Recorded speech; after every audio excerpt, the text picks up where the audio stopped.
I want you so bad, Alpha Cracker. I want you. I wanna say yes, I can't resist. I want you. Ooh, I want you, Alpha Cracker. I want you so bad, Alpha Cracker. Have a goodness rich in milk and butter in Alpha Cracker. Yummy and deliciously crunchy. But I can't resist you. Alpha Crackers, simply irresistible. This advert is FDA approved.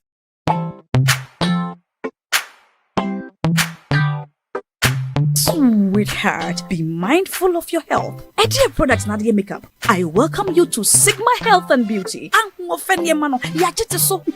can call us the Beauty Embassy. We pursue beauty more revealed with quality makeup products. There is only one place. The Sigma Health and Beauty 2022 Ghana Makeup Awards Beauty Retail Business of the Year. Of course, we are the defending champions.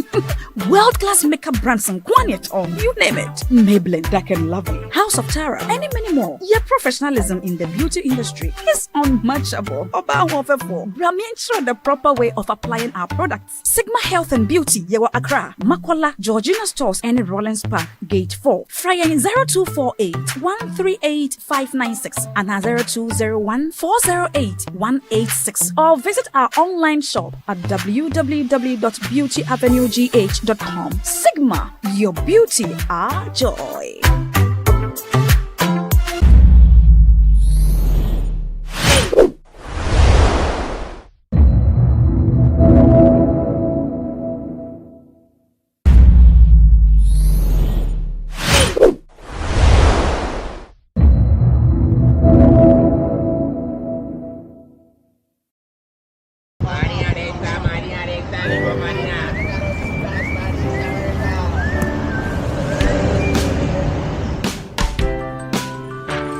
I want you so bad, Alpha Cracker. I want you. I wanna say yes, I can't resist. I want you. Ooh, I want you, Alpha Cracker. I want you so bad, Alpha Cracker. Have a goodness rich in milk and butter in Alpha Cracker. Yummy and deliciously crunchy. But I can't resist you. Alpha Crackers, simply irresistible. This advert is FDA approved.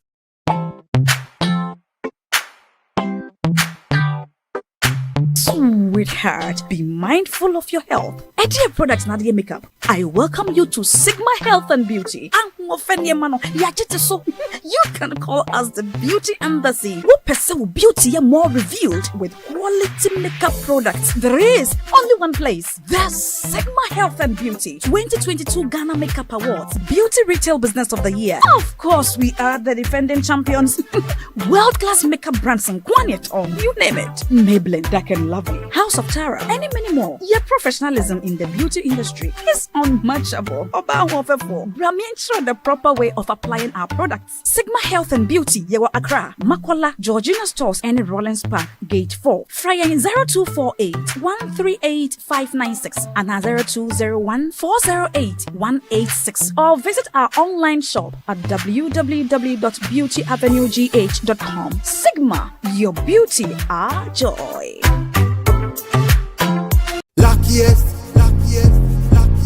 Luck is is everywhere for everyone, yeah. Luckiest star 712. How to play and win online. Step 1. Go to the URL or website www.theluckiestafrica.com. Step 2. Click on Ready to Play and register. Step 3. Fill out your valid details to register. Step 4. Enter and confirm the OTP sent to your email. Step 5. Purchase your ticket or generate a random ticket. Step 6. Enter the ticket amount you want to buy. Step 7. Follow the steps to buy tickets for yourself or someone. Step 8. Confirm your ticket and choose your payment option. Step 9. Follow the steps to make payment. Step 10. Verify your phone number. I am Mr. Goodluck and I'm on a mission to spread luck all around. Yes, Papa, driver, bouncer, friends, teacher, banker.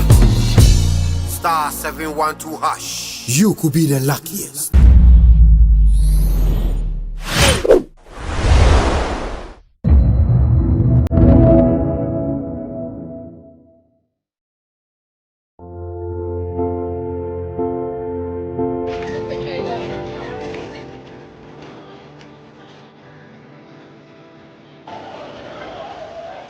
Every year, thousands of people around the world fall victim to online fraud. From investment fraud, romance scam, recruitment scam, to online shopping fraud, criminals have developed various ways of using the internet to dupe people of their monies all around the world. Investment fraud, okay, where people create various businesses on social media and ask people to deposit some amount of money with them, and within a short period of time they guarantee you very high returns.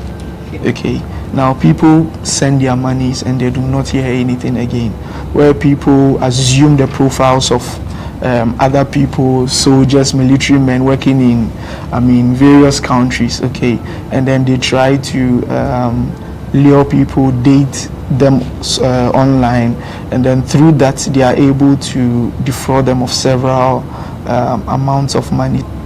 Recruitment scam also has to do with job seekers on social media. So someone creates again a page or a profile on social media, sometimes impersonating our various security agencies like the police, the military and all of that, and then they start making posts that we are recruiting and the processes involved and all of that. Now people also go on there and then they become victims.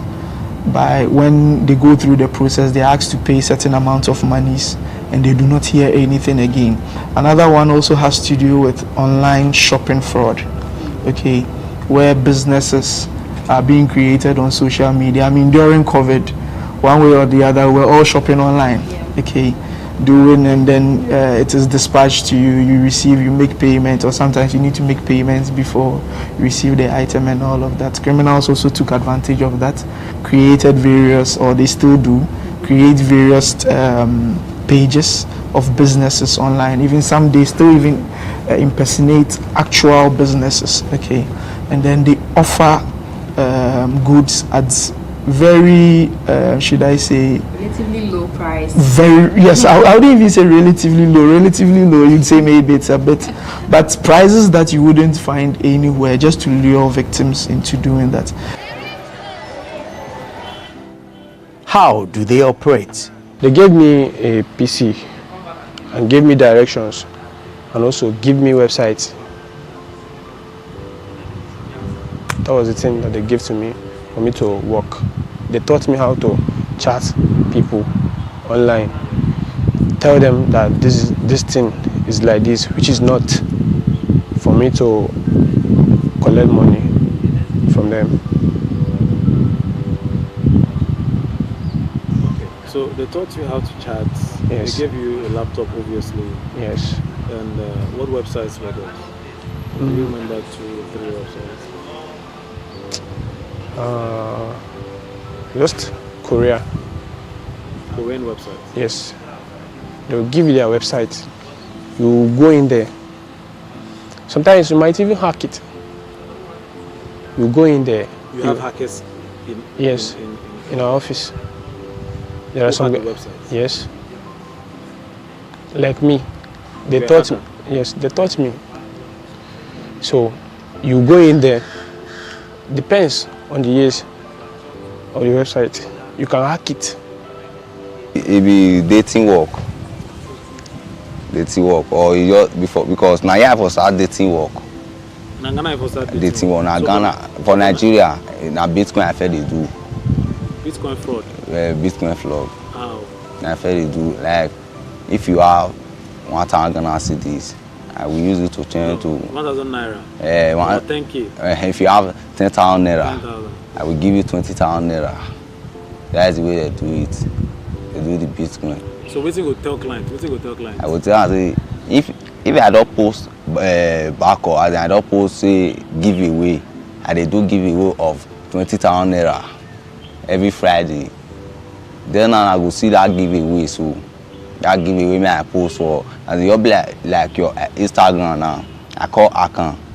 I will post back or put. Maybe that giveaway. So I post on you. They your friends. They go to say now you. They will call the request. Say how they do it, and I get the money. You know, I tell them, see the way you can get it. 50 to get 100, 20 to get 40. Is the way we do it. Between 2019 and 2022, over 6,000 reports of online fraud were made to the Cyber Security Authority. Through investigations, the authority confirmed about 3,000 of these reports to be truly cases of online fraud. According to the authority, perpetrators thrive on the weakness of their victims, which is trust. The criminals are using what we call social engineering. Okay, Ghanaians naturally we are gullible. Okay, so we tend to trust easily. That is what they use. So social media is more of playing on our minds, okay, to do or to commit crime. So we are seeing cybersecurity as more of a technical problem, but it is equally a very social problem. So our trusting nature is what is being used. The next thing that is being used is greed. So when you look at the various investment scams that are happening, okay, give me 500, I'll give you 5,000 in a week time. These are some of the things, and also we are very trusting.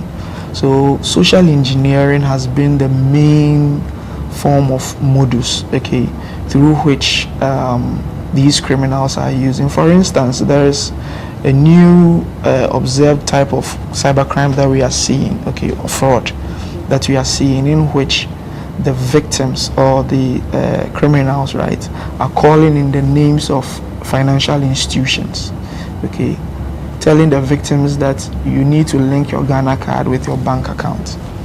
So I'm calling from this financial institution. We realized that you had not linked your Ghana card, right, with your bank account, and I would want to help you go through the process to do that.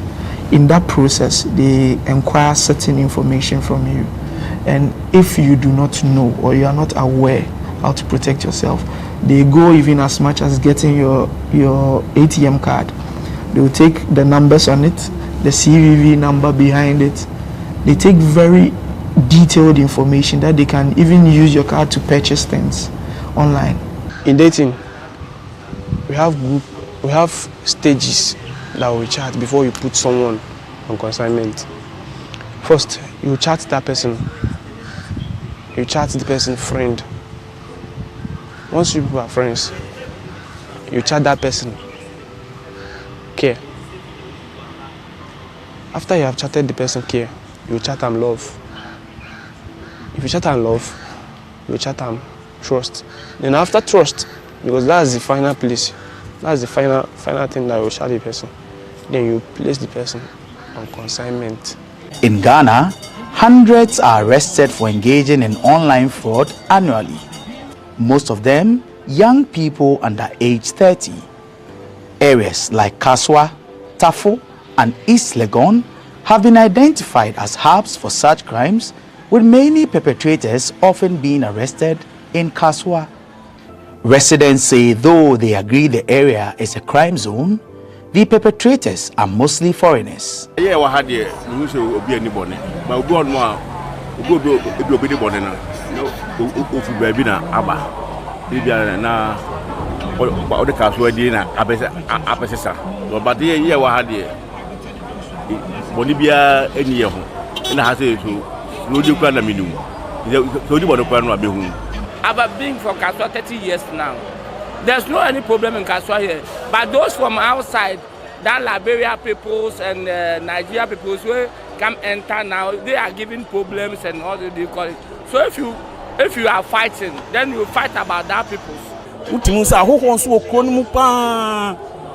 They won't who come club when nipa be say 50 and I say there was a time me point me ba say ipie kwan ne ho a me hwese ka bia begina ho na aya ho nko an na no mu yi om e wo second bus stop on ubisa ho say we omo kwan ade bechi no yesi we yesi ka so ade bechi no wati we nsem bebre otete nsem a e maka so anya kono say e say nka yetna ha but e kura ahoto infan say enema ekoso ntemtem e wo kuro ni mu but edin aka so ekita no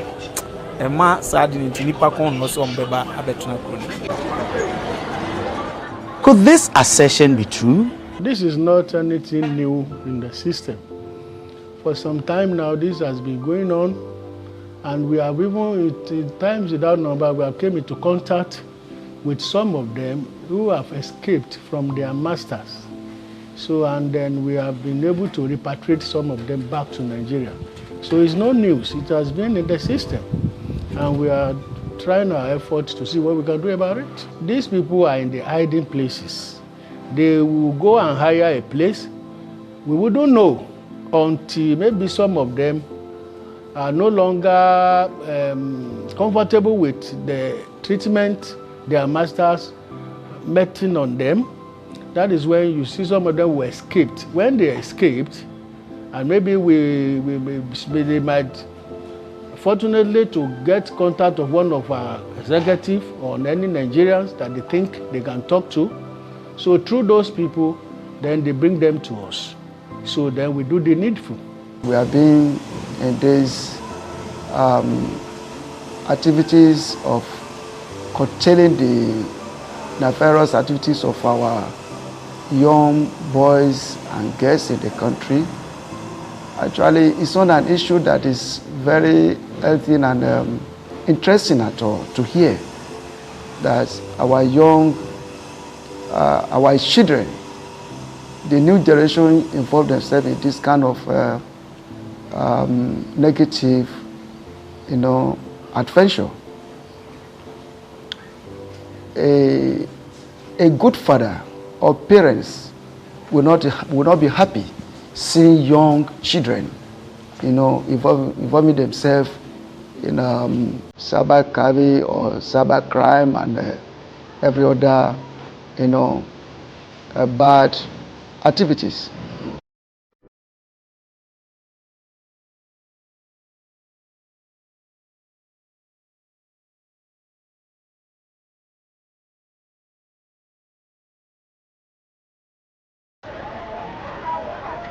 Criminals, they may be called, and guilty might be the verdict they get if they stand in a courtroom. But have you ever wondered how and why they do what they do? Imagine being locked in a room with phones or computers 24 hours in a day, but these gadgets are not to be used for your pleasure, instead for work. This is the story of many young Nigerians who come to Ghana to make money through any means possible. Victory, Austin, and Victor are three of these young men. I met a friend in the company where I work. So his brother is in this Ghana. He was the one, not my friend, that introduced me to that his brother. But before I come to this Ghana, I was not aware that it was fraud I'm coming here to do. He just told me that this kind of job that I'm doing in Nigeria, there is a place in Ghana where I will do it. If I do it, they will pay me higher than what I'm earning here. So I was very happy when I heard the news. He was asked to pay 50,000 naira for the job, which he did, and he was given a date to move to Ghana. Little did he know that the job he was coming for was different from what he had been told. I wasn't happy because at first it was not what they told me that I started saying. What did you see? At first, they told me that it was a company. It was a company that I'm going to be working under. Then when I came to this Ghana, they first took me inside the house, just in a building, in that house. It was fenced. I wasn't happy at first. I felt one kind. And I couldn't talk. I couldn't talk because there is no one there for me to talk to. I waited till night. I called that his brother, that my friend that gave me the job, that he claimed so. I called him. He told me that, bro, this is how it is so. And anything that I'm seeing there is my job.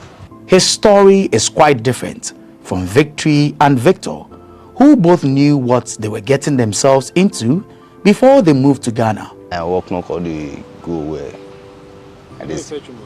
No, I call the see they give me work. First me will see me I learn the work self. You know we call they give me work again. I don't call they see anything. Me and my friend me get I learn the work now. Me I will see the way the out bless. He call they tell me say me enter. Your friend enter your home? Yes. Went everywhere. Way in bless. Me bless. Me Yahoo bless. Because say me see try it if I feel see it. Na theater. After struggling to make it in Nigeria without any success, he decided to relocate to Ghana. I call it do the Bitcoin. The Bitcoin, he call it pay me. Very soon we call cast. You know call it pay again. You know, let me want call it do. I call it rent herself. When that my friend only me say since I don't try for me don't come out. Because he may only me want it do. Money not be coming again. That my friend, my sister, friend. Call tell my sister say in get person me dey Ghana yeah. They look for boy. What I be go. I call tell her say okay I will go which work in the work. Because say no but you go give me number make me with her. I call to give me that my chairman me dey Ghana yeah in number. You understand what I say? Or give me number call talk say see work me they do China work. Now cause I never do China work before now dating work. Yeah, Bitcoin now they do for Nigeria before. Then cause say okay man no worry say this one so now just new all day to whether I know what to be QQ WeChat. That's why I don't know there before. See if I come before 3 weeks to 2 months, 1 month if I don't collect money. See when I come. Now waiting tell me. He packed bag and baggage and moved, but what he was promised wasn't what he got. As a can make when I go his house. He lock me go for his house. Yeah, he told me say see the way that they do now. Because our phone now we they use. That time I have 12 Pro Max I break on this country. This Ghana so as God they tell me say see the way that they do now. I go say okay I say I'll fit do one. Me I don't the work and the work. Don't use 1 month, 2 months. Money no the come. I call tell me say you know the collect money. Boys may call me for there. They never see collect money. About 5 boys may call me for there. An entertainer who wanted the fast way up, Victory met some people when he went for a gig and asked them for help. He got their contact and tried several times to reach them, but they blocked him. He then resorted to text and finally got through to them. The next Monday I started calling, Tuesday I calling. So they say it's wrong number. They don't wanted to help me before. So as the 9 minutes of it, like on Saturday, they called me because I was texting them through SMS. They blocked me on WhatsApp because they are big boys. So I was texting them on WhatsApp. So they go through my texting like they say, like this person will be intelligent and know how to chat with women. So let them just give me a try if they can carry me along. So at the time minute, they put me on call. Hello, is this Victor? I say, yes, sir, I'll be waiting for your call. Okay, come and meet me so and so estate. So I'll be waiting for you there. So that is how I left. When he went to meet them, they asked if he was willing to move to Ghana with them the following day, but he refused due to his previous experience in the country in 2018. They, however, convinced him to come with them. They were like convincing me, like, no, don't worry, you are safe, and I'm not like that. I'll give you everything you want to work, this. So I'm not coming to stay for months or a year or so. But according to them, they say they want to rent apartments for like 2 months to look for money so that December time we'll be going home smiling. So when I saw the settings, I said, okay, let me go for the 2 months.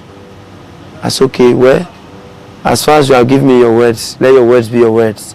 But according to my phone, it's not good. They said they will change it for me. So I concluded in going with them the next day. On getting to Ghana, he met 5 other boys and they were sent to another person while the men looked for an apartment for them to stay in. Get to Ghana 8. So we stopped at Accra Mall. So when we got to Accra Mall, they booked a taxi and took us to the first office. They have not found the apartment. So when we found the apartment, it was night. We can't go daytime so that we don't know that multiple of boys want to enter that place. So we go at night so that they will not know.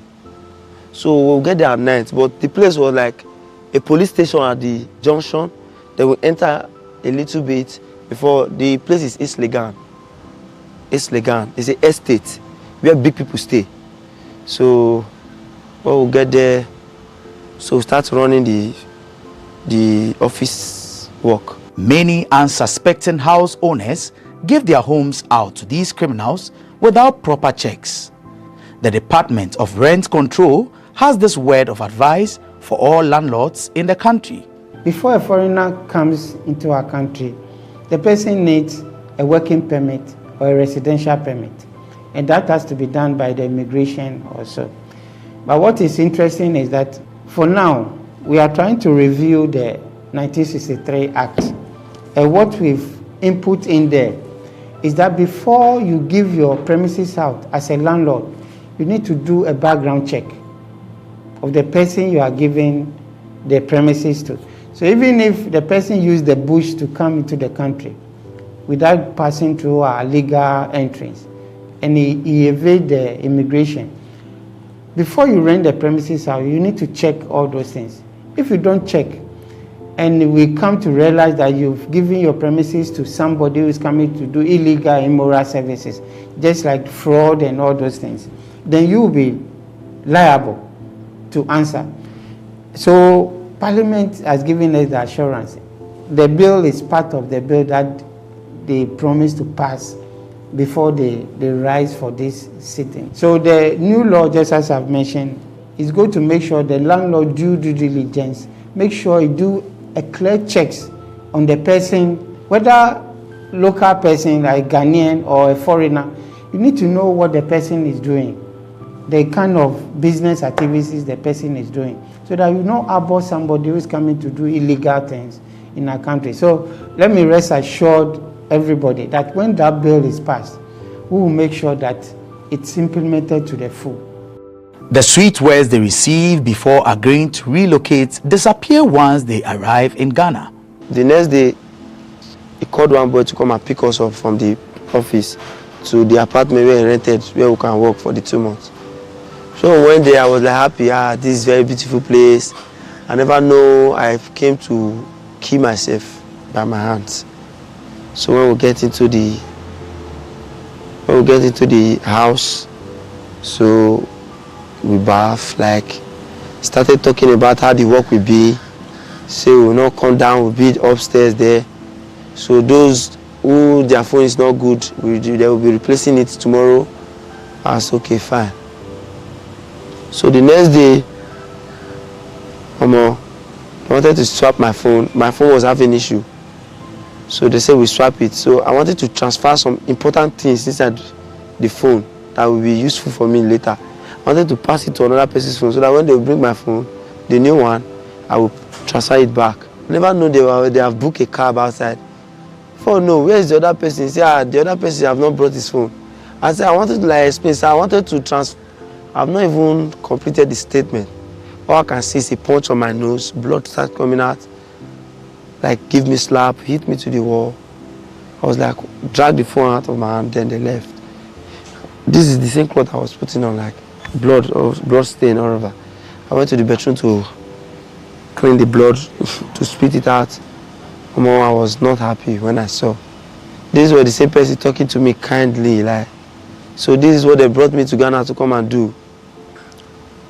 I get discouraged. The bosses of these online fraud rings have very strict rules to follow, and anyone who goes against them has to endure severe punishment.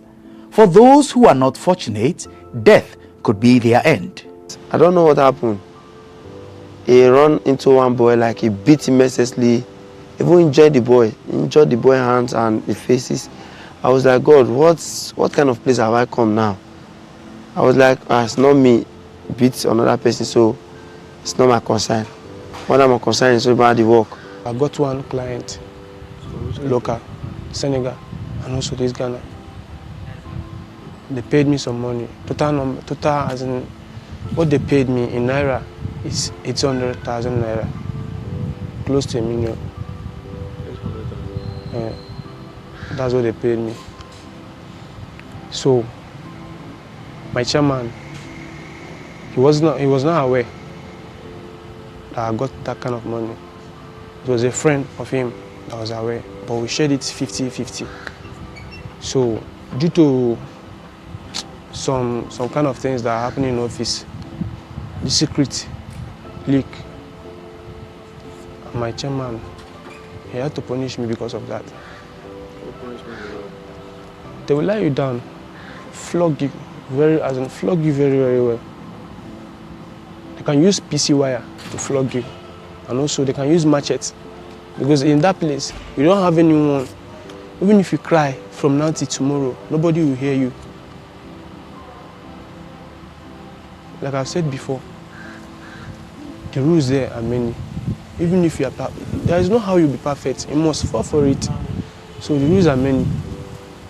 Most guys that went to that place in any office that comes out without a mark on their body, that means you didn't stay there up to a week or 2 weeks.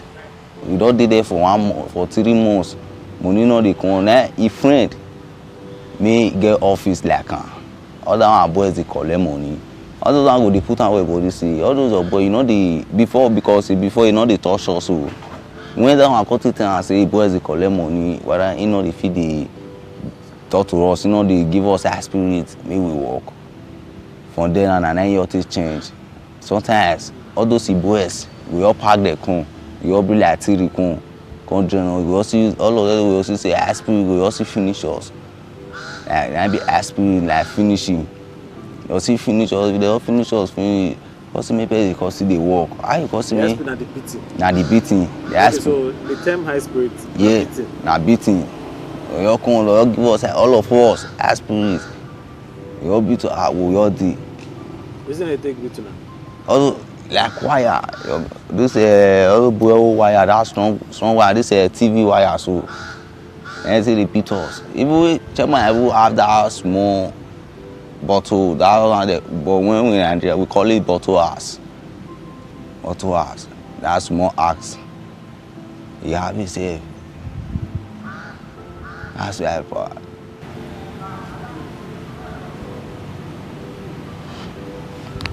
And they also have a strict routine they follow daily. They have time to work and time to relax.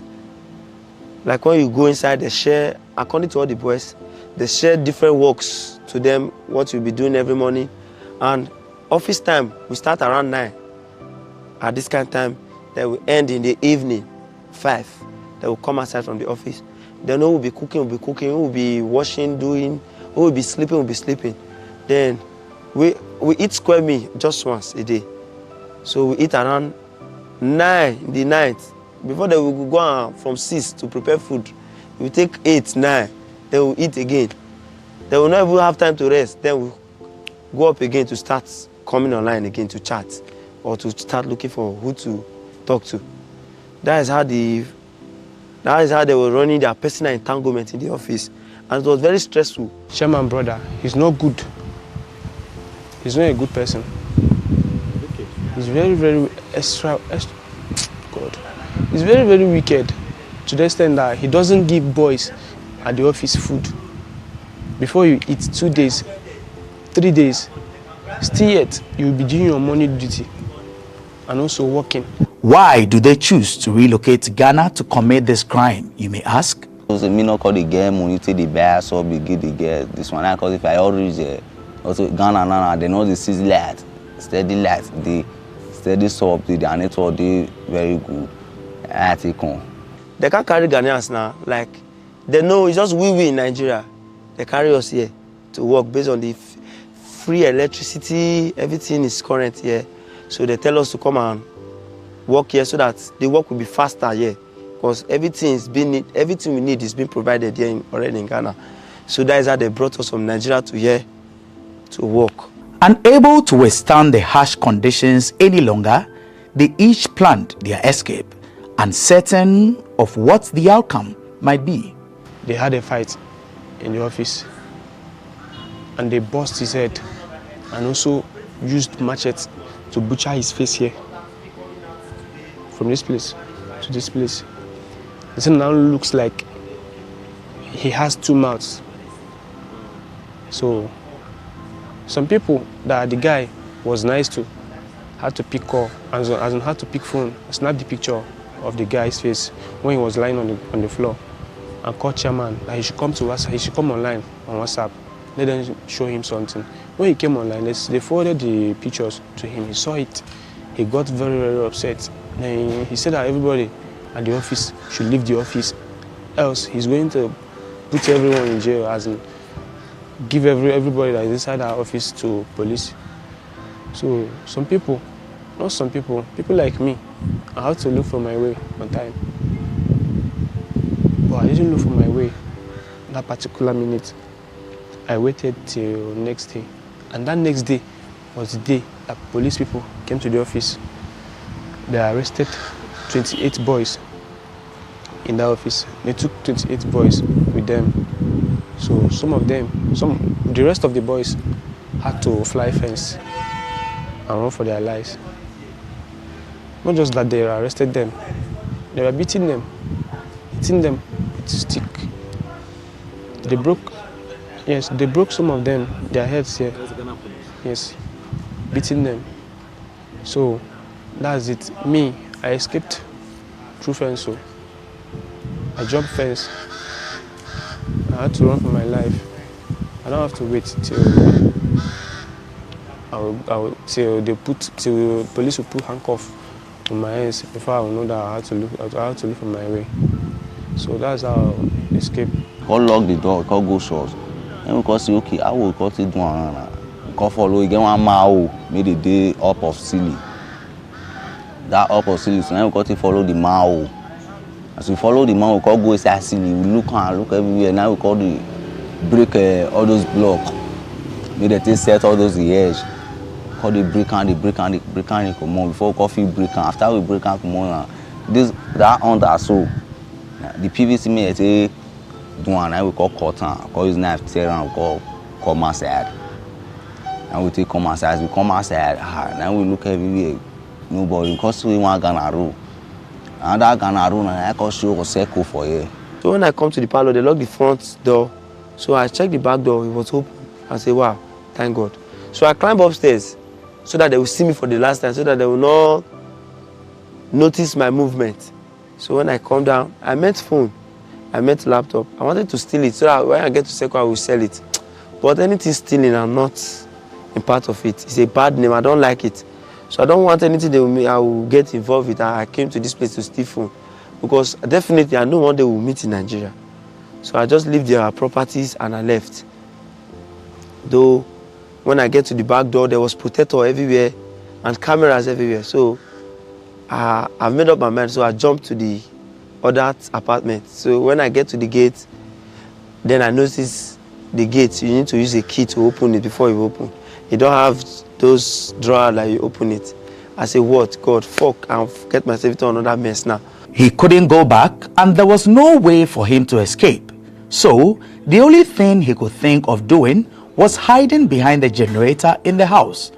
But the estate security caught him on camera and came asking questions. The people monitoring the house saw me on camera. They've called my Oga like, somebody came out from your apartment. Who is that? What is he doing now in the house premises? Like, it's okay. I don't know where my chairman went to. When they were coming like aggressively. They were coming in a very tough way that they can kill yourself. So they go inside the house, don't spend like 2 minutes, they come outside again. They observe the gates. If I've run out, they try to observe. Then the security called again. This person is in the back. What is he doing? So they traced me to the back and they saw me. I was very scared because I know there was camera. I said, God, I don't come out. I never know this is how it will be. There was security everywhere outside the house. I said, God, help me. I don't want to go back to the house. So when they saw me, like they wanted to play kindness to me so that the cameras looking at us will notice that they want to throw aggression on me, like make good friendship with me. I noticed what they were up to. So I was like playing with them also to the tricks. Like, why do you come outside? Go inside now. Like I said, bros, I don't want to go inside again. They say, why? Don't worry, we'll sort it out inside. Not knowing that I've set the way they will finish me inside. And I know, and God have already spoken to me, and my mind have told me this is what I want to do to me. So the luck I have is that they did not go with me to inside the house. Like according to the first chairman, because they are two chairmen, they are two friends. So the first one said, oh yeah, now Muku go inside the house. Like the other one that is very arrogant and that can keep person, just say no, leave him, give him keys so that he can go inside by himself, so that the camera won't notice there's anything going on. That is where God answered my prayer. And in that case, in the process, the gate was still open. I say, thank God. So when I was going, they left me so that they just leave me so I will go first. They were like looking at me. So the luck I have is that when I get to the doorstep of our apartment, I drop the key and I turn back. I say, Chairman, I've gone. No, I don't want to get myself engaged in this your nonsense work and this is not how you tell me. This is not how I came to meet it. So he said, no, wait. So I walk out. So I noticed they wanted to chase me. Then I pick a race. Then some Ghanaians were outside like, Charlie, what's going on? I never even mind them just to run inside the bush. Life after the escape hasn't been any better for all three, whose only wish was to go back home. Because they think if we reset kuna, do tell them say person will call our sister, our brother, they'll call us, make the same money come. All those ones, because they don't first send me money before. That's why they don't feel send me money again. I don't feel come my sister made the Nigeria. He made the Jamie before me send me money. Now I don't first send me money. And my chairman I shop the money because they tell me say na lie, say not be my chairman shop, say na me. Me, we coffee contact my chairman, me we talk together. Say I take chop the money, I tell him, green. Now I call use my guy phone, I come meet for circle here, see the shots, and he call you block me. And this my guy tell locate. Yes, she all block me. And this my guy call tell locate me go this our church. This So church. right now you sleep for circle. I sleep for circle How the for that experience part. take be since you escape? How the experience take be? You dey sleep. I How dey- you dey chop? When I did that circle, so like but now I don't complete 2 weeks now. Now those Ghana, sometimes I figure meet Ghana road say CIB, they pursue me for Ghanaians. I figure meet the sit out to the say CIB, they pursue me for which I don't know anybody for here. If you say okay, if you give me money to go Nigeria, see what I do it. If you give me 50 cedis, 20 cedis, 10 cedis, I go see give me. I see around the shop. That park man they sleep so. Now that park man go now and come to sleep. But now they don't say they know they give me the sleep inside again. Now inside will be the sleep before. They know they give me the sleep and outside we come to sleep now. Now you want to go back to Nigeria? Yes, now I may go back to Nigeria. Many believe that these online fraud rings, as well as other criminals, use black magic, or what you may refer to as juju. This assertion was confirmed by these young men who said their leaders use juju for different purposes. This thing we are doing is not, sometimes there's something we call grace. You can just jam a helper, he will come just help you. And some that they are forming stubborn and you see they have money. You can't just let go of them like that. You can just go and tie them. That's where they are in juju part is being involved. Not the juju to rescue us. Anything juju, we are not doing it for our own self. We are using it to lock those people there to favor us. I don't know if you are getting what I'm saying. So that is where the juju aspect is being involved. Maybe that, like, not juju, they are not doing the juju to protect themselves, to achieve the clients they are talking to themselves, so that they will not run, they will not block, they will not go. When I ask you money, you will give me. When I ask you only this, you will provide it for me. That is when I know you have the money, because you are not stupid. I will just come be in with my ordinary eyes, just be asking for money, just be giving always. That is where grace speak. Maybe they will just be giving you. But it's get where you go reach, he no go give you again. Your update will become complicated to him. Like, these people they don't fraud me. So before you get that idea, our chairman, if he's the one auto is juju, because some believe on grace. They work, depends. And what thing will make them work? Nah, based on your chairman. Your chairman, if you go that juju, then that baba will give them condition. And generally, as in the general condition they mostly give to all the chairman in this Ghana is that they should stay away from sex. So the chairman stay away from sex? Yes. Yes. So that's how So means that if your chairman have sex, the thing will spoil. And they used to renew that juju. I think like I don't know, it's them that knows.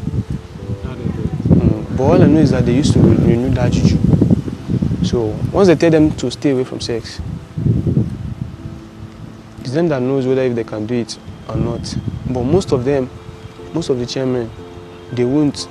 And that is the reason why boys are not collecting money from the office. Like my chairman, he trains women like boxer. I never ever use juju. Only my chairman they bring something they can do juju things. Now we all be like soap. So now see water, soap. We bring and come out to the bath. I don't know whether you know this thing. Baby, you're black. That charcoal me that they cook. All those abokite they warm. Yes. Yeah, this thing. All those small, they go pack up inside. Go put fire, smoke, they come out, cover all of us for inside. No, cover all of them. Yes, same old, they tell us, say what we need. Tell the this, see what we need, say we need money, make clients. As we they born, make clients, they accept us. As we they use this juju now, you know they work. Leadership of the Nigerian community in Ghana are hopeful this menace will soon become a thing of the past. We are planning to set up a tripartite task force to clamp on those their masters, because it is these their masters that we think by the time we can be able to get some of them and we let the Lord deal with them, I think maybe that will reduce. Nigerians are doing more good than harm in Ghana. But one thing about life is that the negative news travel far, travel more than whatever good you are doing. If you see Ghana today, Nigeria has contributed to the GDP of Ghana. You cannot be overemphasized that in Ghana today, if you want to talk about foreigners who are doing great to the economy of Ghana, Nigeria will be number one. Count the industries, the corporate institutions, the banking sector, all of this, Nigerians are taking lead in those areas. But there is a saying in Ghana that in every house there will be a Mensa. So the issue is that The only news that is traveling far is they are mentioning more than the good ones. If you want to see the quota of Nigeria, these people are just about 5% of Nigeria who are living in Ghana. But as you know, and they say the good one, the evil men did, is on brass, but the good ones will be on water. The new administration is trying every effort to make sure that we curtail this situation and make sure that we probably put an end to it. We will discontinue these nefarious activities of our young ones, and with task force we are going to put in place, I'm very sure we will go a long way to make sure that we control, not only control, finally, resolve the matter. I think if there's a unity between all the communities of Nigeria in Ghana, Hausa, Yoruba, Arewa, and Igbo community, if you all come together as like we are having all Nigerian community ANC to see to this thing in one voice and to fight it together, it will go a long way to curb all these things. Because as we are all in Ghana, that is not our home. If any one of them, or one of those boys is caught, they will say Nigeria. So on that note, each community has to come on board in order to fight this, so we can have a good name for Nigeria in Ghana or in any other place. Victory, Victor, and Austin have returned to Nigeria with the hope of living a better life, and they don't look forward to returning to Ghana anytime soon. All efforts to get more details of activities of these crime rings from the Ghana Police Service proved futile. A report by Dorcas Ankuma and Adeola Babatunde for GhanaWeb TV and My Nigeria.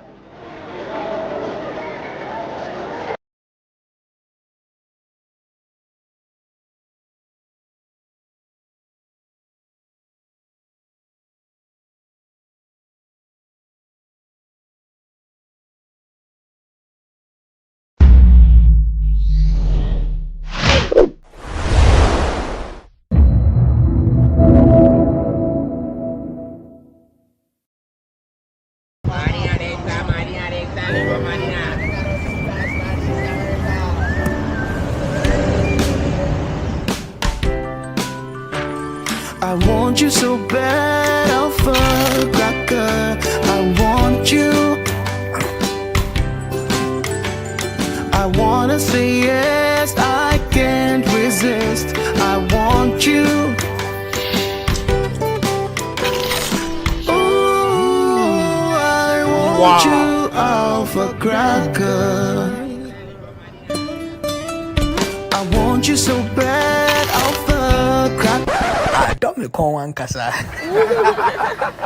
Have a goodness rich in milk and butter in Alpha Cracker. Yummy and deliciously crunchy. But I can't resist you. Alpha Crackers, simply irresistible. This advert is FDA approved.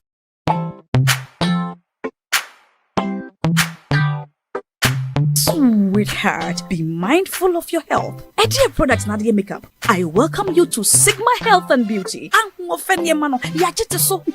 can call us the Beauty Embassy. Who pursue beauty more revealed with quality makeup products. There is only one place. The Sigma Health and Beauty 2022 Ghana Makeup Awards Beauty Retail Business of the Year. Of course, we are the defending champions.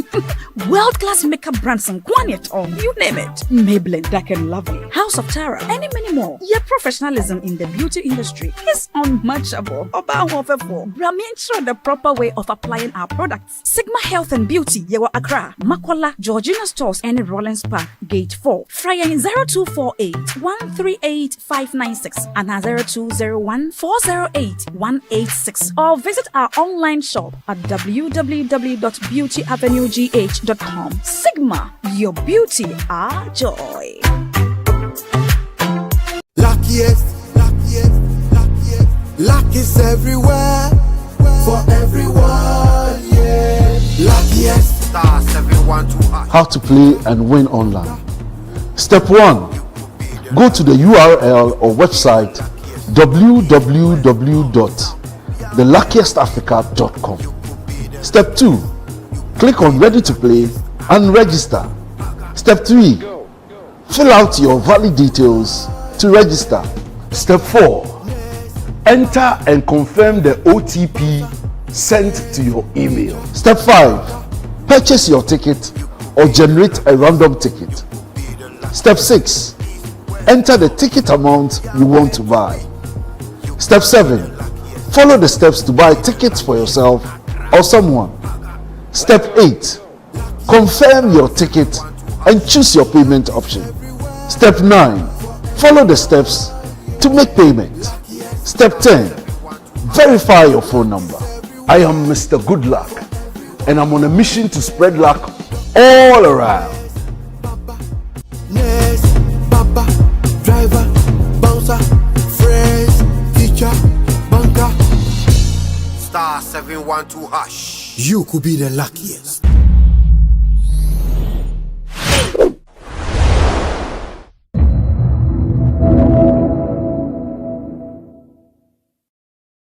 Minkonko piemo nso ewo oba Monaguchi akache amanfo enim se yabaga na hanoma odi akoten won sentwe adwuma ni mu yie pa na ne aba beto dwane se ababa we ne ho atwini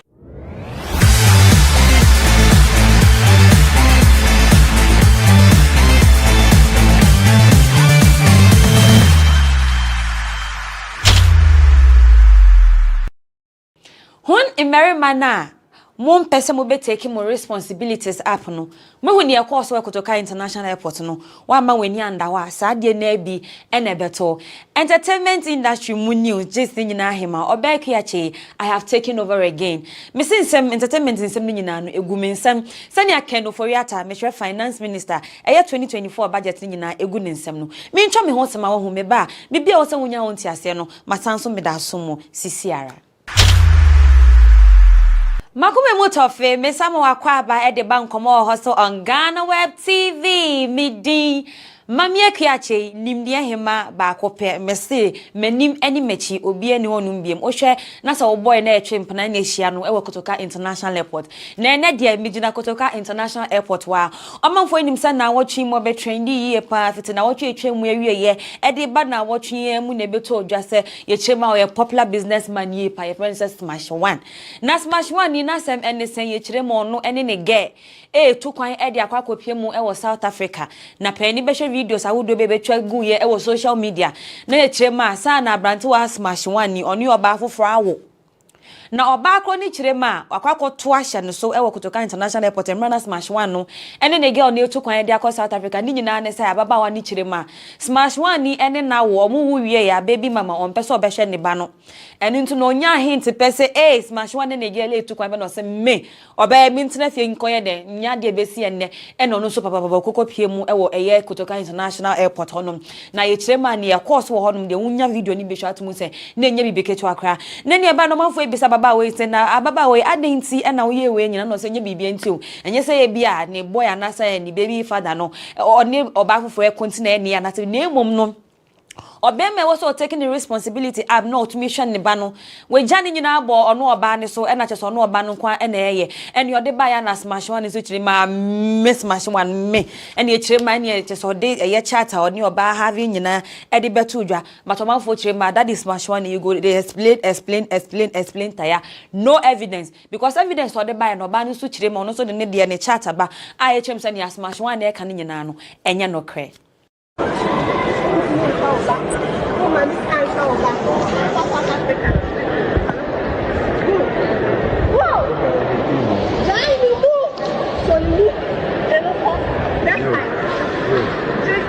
Your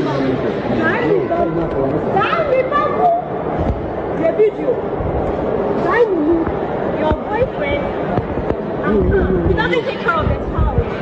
You are a mother. He doesn't take care of his house. Enya na Maria Smash one media na me nkonko pie mo nso ewo eye oba mo na Gucci akache omanfo nim se ye baga na hanoma odi akoten won sentwe adwuma ni mu yie pa na ne aba beto dwa ne se ababa we ne ho atwini yie pa so mu kire ma wakwakoji ma me bi sika eye 103,400 Ghana cedis ade afri ne nsem ne wakwakope eye visa yi ade ama no ande to kwan ade akọ eye America memu so kokọ wiem nsa no mu kire ma enye nokre na omu kire ma eye mama ye friend se madam comfort and namaba na ono so nada baako bi so ono so ye friend no Esther introduce mu na Gucci edema no kire mu say oh so pe bibie ni a ene ye bonhomode ane kwa baba we ho kwa ene fala Friday just we to kwan ane sa ene omu kire mu kokko mu kire ma enye ne omu kire ma fi 2019 won mu kra baby enye easy kra but yen kogu bi kire ma mu na Gucci ekopie we wakota ibisa no sensem mu na Gucci kire ma oni mu hwe enu nti enja na sem emfama no Eraba son no eye Stacy Amwaten so eye media personality ewo eye Ghana hanom no de eye kokobonsem anampo no de ye futo eye de akokoma uni o chana se bebo wa na wafa na cheso de ato ana de abo eye wa boswem na eye Stacy Amwaten echirema we de oka e de afame so mo bi enya ne nteye se uyo nipa da sani na wutiwi ase a bonhommodin a se wonka wo secret kokwa mu nsem emfantre obia ana wadamfo na no eye kwekwekwekwe obia onya otewa asema the next day obehwe na edakantamanto abonten so ema obia ekemi ocheme bi wo ho no ma adamfo bi wo no ma utumi ne kasa na utumi gumi onipa no ema ne be ye what you want the person to be obi so wonom de ne ekwo o ye cramp na nya de bekoso se ne so bantie no sa onipa bi sa ne de unya yempo a enkenfa bi da anasa unya no so de ne bonhommode ana de bia wo secret no eya na ni nya no o de ato just one o de ahye ho e de to so de ya wan kasa metumi solve o problem Stacy echema we de foto kakra e na o de ma eye Ghana for wo ho na so wadamfo bi ana no eye chochochochocho asem bi obeka aya bonhommode ana nka wonkuku asem ana o secret enfanchere no ene na mintu fa enkonkopie mu nso ewo Asante mantem honom ena obehu se odikro eye Asante hini otumfo se tutu age na konwa ewo honom na watching odidwumedia bi aba betudwa a ochemu so kopie mu ewo wankasa omaya resabia ye Komfanoche teaching hospital a ochirema sisi ana yade ayaresabia na wabubu chese wa pansam kra enu ntino odi project bi ato abonte wato ni din se eye hiu Komfanoche na ni ochirema odi adesrade kwa ade ato ono wankasa ne manfo wa Asante mantem se ene bosumi bia na chese motumi 200 Ghana cedis na o efiefie bia na modi abase na be ya ye betumi de abona chese ayaresabia na etumi ejina ne nanso na we na actors and actresses e wokuma wood mu enso de omani wonyam ekotena anampe kopie mu odwumedie no asibi na ne eduom na woso obia de na no the same ana obia etumi kasa e de fa wona no so mo mwa ye ometumi e de abona ayaresabia na etumi ayeye eno na eye ejako sini twani papa emre edu ne so na oje microphone na wo twemu so onu say onu ejako ne de oyobia wa benefit from that hospital ye pa esanso chema okai emra na ni mebunu mu onu baby ana oton eye oyele ewo eye Kumasi Krofrom ebeto de bi na chese ne ho mfa no mekopie mu ewo ayaresabia onum satam ne nti se sisi ano advancement aba by technologies ni we satam ne bi ni onto chema omo okoto mu nyina wa ayaresabia o chema sankofo ni nyina eto na nanu me wonse no me ko no pe eni to bi o chema se ne aba ni se no so tumi bo no homodi a no no so ne kakra wo no na chese no so e de etumi abo nto no so ko pledge e de to otumfo enim se e no so bibi kakra obetumi aye na odi abo na chese hospital no etumi aye no ya no ade ojako obeye no kama ye ankasa frame Kofi Edu e frame Jeko Shota Adama GD se yesi ya behwa maji ya tutu nasia ebe ha dwen se nyeji ha akamenti wiase because me sana me pa adwun mu Kumasi Krofrom aha ne yade me beto ye omo anada me nchen nyina efrim frise na sabre no na ni enyan na so nyankopon adaroma oje mi nkwa edisi ho se bia nanka niema bi ho sabre no ka wo mo efrim na ntimi enfrim iti enei wiase kɔ n'anim ya panyimfo manya ni suade hunu sei sɛ esie ayaresabea yi a ɛno mpo obi da hɔ a etimi ma no nya enkwa yewura wadama ntaya wobɔma yɛn na Asantema nso ta yɛkyi na yɛ nam abɔnte yɛtirim yɛ yɛdei na nkurɔfoɔ pɛ yɛasɛm yi every day a day and night bia no menante na mabɔ saa dwuma a yɛdi ho dawuro na bibia etimi akɔso ɛno akyi kura no bosu bibia asɛ mehwɛ me bɔtɔm na kakra wɔ mu so a memfa nhyɛ kɔ na bia mede bɛbrɛ adwuma yi mu mpanimfoɔ na ɔmo de ato fotoɔ mu na ewo dwumadie na asenso sane ayekuma with actors and actresses here ko na bela samwa kopie mu on bi na nama make brown ekopie mu ewo ho no bi saranso ena yankasa yen wo fa ba kopie eye acrobato enso ekowo bi na otumu sa acrobato de okoye na chese asiresire ko na chese ode kwahye omanfo afunu mu esanse dru ono so so na wo so ono so be kasa na chese judge microphone oje ya na obi sai ai wo pe brofo na se wo petwi ekokowie na chese Asante fo ni chirema na chirema yepe English ene na acrobato se mu pe English ya ene we dia mu nsom na we ya modia ene na brofo yi otumu se na nya asem keto akroje ji brofo no edigu honum ye wie na manfo chirema acrobato wa kan brofo e ma chese yeni aso ankasa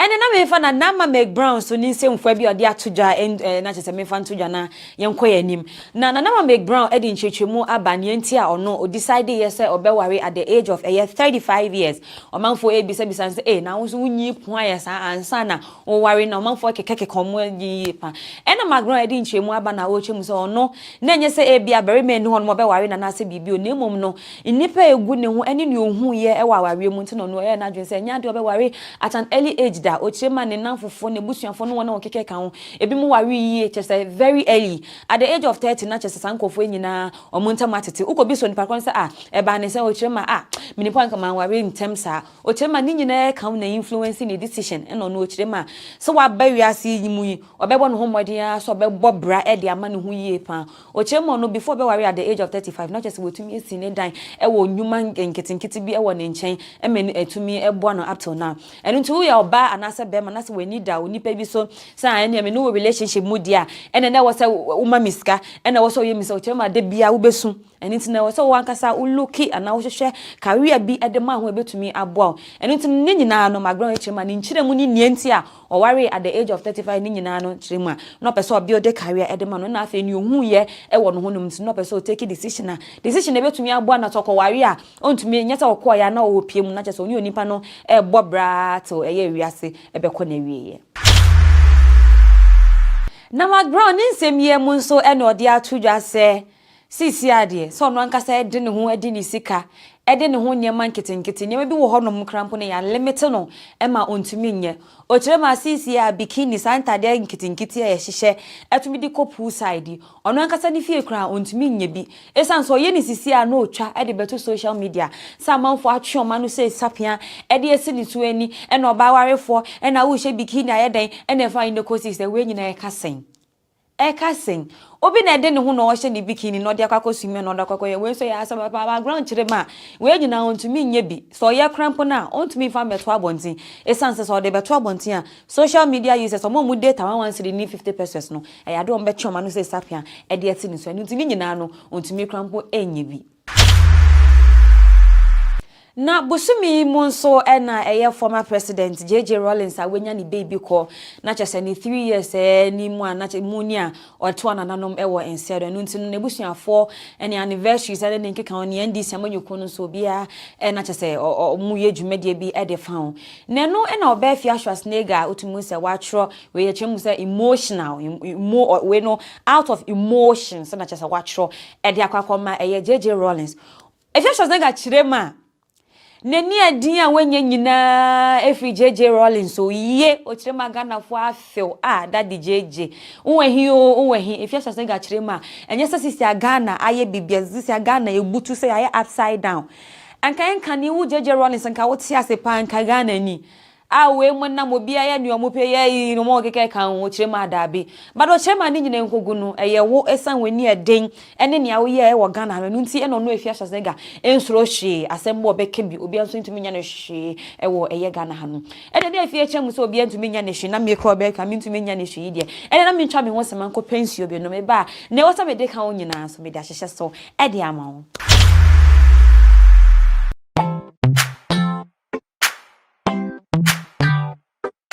Sweetheart, be mindful of your health. Idea Products Nadia Makeup. I welcome you to Sigma Health and Beauty.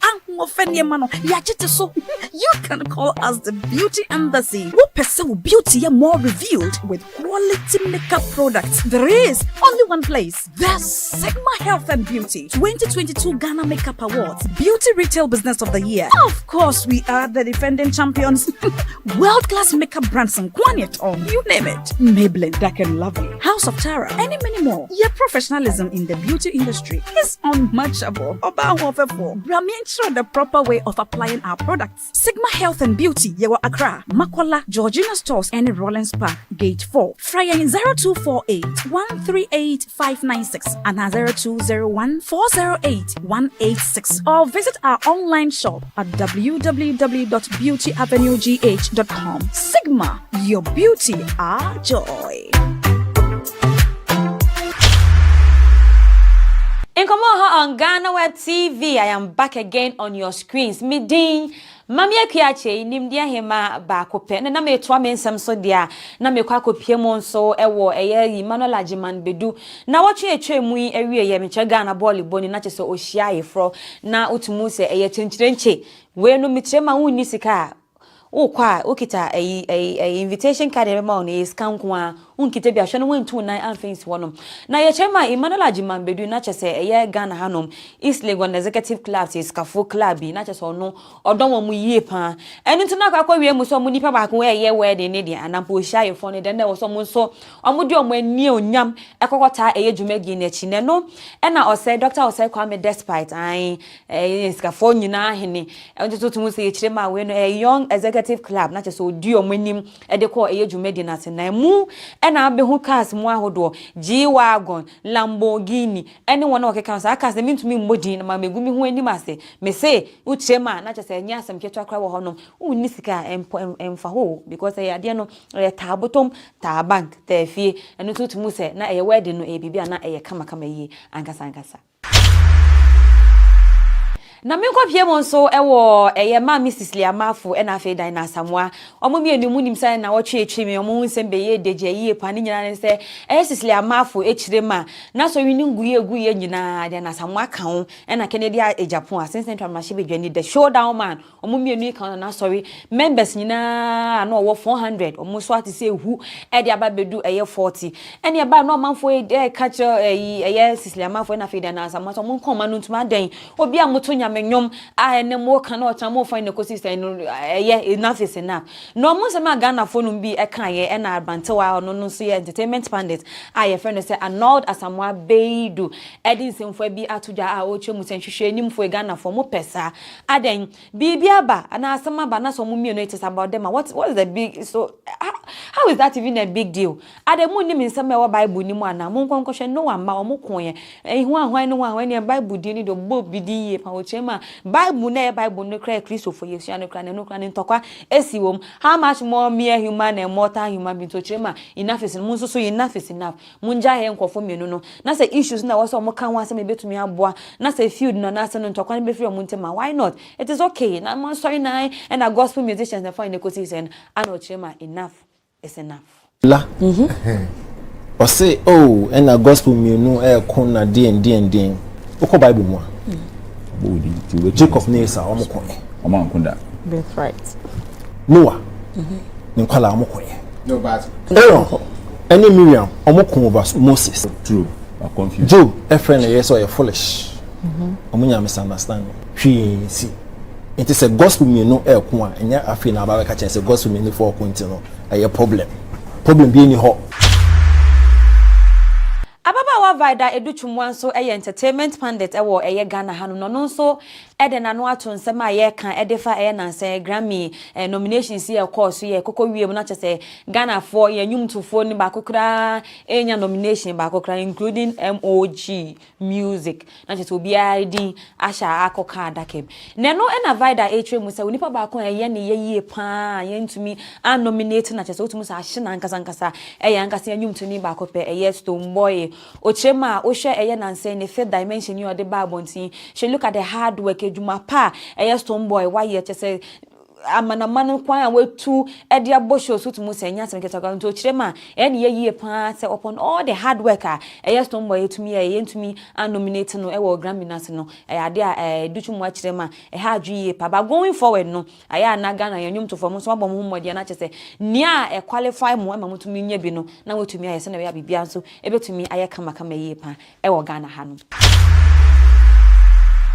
Ghana nyumtini efia nocturnal edinsemfo bi atudwa ono ochirema ni nyumtuo ma oba ye sane ma me won ne to asase so awosa ono wetumi asesa ede ama ne ho eye baako 45 awards nkwa no efia ekita ochema ono ontumi ontina baby empene mobi emma no pressure ewo eye Ghana hano wehu mpempi na obehu ena da be na be release nyom ena efa ne kosi sen ono ochema omo obi emma no pressure wo Ghana hano mo. She does things according to her own time. Or you already said this is what I want to do.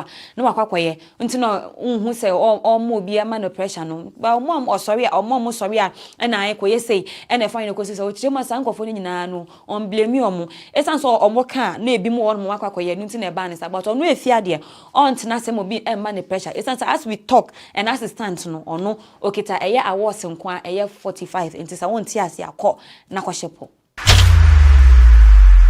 Na Anointed Palace Church nso penny oda no na so penny Reverend Obofo na utumu se we dey praise upon praise na che se we nyina no akọkọmọ no nkasa na Queen Sierra o si oba beni what a wife dabi ochema oba baako onyankopon ahyeda modi no echinyam animunyam ni nyina ebi ni nyina nkonkoda no se ka se bre nyansa oba iwo bi ankasa ono ochirema before be ware eye ne yere Queen Sierra no ewo mu se no no oyo be ma bi a ope emma omo echinyam yie pa ohun no wankasa bia esan na chininti ene na mekwa kware na ochema dabi kra onyamre Esther dinu ehun se ababa we ekita nyansa yie pa ni ochema ni eku ni kra ne se upon all anwofe any endowment ababa we ewo ni nyina no osan wa hobrase yi ankasa esan so ochema ono osofo etodo bi okwa abonten nkoto okodini juma as prophet okoye deliverance ane nkeka nwie no oba be ya homatisi se be 2 am 12 am 1 am oba se me do queen me pese me didio ochema nya dia na Rebecca se da bi da. I was yes, baby. Okay, darling. What do you want to eat? I want to do this for you. I see 2 am krana. Dia Queen Sarah kwa fe aduane anu e dia mo no Reverend Obofo ni etrema. Oni na sorry ma edi nkita ho. E no this dancing for ni na etu da wo tremu se na Queen Sarah de apart from echinyam na nyankopon e dia man no. Se ka ni se brain ene ahobrase a dia Queen Sarah no obi ye ankasa.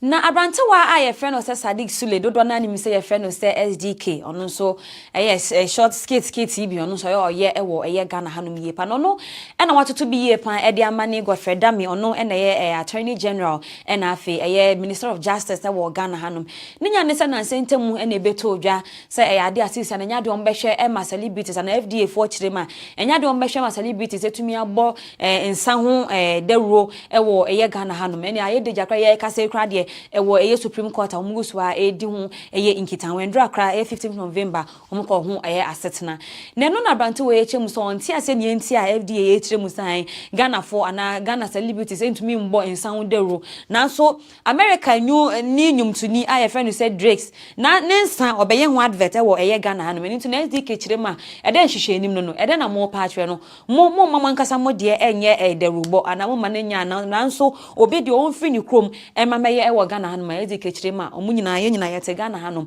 enya de ombehwe na chese bibia bibisa anaponi ampasa mo chire ewo Ghana hanum ebekoso da ewo Ghana hanum.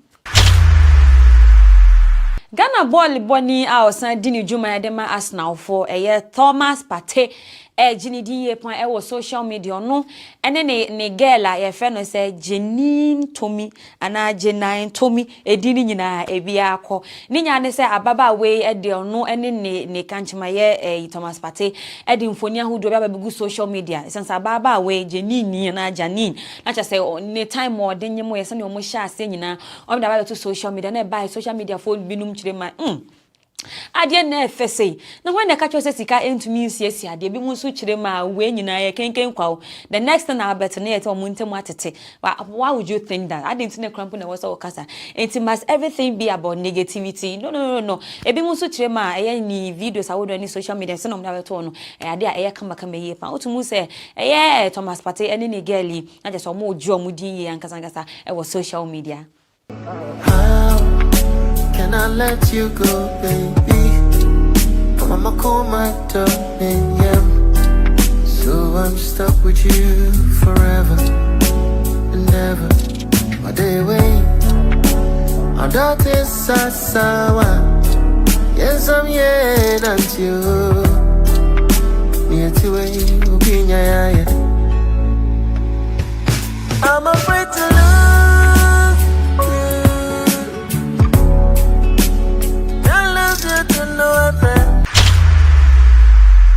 And then me fa nsemfa we enwie na me fa nsori so na ase Ghana de wo ba Ghana na chese wo hu Ghana nie na chese Nigeria nie asemba yenim bi asembo ne de Ghana for yenim Nigeria for that was just by the way na ababe told you say ababa we bi ayefe no say Helen Williams na chese no so Nigeria no no so ni din akwakopie mu wo Guinness World Records mu esan so mu chire ma ababa we so etumi abon ho modin etumi aye chemu a no nkasa anwen nwi out mu say tintin ye pa na omo chire ma omo count and omo calculate ne length a otumi ede na otumi say bibia edoso ye ankasa na ne omo ye breakdowns no omo chire ma na che so yusu 11 days na che so osanso podi sika over 2 million naira nko na che so di shemu ma che so otumi ede di dwumani ya otumi say enya asem ketwakra no omo chire ma oyusu 351.28 meters na che say ode ye enwi no ena na chesa baba wa Helen nso akwakwaji ni din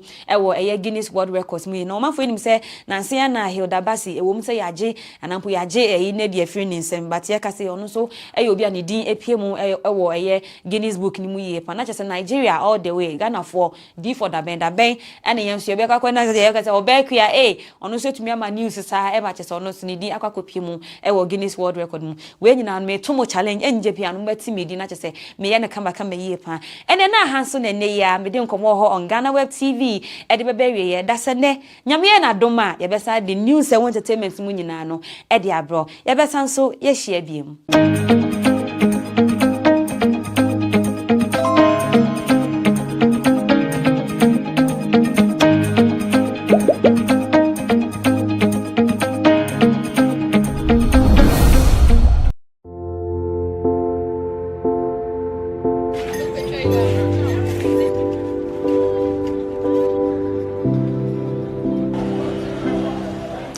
Every year, thousands of people around the world fall victim to online fraud.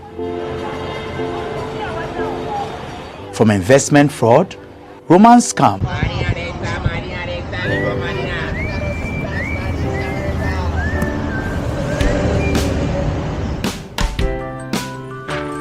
I want you so bad, I'll fuck like I want you.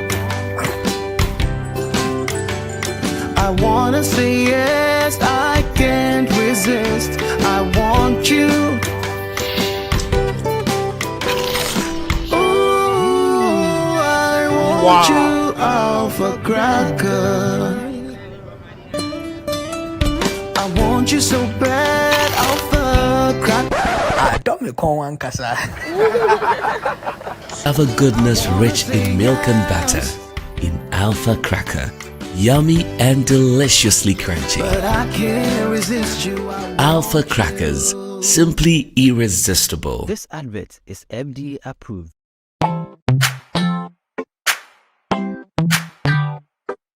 Sweetheart, be mindful of your health. Edia Products Nadia Makeup. I welcome you to Sigma Health and Beauty. You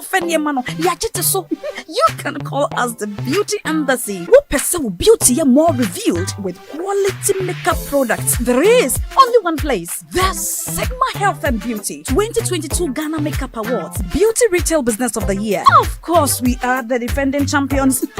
World-class makeup brands and Quaniton, you name it. Maybelline, Dark and Lovely, House of Tara, and many more. Your professionalism in the beauty industry is unmatchable.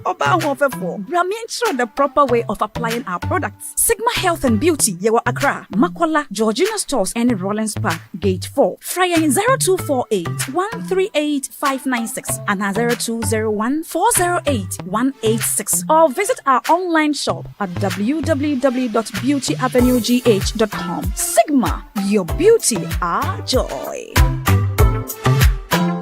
Luckiest,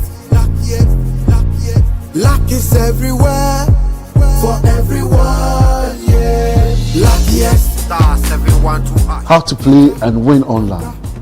Step 1. Go to the URL or website www.theluckiestafrica.com. Step 2. Click on Ready to Play and register. Step 3. Fill out your valid details to register. Step 4. Enter and confirm the OTP sent to your email. Step 5. Purchase your ticket or generate a random ticket. Step 6. Enter the ticket amount you want to buy. Step 7. Follow the steps to buy tickets for yourself or someone. Step 8. Confirm your ticket and choose your payment option. Step 9. Follow the steps to make payment. Step 10. Verify your phone number. I am Mr. Goodluck and I'm on a mission to spread luck all around. Nurse, Papa, driver, bouncer, friends, teacher, banker. Star 712 hash. You could be the luckiest.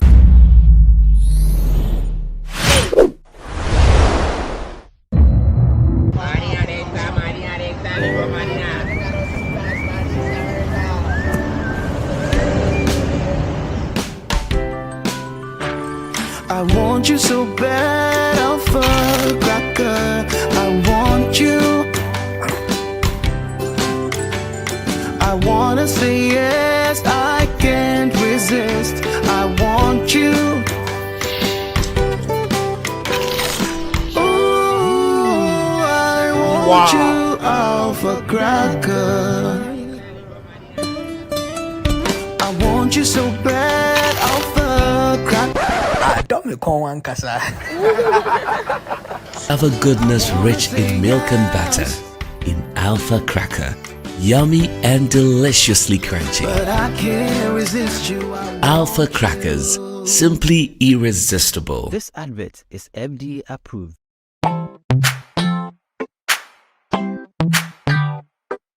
Sweetheart, be mindful of your health. Edia Products Nadia Makeup. I welcome you to Sigma Health and Beauty. You can call us the Beauty Embassy. Who pursue beauty more revealed with quality makeup products. There is only one place. The Sigma Health and Beauty 2022 Ghana Makeup Awards Beauty Retail Business of the Year. Of course, we are the defending champions. World-class makeup brands and Quaniton, you name it. Maybelline, Dark and Lovely, House of Tara, and many more. Your professionalism in the beauty industry is unmatchable.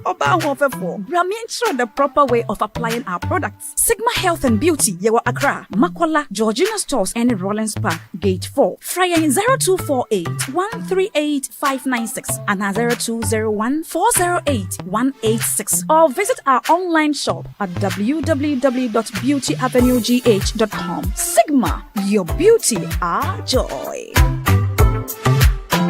Luckiest, luck is everywhere, for everyone, yeah. Luckiest stars, everyone to us. How to play and win online. Step 1. Go to the URL or website www.theluckiestafrica.com. Step 2. Click on Ready to Play and register. Step 3. Fill out your valid details to register. Step 4. Enter and confirm the OTP sent to your email. Step 5. Purchase your ticket or generate a random ticket. Step 6. Enter the ticket amount you want to buy. Step 7. Follow the steps to buy tickets for yourself or someone. Step 8. Confirm your ticket and choose your payment option. Step 9. Follow the steps to make payment. Step 10. Verify your phone number. I am Mr. Good Luck and I'm on a mission to spread luck all around. Nurse, papa, driver, bouncer, friends, teacher, banker. Star 712 hash. You could be the luckiest.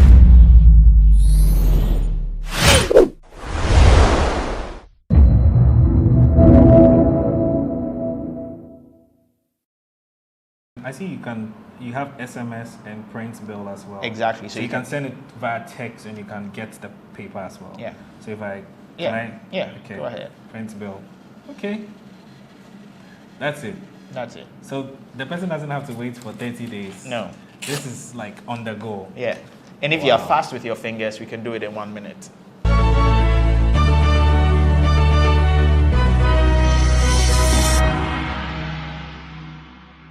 Hello and welcome to yet another exciting edition of BizTech on GhanaWeb TV with me, Mauli Aholemega. On this episode, we'll be learning more about on-site billing, which is an innovation that the Electricity Company of Ghana is seeking to adopt. And I have here with me the engineering manager for Polymorphs Labs Limited. His name is Michael Soli, and he's going to be telling us all about on-site billing. Michael, welcome to the show. How are you? Fine, thank you.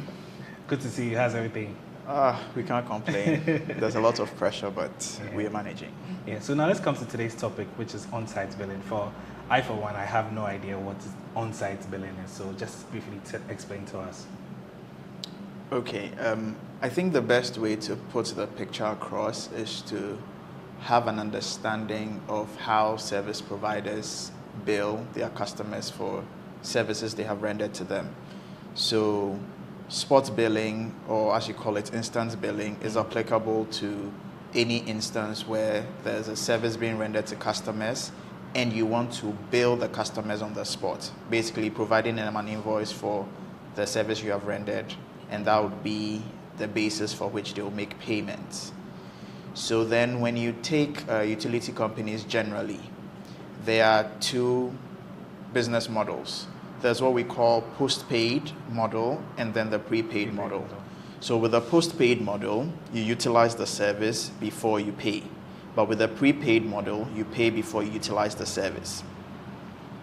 Now with the postpaid model, once you're utilizing the service before you pay, there needs to be some sort of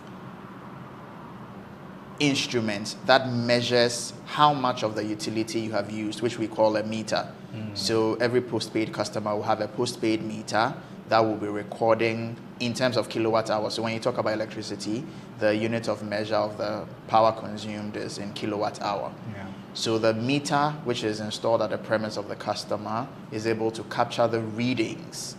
And we are able to tell the customer's consumption by subtracting the previous reading from the current reading, and it will have like date differences.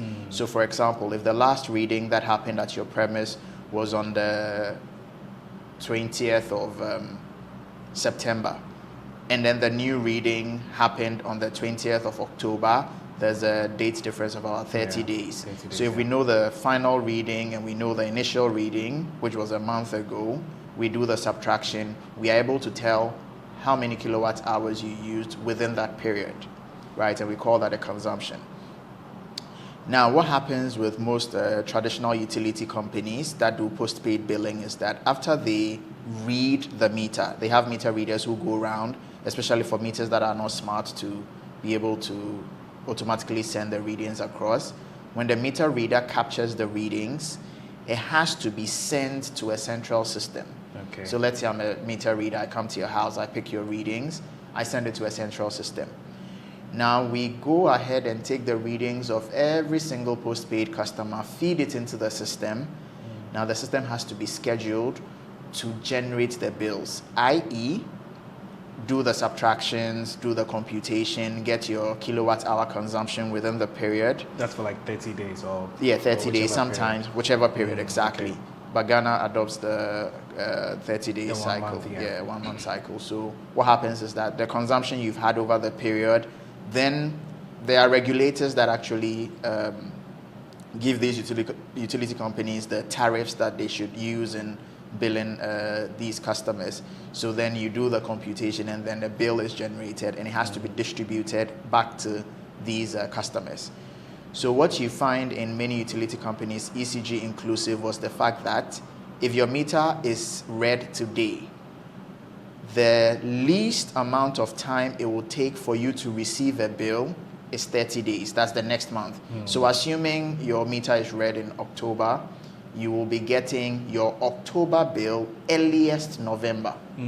Earliest. Okay. Sometimes it ranges up to like 3 months before you get your bill. And I'm sure you probably have experienced that before. So let's just say that once you understand the problem, you also understand the implications. And thankfully, I have a little background in math. Okay. So, and I did a little finance as well. So then you understand time value of money. Yeah. If you're my customer, I have rendered a certain service to you. I've picked the reading for October. And I'm now bringing you your bill in November. I have already lost 1 month time value of money. Yeah. Because if I'm supposed to have been billing you 500 cedis, yeah. exactly. If you had invested at 500 cedis, you would have made some interest. So when you look at the time value of money, and it takes ECG, let's say, 3 months to get you your bill, it is no fault of yours that you receive the bill 3 months after the meter has been read. So the value of the money will not be the same, because if they had taken, let's say, the 500 cedis at the time that the bill was actually generated, you would have made more money in terms of the time value of money than you would have 3 months after. I hope that made sense. So basically, when you look at the time value of money, there's revenue loss over there. So take it from a very simplistic point of view. If you are to invest, right, an amount of money, let's say 1,000 cedis, at the risk-free rate, treasury bill rate, you would have made 30% per annum. Yeah. Right? So then 3 to 4 months, okay, let's say 3 months, right? That's 1/4. 1/4, yeah. Yes. So if you take 1/4 of the 30%, that's 15 divided by 2, 7.5. So that means that you would have lost 7.5% of your revenue just by delaying in giving bills to the customer.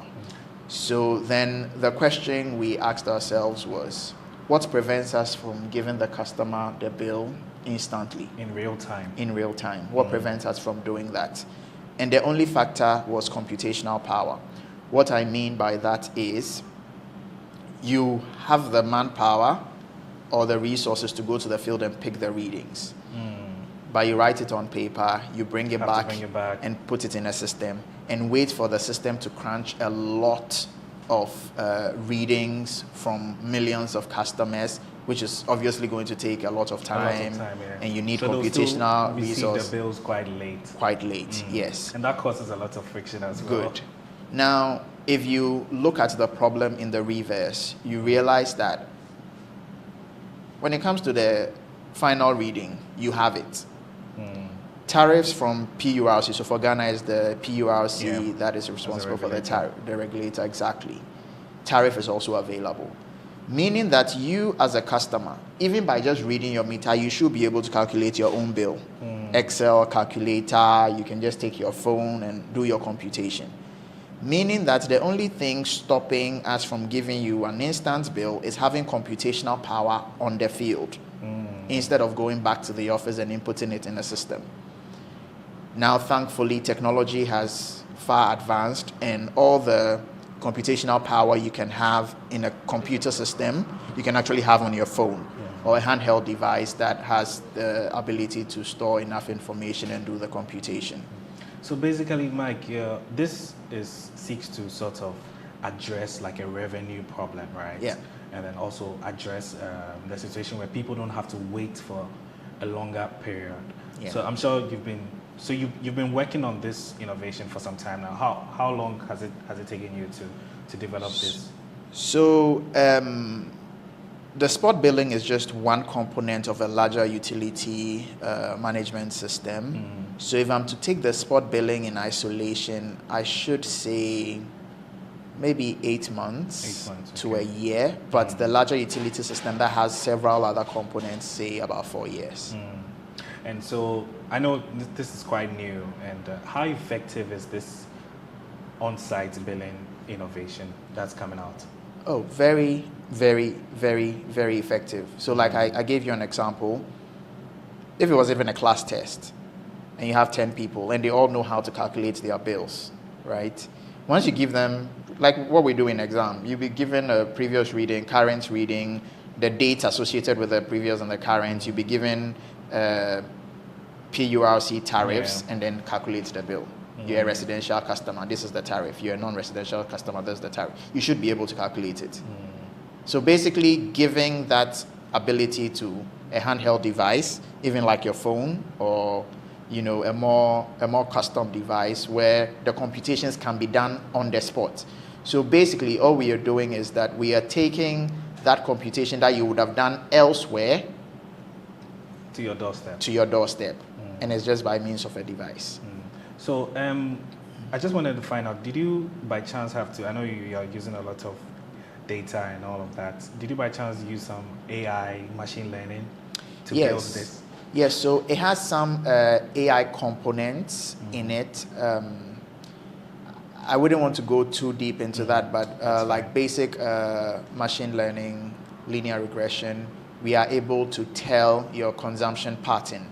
So there are a few things that we do with the spot billing, and well, let me just add this to it. So we don't generate the bill for every single person whose meter we read for certain reasons. So since you mentioned the AI bit of it, I'll just use that as an opportunity to explain how that bit works.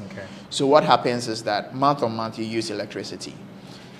That means that we can tell your consumption patterns. Your readings are increasing, but your consumption is going to be almost the same across a period. So for example, if you install the meter today, the reading was 0 kilowatt hour. 1 month later, it is 100.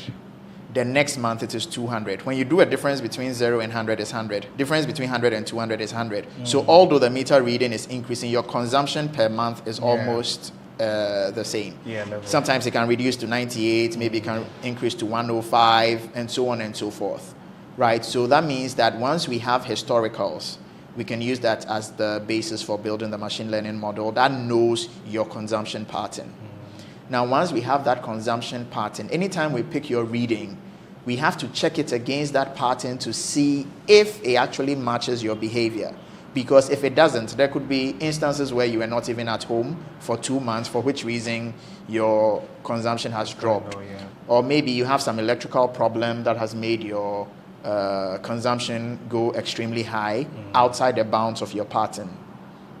So what happens is that once we do the computation of your consumption and realize that it falls beyond the bounds of your behavior based on the model that we have built, we throw it into what we call exception, which will allow extra verification, maybe come and check the meter, make sure everything is fine, or find out the reason for which your consumption is not what we think it should be based on your historicals. And machine learning is basically based on how much data you have and how accurate the data is, because we build the models from these data sets. So, I've been having a very interesting conversation where we'll come back and then we'll look into some of the algorithms you have here. I see a lot of things behind me, so we'll be right back.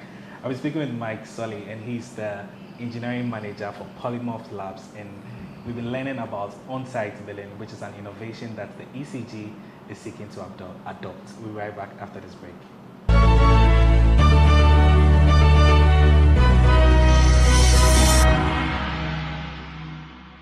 Everyone needs the perfect snack to munch on during a fun moment.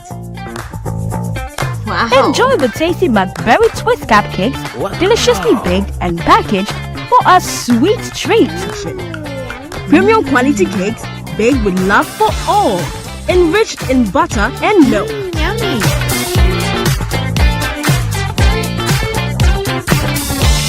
Oh, McBerry Twist cupcakes, simply irresistible. Try one today. This advert is FDA approved.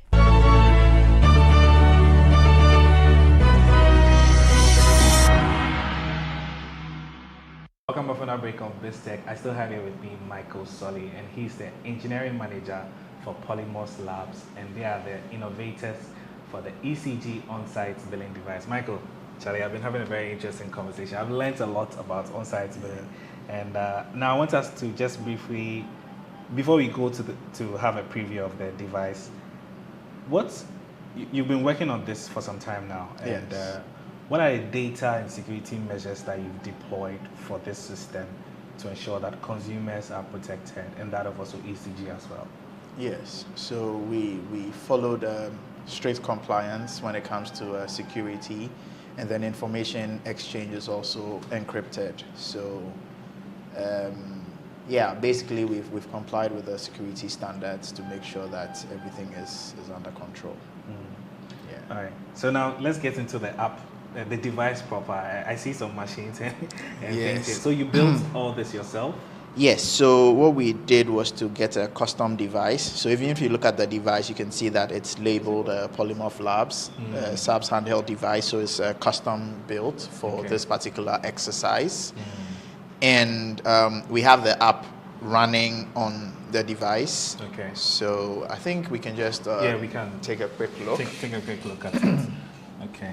So it has, I see it has a very interactive screen too as well. Yes, very interactive, and it has a lot of display area so that you'll be able to do a lot. So it does more than just spot billing. So what you do is that once you go to the spot billing, I've logged in as a meter reader for a particular district. It's just a test environment. Okay. So we can take a look at how it works. So as a meter reader, usually the districts you work with will be demarcated into something we call plots. So the plots will be assigned to you as a meter reader, and you'll be able to see the number of customers within that plot, and then whether it's in progress, whether you've not started, whether it's completed, and so on and so forth. So it gives you like a progress report Yes. as well. So if you've not visited Yes. a particular place, it gives you, okay. And then the officers at the district office will also know how much work you have done for the day and everything. So it gives you so it's a whole monitoring platform as well. It's an end-to-end utility system. Like I mentioned, the spot billing is just one part of it. So it falls into readings and billing as one module, and spot billing is just a small part of it. Okay. So when I select this, I see the list of customers that are pending reading, and then their tariff classes. So all these are residential customers. If I go here, I'll see the list of completed. That means I've read the meter for these people already. If I happen to be in a neighborhood and I don't find that customer in my list, I can actually capture them as uncaptured. For instance, somebody is probably an illegal customer who is not in ECG's database. The system allows you to capture it. So not only does it read, but it's able to make sure that everyone is in the operational line that ECG distributes its power. Yeah. Very interesting. So then let's go with Emmanuel Kofi. Okay.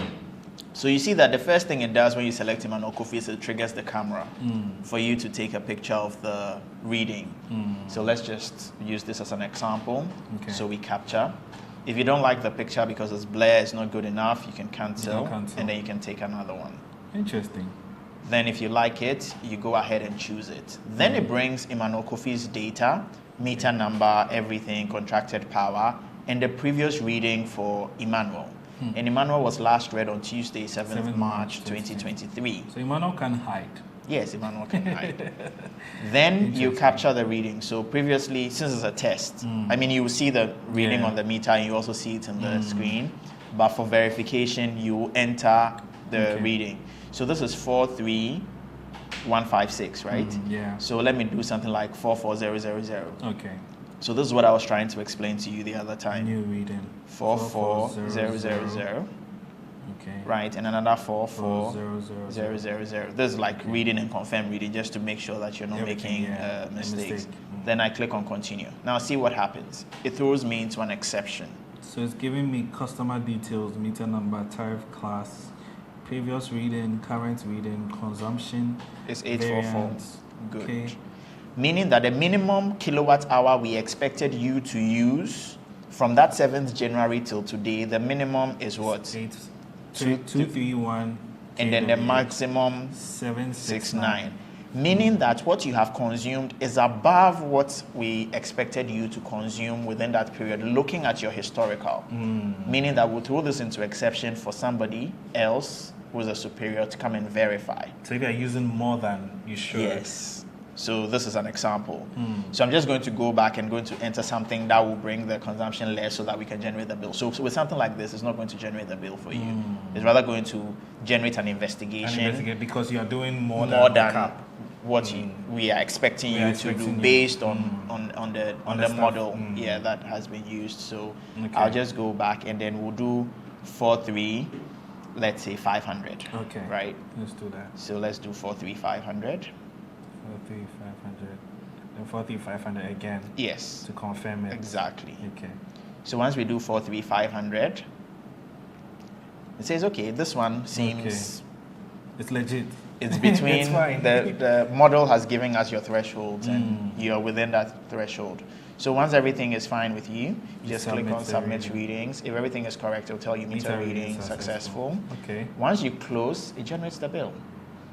That's all. So you can, you have SMS and print bill as well. Exactly. So you can send it via text and you can get the paper as well. Yeah. So if I, okay. Go ahead. Print bill. Okay. That's it. That's it. So the person doesn't have to wait for 30 days. No. This is like on the go. Yeah. And if you are fast with your fingers, we can do it in 1 minute. So basically you would also be cutting down on the time that for postpaid and prepaid they would have to. Does this only apply to only postpaid or just prepaid? So currently it's applicable to postpaid, but you can actually use it for reconciliation on prepaid. Okay. So prepaid meters also have readings. So we can come and pick your readings, calculate the bill, and then use it to match the purchases you have made. Okay.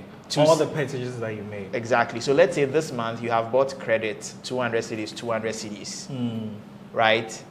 And you were able to use power the whole month. Then I come to pick your readings, and then I realize there's 1,000 kilowatt hour within that period, which is equivalent to, let's say, 4,000 cedis. Meaning that you have most likely bypassed. Some of your equipment are not passing through the meter or something of the sort. So there's something illegal connection somewhere. Interesting. So that means that we are going to extend the spot billing to prepaid customers as well. So just quickly, I know you developed this, but for those who will be on the ground, which are the ECG officers, should they find some weird disparity, can they like arrest the person on the spot, or they will have to? So once it is reported, the system picks it up, and a new team will be dispatched who are well resourced. They have the equipment to come and check your meter for illegality, and then if that is the case, there's a procedure that and there's also the evidence to as well. Yes. As to what was found on the ground. Exactly. Okay, well, interesting. So Michael, we're wrapping up. So you've been doing this for, you said, it's about 4 years now. Yes. This is just one component. There's one component. So this component is around 8 months. Okay. Yeah, but the enterprise utility management system in general, which has several components, over 13 different components for managing the commercial aspect of things, the technical aspect of things, the stores or inventory, meter management. It has so many different components that all work together. So yeah, that has been about 4 years in the making. So 4 years in the making. When I came here, I saw a lot of young guys that you're working with and all of that. Just finally, what do you make of Ghana's tech scene? Because you've been in it for a number of years now. I know you teach as well too. And do you think the prospects are good for young people venturing into tech? I think the prospects are very good. I think we have fantastic talent, but we need to train them a little more and a little better, because writing code is not the ultimate. I mean, it forms about a maximum of 20% of what you need to do. The solution engineering, you need to understand how the solution is going to work, the architecture, the product design, so many things go into it. And even business, how to, position your product for revenue. Because you can build a nice solution that doesn't solve any problem, or even if it solves a problem, people are not willing to pay for that solution. So I think that once we focus, right, and then have very strong tech hubs that are focused on actually delivering on products, as opposed to a lot of PR and a lot of noise making, everybody feels that they are better than the other, unhealthy competition. I think if we synergize, we have people coming together, putting the resources together, what we can do is over and above what anybody imagines that Ghanaians can do. And I think that opportunity is also really crucial, because once you experience something, I mean, you can build a solution that works for 100 people, a few 100,000, but that same solution might not be able to scale for 10 million customers. You need a different way of thinking about the problem. To expand it.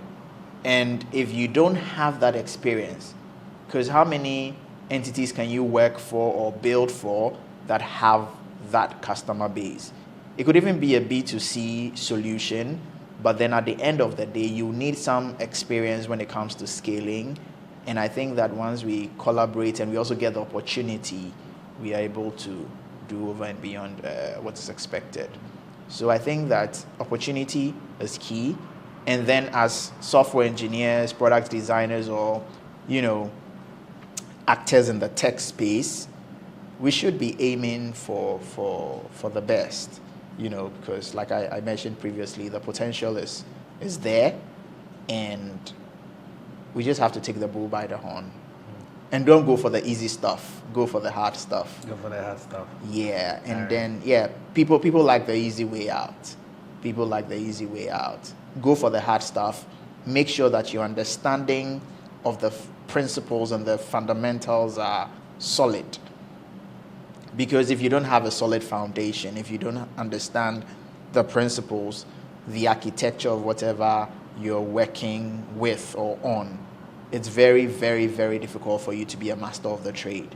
Because everything you see that has been built is based off on like very, very solid foundation. And they are basic principles. So even if you can do it yourself, I think as part of your team, you should have someone who is seasoned when it comes to understanding the fundamentals of computing. So, yeah. Michael, thank you so much. I've learned a lot too. from you, and it's been a very interesting conversation, and also to learn about this device, which is yet to be out there. Thank you so much. I've been speaking with Michael Sully, and he's the engineering manager for Polymorph Labs, and we'll be learning about on-site billing and also about the device that the ECG is set to roll out in a few weeks or months to come. He's been my guest on this week's edition of This Tech. Before we go, don't forget to log on to our website, www.GhanaWeb.com. Don't forget to follow us on all our social media platforms, Facebook, Instagram, and Twitter @the GhanaWeb, and also subscribe to our YouTube channel, GhanaWeb TV. I am Mauli Aholmega. Please do stay for this headlines.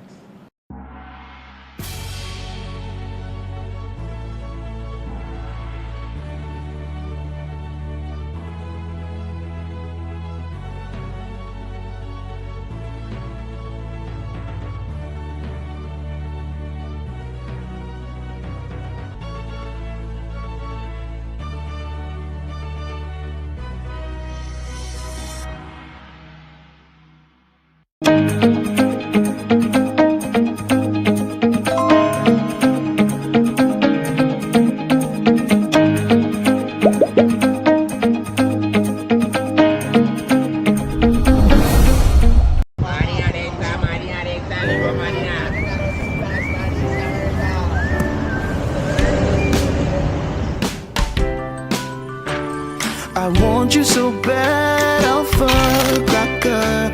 I want you. I wanna say yes, I can't resist. I want you. Ooh, I want you, alpha cracker. I want you so bad, alpha cracker. I don't recall one casa. Have a goodness rich in milk and butter in Alpha Cracker. Yummy and deliciously crunchy. But I can't resist you. Alpha Crackers, simply irresistible. This advert is FDA approved.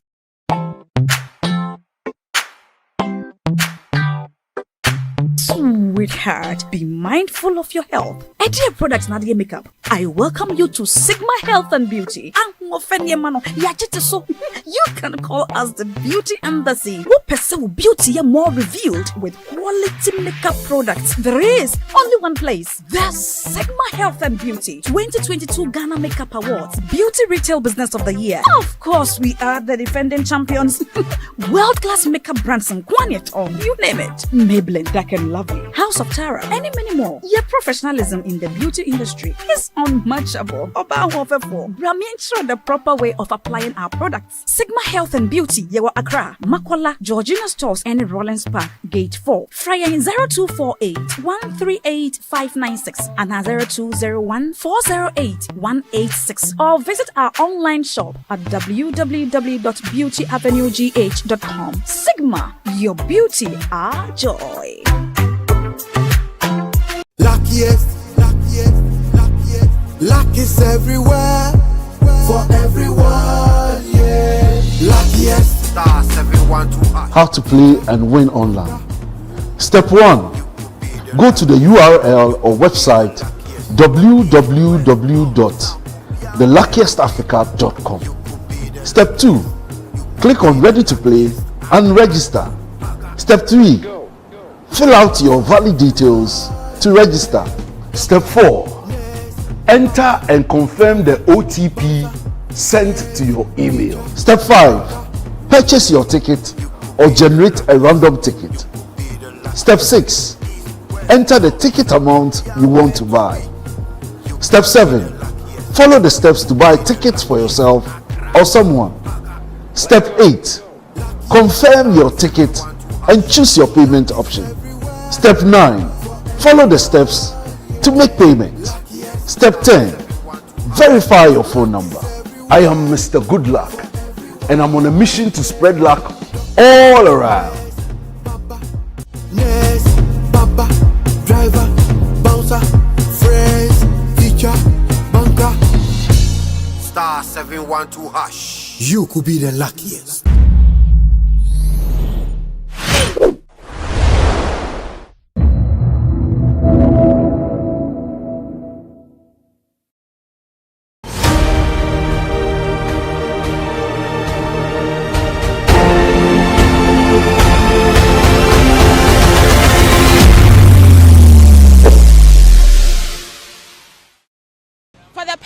GhanaWeb has been serving you with the inspirational stories of people who have seen a lot in life, but despite everything, have strived to make something out of their lives. Today, we get in touch with Simon, who owns a fast food joint in Accra, to find out how he got here despite everything life threw at him. My name is Abigail Johnson Boache, and this is Everyday People.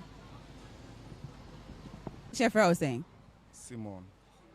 Who's the owner of SM Fast Food? Has said now, we are Bema Bakopa, and I said, but I said I will share you may I sit off on my chair, but I said now you are say check now. Obesha say I. Me Brunoni. People have for now Brun East, Kintampo. Now me back cry because of football. I didn't came here because of this. Me back cry because of football. And if I know the end by, you know, but you're good to us. Or the end by boys 4.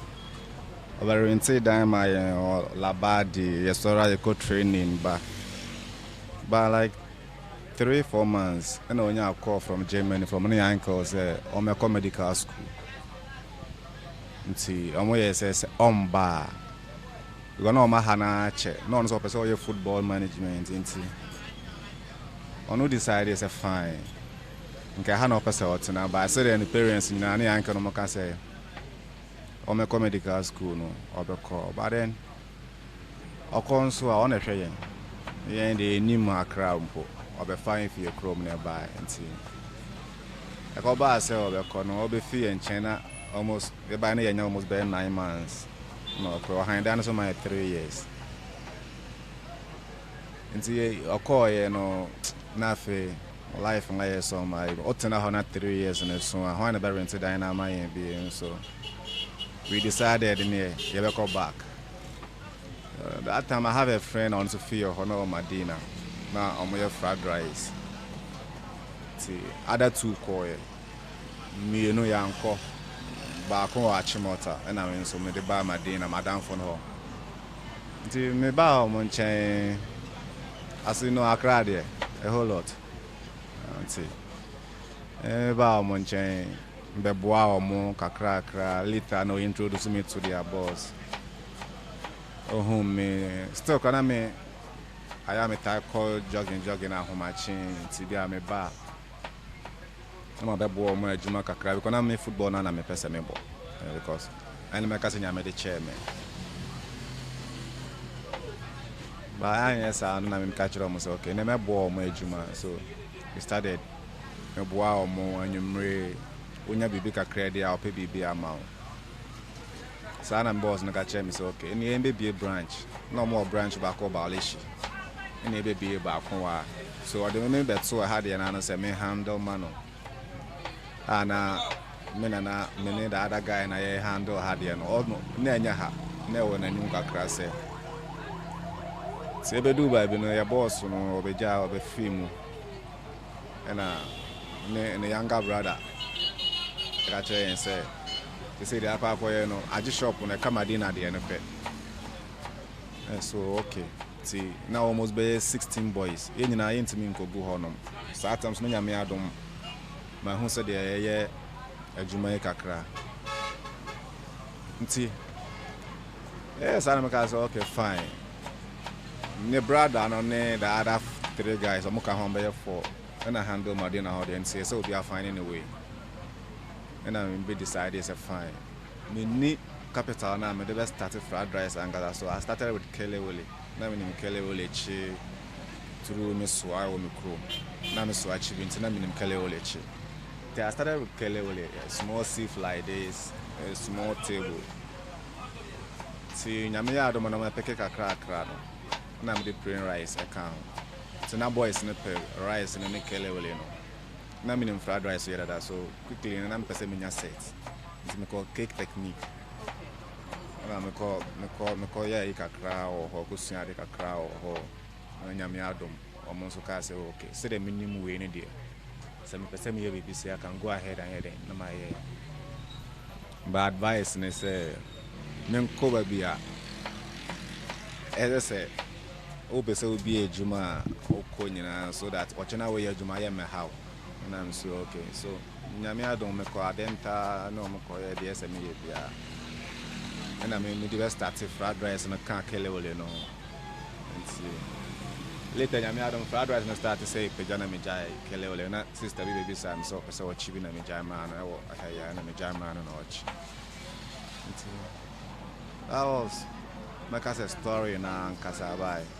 So fried rice yes work on who school they say when your certificate it say you journey be am sure so bet me ana check the pen at say be a obet me aye okay say choba crown pa abuna nyina me but then so wa onim ye man at times no ana nsem bebre wa aje wa obo you decided to say a crack and so despite all these things certificates can you say you are happy about where you are now?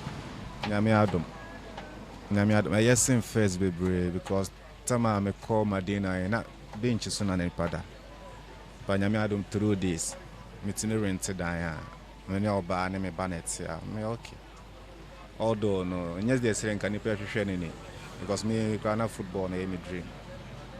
By help on him by be a man, I was switching. Now I be before. But as a matter of fact, because I'm in okay, and I'm same face.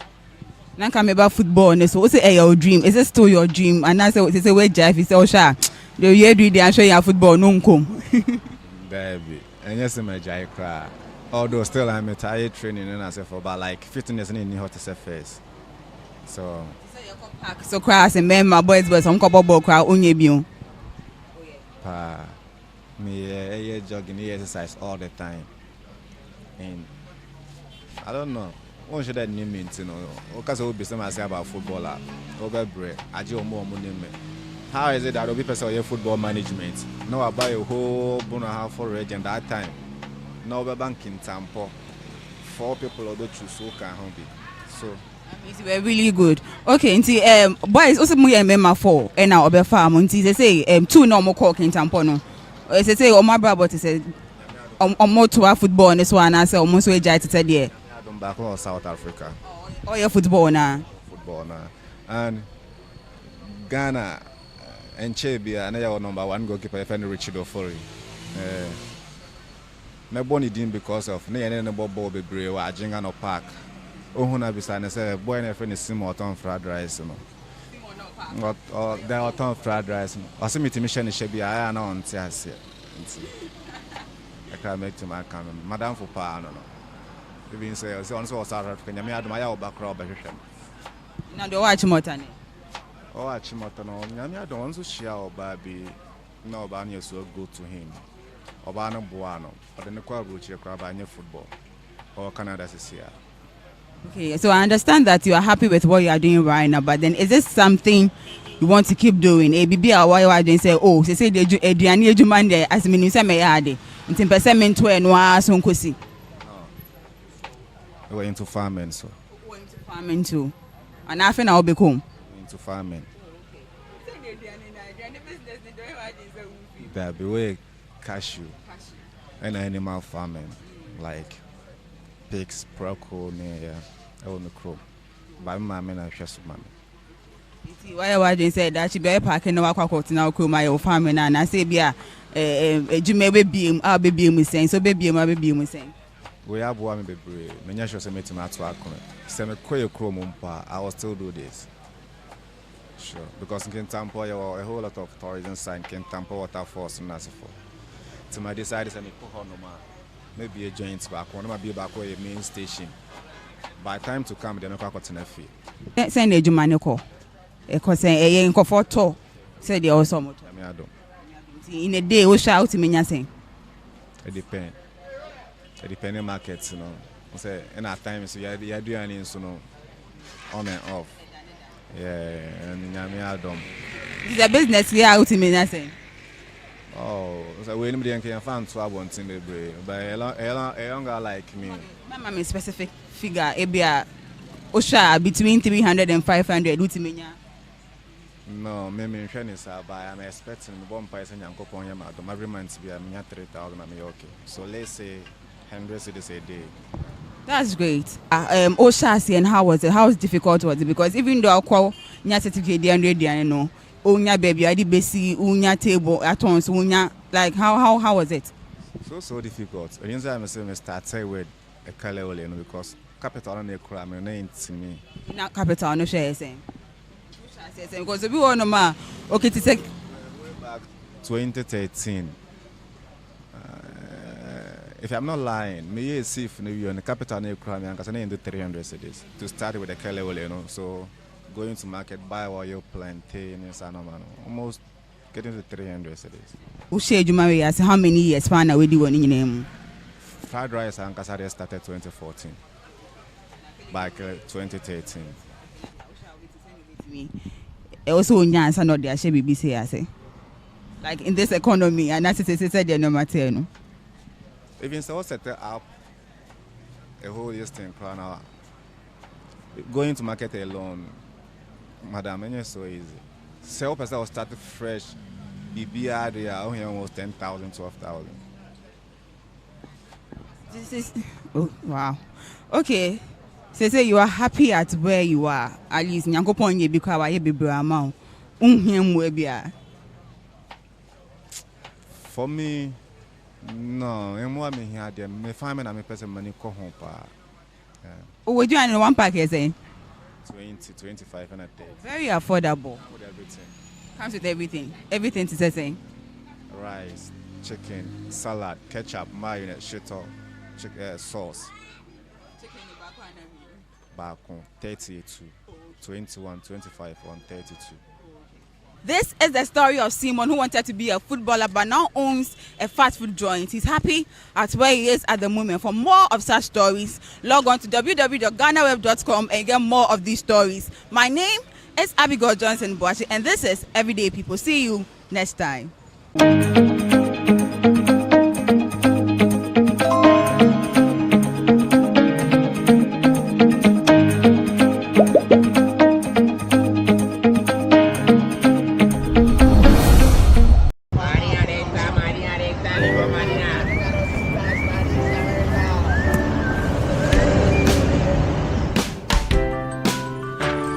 I want you so bad, Alpha Cracker.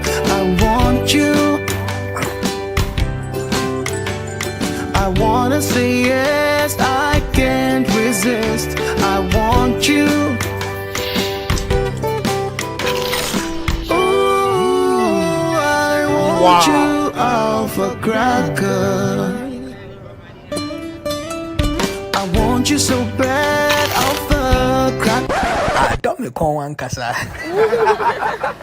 Have a goodness rich in milk and butter in Alpha Cracker. Yummy and deliciously crunchy. But I can't resist you. Alpha Crackers, simply irresistible. This advert is FDA approved.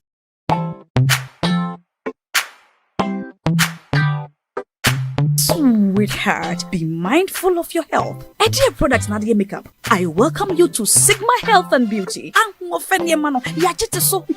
can call us the Beauty Embassy. Who pursue beauty more revealed with quality makeup products. There is only one place. The Sigma Health and Beauty 2022 Ghana Makeup Awards Beauty Retail Business of the Year. Of course, we are the defending champions. World-class makeup brands and Kwanyet on. You name it. Maybelline, Dark and Lovely, House of Tara, and many more. Your professionalism in the beauty industry is unmatchable. Brahmin the proper way of applying our products. Sigma Health and Beauty, Yewa Accra, Makwala, Georgina Stores, and Rollins Park, Gate 4. Fryer in 0248 138 596 and 0201 408 186. Or visit our online shop at www.beautyavenuegh.com. Sigma, your beauty, our joy. Luckiest, luck is everywhere. For everyone, yeah. Luckiest stars, everyone to us. How to play and win online. Step 1. Go to the URL or website www.theluckiestafrica.com. Step 2. Click on Ready to Play and register. Step 3. Fill out your valid details to register. Step 4. Enter and confirm the OTP sent to your email. Step 5. Purchase your ticket or generate a random ticket. Step 6. Enter the ticket amount you want to buy. Step 7. Follow the steps to buy tickets for yourself or someone. Step 8. Confirm your ticket and choose your payment option. Step 9. Follow the steps to make payment. Step 10. Verify your phone number. I am Mr. Goodluck and I'm on a mission to spread luck all around. Yes, Papa, driver, bouncer, friends, teacher, banker. Star 712 hash. You could be the luckiest.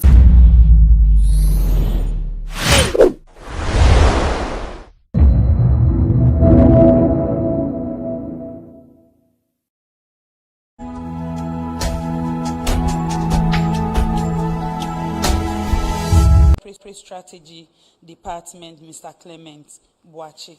Also with us this morning is the Chief Executive Director of Water Resources Commission, Dr. Bob Alpha. We have with us the Volta Regional Minister, Dr. Archibald Lecha, the Education Minister, Dr. Yao Ose Ejukchum, and of course, the Chief of Staff at the Office of the President, who is also the chair of this committee, Honorable Mrs. Akosua Freema-Ose Opare, here to brief us this morning. On that note, ladies and gentlemen, I will invite the Honorable Chief of Staff for her remarks, and then we will take comments and come back for the Q&A session before her concluding remarks. I thank you for your attention.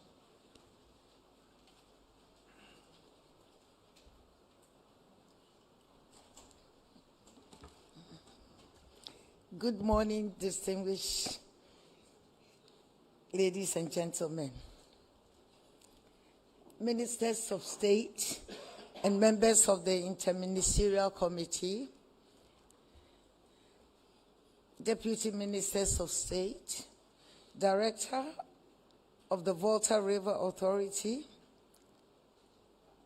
the representative of the Director General of NADMO, Chief Director of Ministry of Information, heads and representative of state-owned entities, friends from the media, distinguished ladies and gentlemen. First of all, I bring you warm greetings from the President of the Republic of Ghana, His Excellency Nana Addo Dankwa Akufo-Addo, and the Vice President, His Excellency Dr. Mahamudu Bawumia, who are both concerned about the impact of the floods across the country.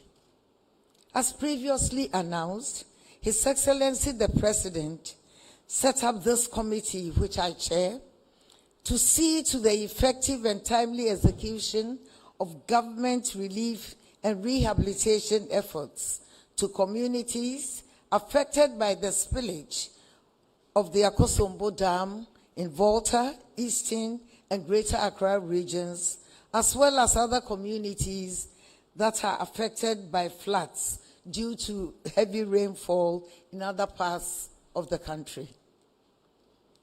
The committee, by this media update, intends to carry you along with recent developments so far as our mandate is concerned, as we have done in the past at Mepe, Accra, Bupe, and other previous briefings. NADMO and VRA will continue with relief and rehabilitation efforts until the last family, whether at safe havens or displaced, are catered for.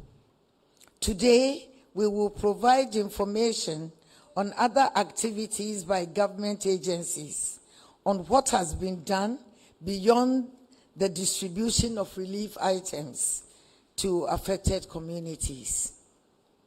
Distinguished ladies and gentlemen, since our last engagement, key stakeholders at the Ministries of Education, Roads, Health, Sanitation, and Water Resources have collected and analyzed data from affected communities and will take us through their findings and actions being taken.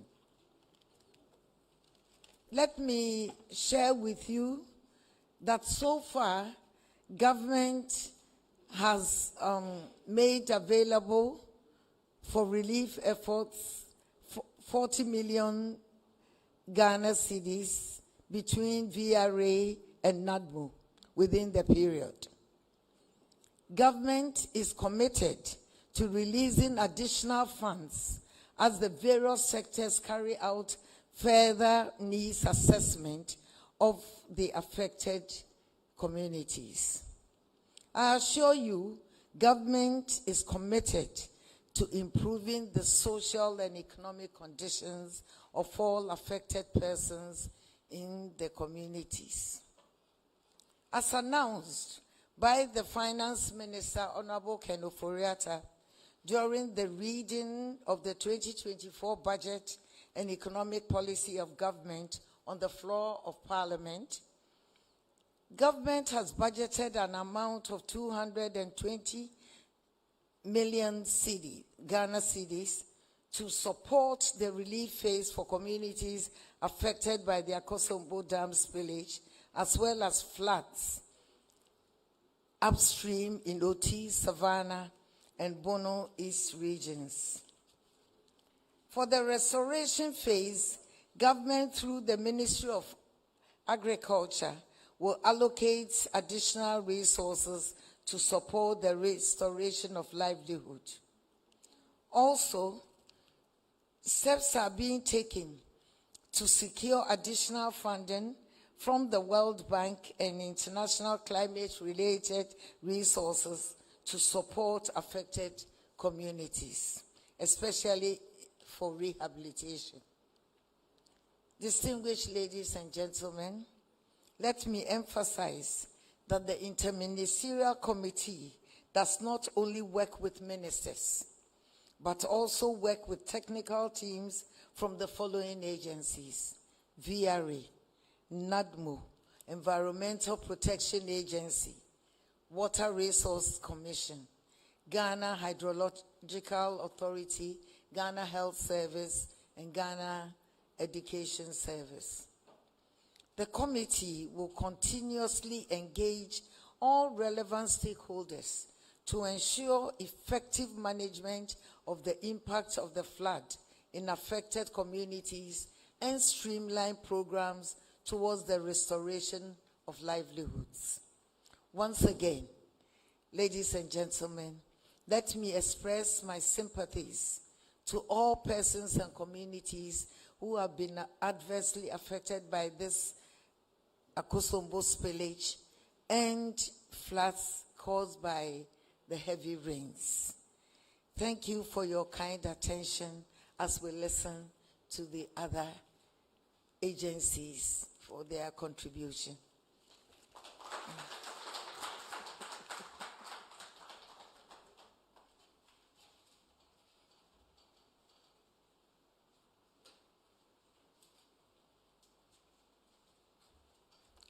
Another round of applause for the Chief of Staff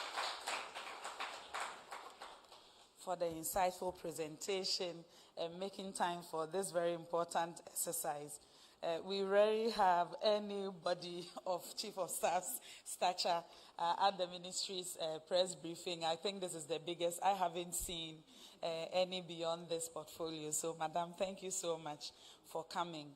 As you are aware, ladies and gentlemen, the Education Minister and his respective agencies, including the Ghana Education Service, have been on ground to do inspections and also ensure that they are able to get the kids back to their classrooms. I would like to invite the Honorable Minister for Education, Dr. Yaosei Juchum, for his remarks.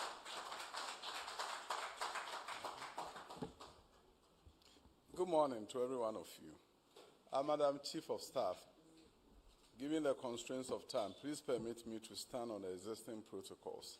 Thank you, Deputy Minister for Information, for the opportunity to address the press this morning. The Nana Danko Akufo-Addo administration have made education the centerpiece of its transformation agenda. Therefore, when this spillage happened, he charged us to go there, make sure we know what is going on, be on the ground, be hands-on. And that's what I did, and that's what my head of agencies have done. We've all visited the various places to ensure we can work with the regional minister and the regional director of education, the district directors of education, to provide the necessary assistance to the students, the teachers, and the communities. Please understand that there were some schools initially that became safe havens for the communities, and rightly so. That is what is done anywhere in the world. When there's a disaster, schools become safe havens temporarily. So within a short period of time, we'll be able to, in a number of cases, provide alternative arrangement for the students who have education. There are places where students are returned to school. I'll just give you the overall summary and then some specific examples. Specifically, 42,526 learners and 1,561 teachers in 121 schools were affected by the spillage. In Volta region, Keta, North Tongue, Central Tongue, Ketu South, Pando, Sabdai were affected by the spillage. Across the board, some kind of education opportunity have been extended to all students. In some cases, they've gone back to their schools. In other cases, we've moved them from some schools to others so that they can be accommodated to get some quality education. 2 high schools were affected, St. Kisito and Komboni. Komboni is a technical school, and of course the flooding has affected some equipment. This was a school that was retooled by the president with state-of-the-art equipment. So the organization that provided the opportunity for us to do the retooling have gone back, they've done evaluation. They think they have to replace a number of items. AVIC from China, they are ready to do that. And they are working on that so that we can get all the equipment that can no longer function to function again. So Komboni is doing well. The same cannot be said about St. Kisito. In the case of St. Kisito, it was not directly affected by the spillage, except that the school became a safe haven. So the community have taken over the school. The assessment we did was that by the end of the week, we may get the community at a better location or safer place or back to their homes, and then St. Kisito can then open. So we have postponed school reopening for St. Kisito, which is a high school at Mepe. Now, what we have taken a look at is that now that the water is receding, we've looked at facilities. We are looking at opportunity for rehabilitation, and where we need to build a new school, we have an opportunity to do so. So in the meantime, students affected are in different locations and they are learning. The goal is to make sure that the students are not left behind anywhere in the areas that have experienced the spillage. We also understand that in many of those schools, their textbooks were destroyed. Teaching and learning materials have been destroyed. So we are going through an emergency procurement to make sure we can provide teaching and learning materials to all those schools that have been affected. The Ghana GTV has also supported with distance opportunity for the student through live broadcast. Students can get the opportunity to also learn. Teachers have been redistributed in a number of places so that they can support schools that have been impacted in terms of where they are now doing a shift system to accommodate all students. Madam Chief of Staff, we thank you for your leadership in this process, and we are grateful for the support you have provided and the opportunity to be at the table with all our sister ministries so that we can do a serious collaboration. The Ministry of Education is fully determined that with the support of the World Bank and other development partners, will bring some semblance of stability and normalcy to our schools in a short period of time. Thank you for the opportunity.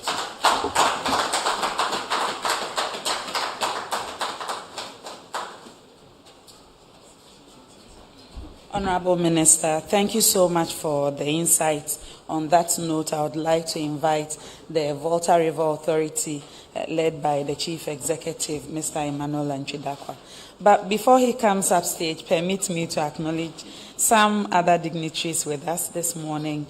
We are joined by the Director, Public Health at the Ghana Health Service, Dr. Franklin Esiedu Bekwe. Also with us is the Deputy Director General, Ghana Education Service, Mr. Stephen Kweku Owusu. We are also joined by the Deputy Director General, Ghana TVET Service, Mr. David Pra. Chief, your audience.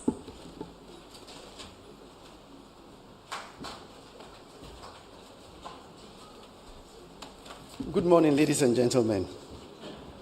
Madam Chief of Staff, I'd like to stand on existing protocol to deliver my remarks. Thank you very much. Good morning once again. Let me start by empathizing with our compatriots who were impacted by the necessary and controlled spillage from the Akosombo and Kpong dams recently. I'd like to also empathize with the communities affected by the rains and floods upstream of the Akosombo Dam, or the Volta Lake, so to speak. My colleagues and I, and indeed the board of the authority, are aware of the difficult circumstances we all find ourselves in. We share the pain, but we are determined to ensure that everyone is restored to their normal lives in the shortest possible time. More importantly, we are determined that under the current circumstances, no one will be left behind. No one will be alone. And that's what we are vowed to do. You know, as dam managers, we are to maintain a balance between the integrity or safety of the dam and the consequences of a spill that will be required to protect the dam. We are therefore consoled that despite this difficult experience, no lives were lost. Thankfully to Madam Chief of Staff, our dams are safe and secure. So the question most people have asked is, what are we doing to make the lives of our brothers and sisters who have been either displaced, etc., comfortable? Indeed, ensuring and delivering relief is our utmost priority at this stage. So far, the emergency response efforts have been carried out and still ongoing in the various communities and districts in a number of regions throughout the country, namely, in particular, Volta, Eastern, Greater Accra, Savannah, Bono East, and Yoti regions. All these regions have been impacted by the heavy rains. And as you may be aware, we closed the spillway gates on 30th October 2023. Just about 3 weeks ago. And since then, together with NADMO, we continue to provide relief items to our compatriots who live upstream and downstream of the Akosombo Dam. So far, as the Chief of Staff said, we have set aside a budget of 20 million cedis, Ghana cedis, for the relief phase. So for all the affected persons, we have, in conjunction with our good colleagues from NADMO, facilitated and provided shelter, food, clean water, sanitation services, and other essential supplies. And also, with the support of the Ministry of Energy, we have so far distributed in excess of 5,000 solar lamps in areas where electricity was disrupted by the floods, or continued to be disrupted by the floods. We have worked with our colleague utilities where necessary to reconnect electricity supply to some of the impacted communities. And to allow easy access to some of the impacted communities, we have constructed new access roads to allow for the delivery of support and relief items. As far as medical assistance is concerned, we are currently working with the various district health authorities to provide the necessary drugs to the various district centers and mobile clinics that have been set up and are still operating in the various holding centers. So far, we have spent in excess of 2.5 million cedis on the supply of medical items to these facilities. With regards to the provision of, let's say, water services, we continue to work with NADMO as a lead agency to provide water tanker services and the supply of bottled and sachet water to those who have lost their water supply systems. And let me name just a few of the areas: Asuchari, Akusi Amedeka, Togome, Mepe, Adidome, among others. And more significantly, we have restored the water supply systems in Aveime and New Bakpa, and of course at St. Kizito at Mepe. And in doing all this, in carrying out all these relief works, we have worked with the district assemblies and the regional minister, in particular Dr. Lecha from the Volta region. Doc, thank you very much. You've been our champion. I think it does more advocacy for VRA than I do myself. So thank you very much. But apart from that, we've done a lot of work with the DCEs and the MCEs, as the case may be. Not only that, they've also worked with them and other international agencies in order to make sure that the relief work that we do meets the international standards that are required under such circumstances. For example, the World Food Programme has been there. The UN Interagency Working Group has also been there through NADMO and the district assemblies. So in conclusion, ladies and gentlemen, we will continue to work with the Interministerial Group Committee to ensure that livelihoods are restored in the shortest possible time. But before I go off, no one will be left behind. That's what we vow to do. Thank you very much.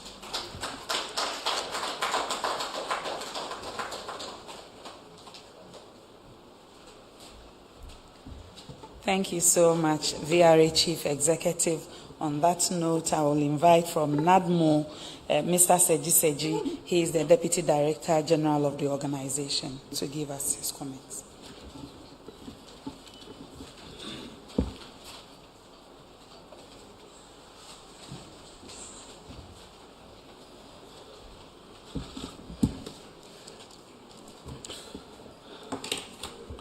Thank you very much. Madam Chief of Staff, permit me to stand on already acknowledged protocols to save time. NADMO, as mandated by our Act 927, places us at the center of every response effort towards any emergency and disasters in Ghana. And regarding the flooding as a result of the spillage, NADMO played that role in representing the coordinated efforts of government throughout the period from the 15th of September, when the spillways were opened, to the 30th, when the spillways were shut. And we continue to deliver on our mandate in terms of responding and coordinating the recovery efforts. In a disaster situation, we normally start with mitigation through preparation, the response efforts, then the recovery effort. The recovery effort is a bit prolonged because the main objective of the recovery effort is to try and bring back to as near as possible to the state in which the communities or the affected areas are before the incident happened. I'm sure, as you are all aware, there was a lot of disruption to public facility, to homes and other amenities.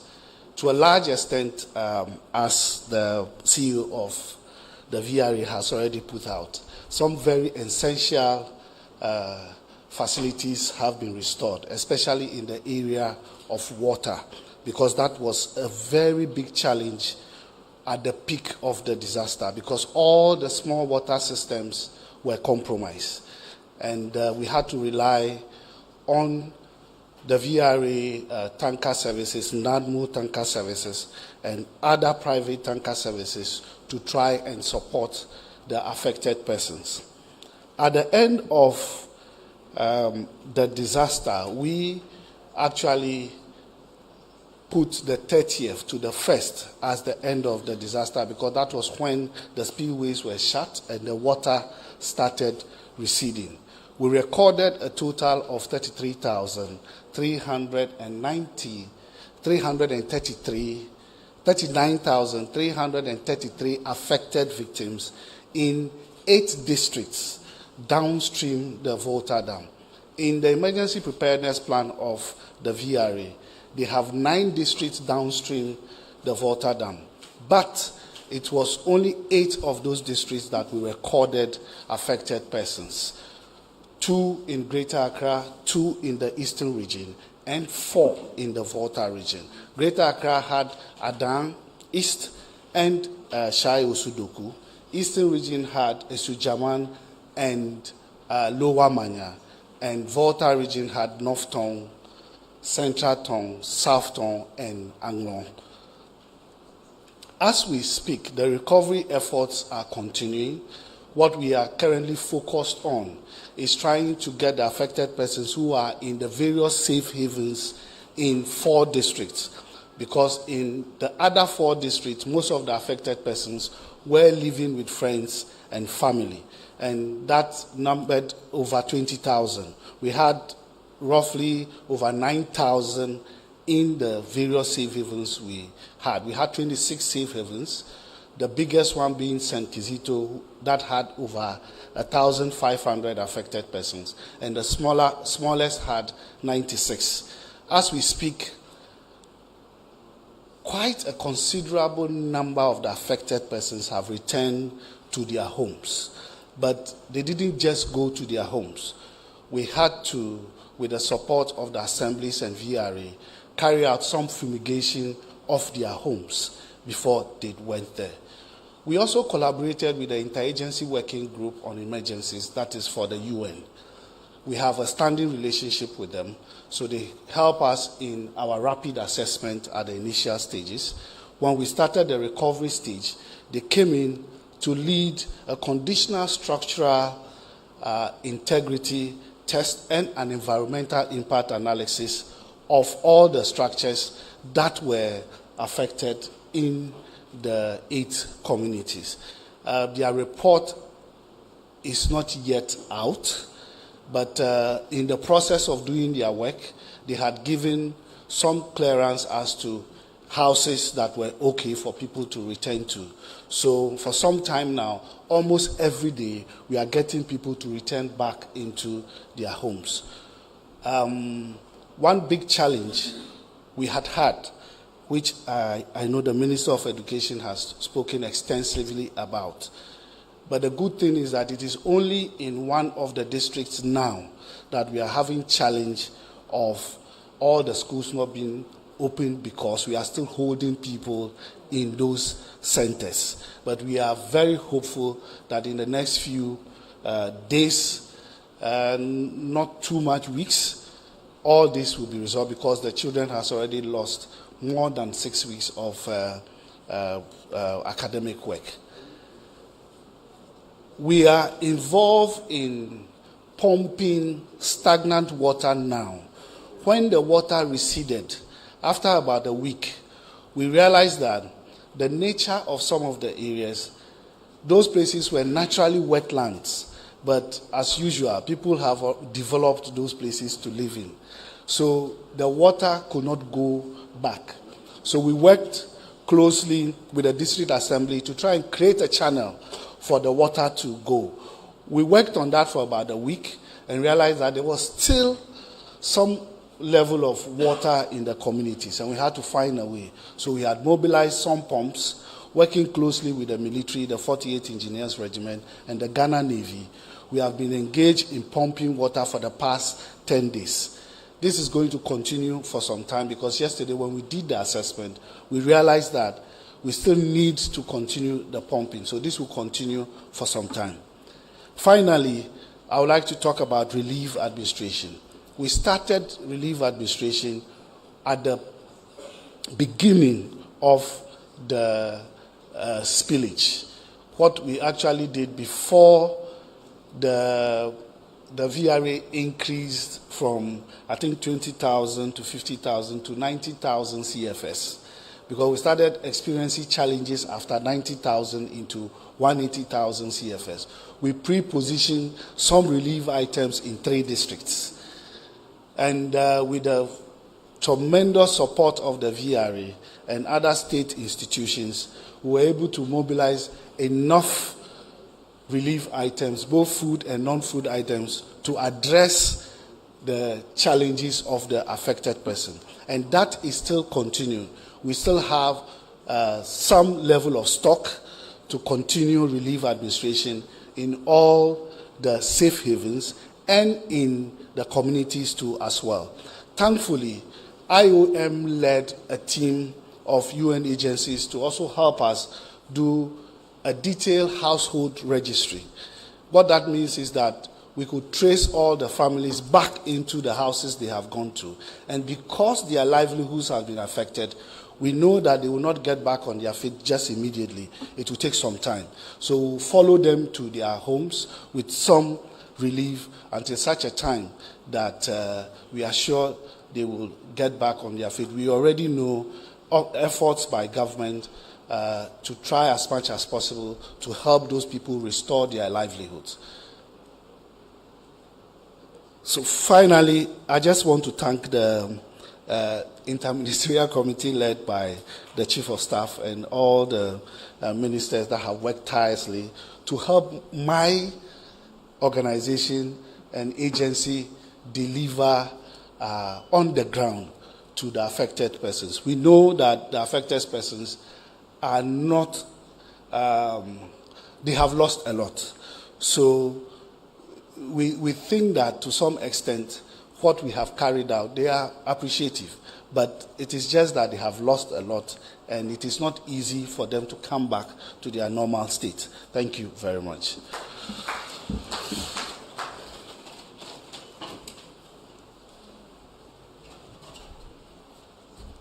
Thank you so much, Mr. Seji.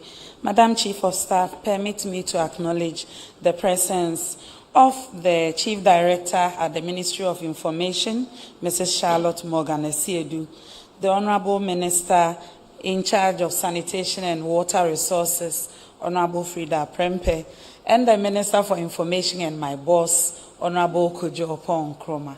On that note, I would like to invite the Water Resources Commission for their remarks. Madam Chief of Staff, Honorable Ministers, they've been working closely with the Water Research Institute and the Ghana Hydrological Agency to ensure there is safe drinking water for all affected communities. Dr. Bob Alpha, your audience.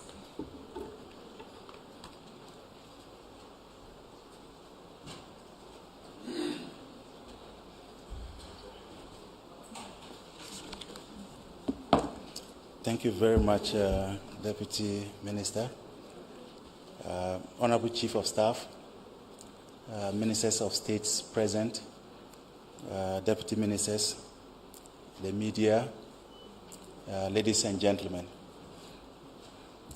We are here today to share concerns on the current development of the flooding, both in the Lower Volta as a result of the spillage of the Kosombo Dam, and also the upstream section, Bupe and its surrounding areas, as a result of heavy rainfalls.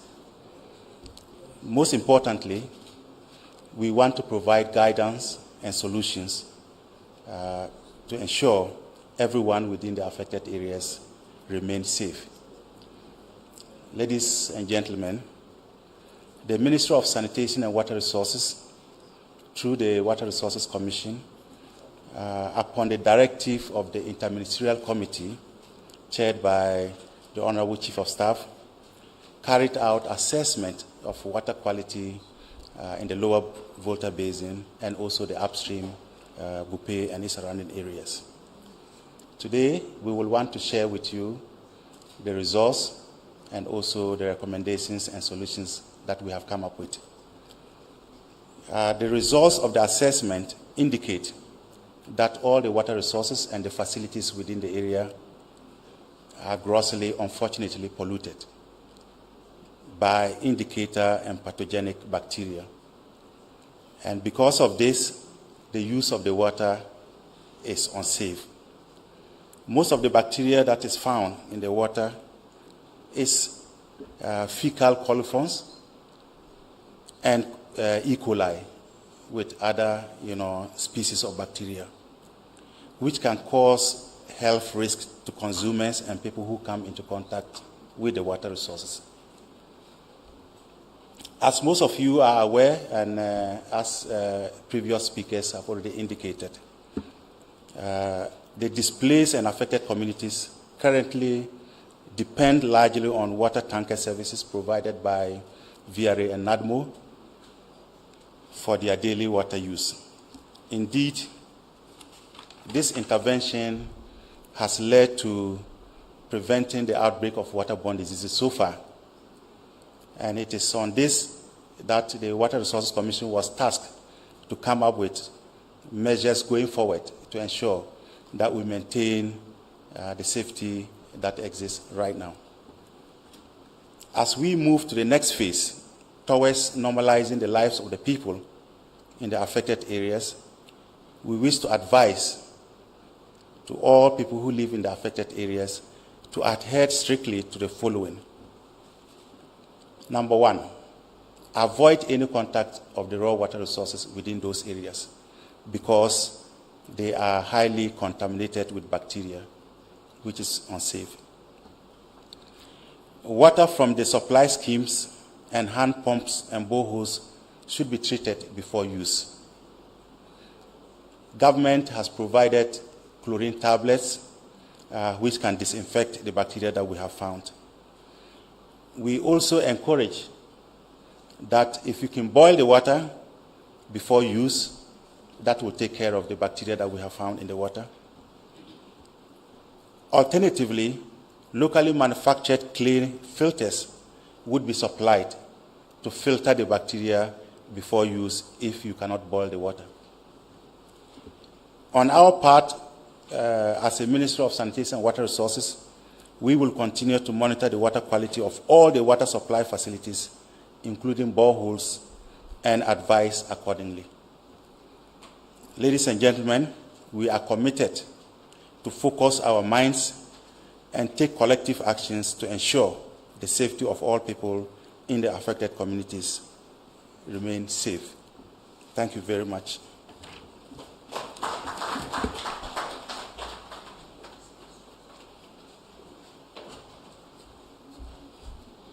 Madam Chief of Staff, Honorable Ministers, last but not the least, I would like to invite the Director of Public Health at the Ghana Health Service, Dr. Franklin Asiedu-Bekwin, for his remarks.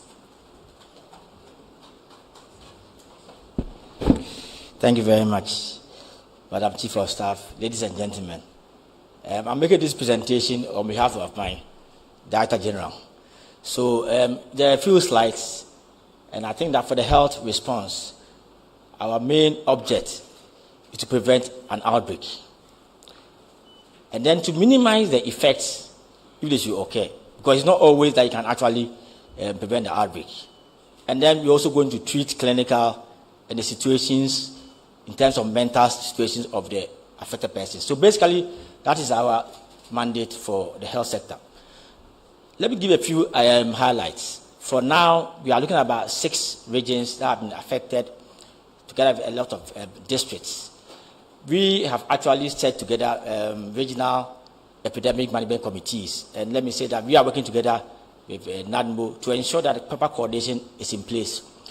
I want to state that as I speak, there's no death that can be attributed to the floods.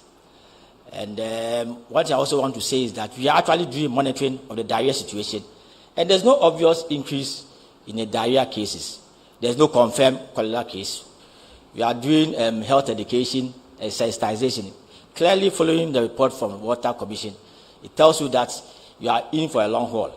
I mean, this situation is not by a month or 3 months. We are going to have... The water is actually receding, but it also comes to its effect. So in case of Ada East, they've actually have to close down some safe havens. Next slide. So this is just an idea of the regions and the districts that have been affected. Next slide. So just to go in terms of details, we've assessed of the coordination effects that we've had. We've had a number of visits by our prominent officials. And then there has been a lot of donations by partners, including WHO, UNFPA, Pharmaceutical Society of Ghana, and others. So giving a lot of aqua taps, they've given a lot of medicines and the rest.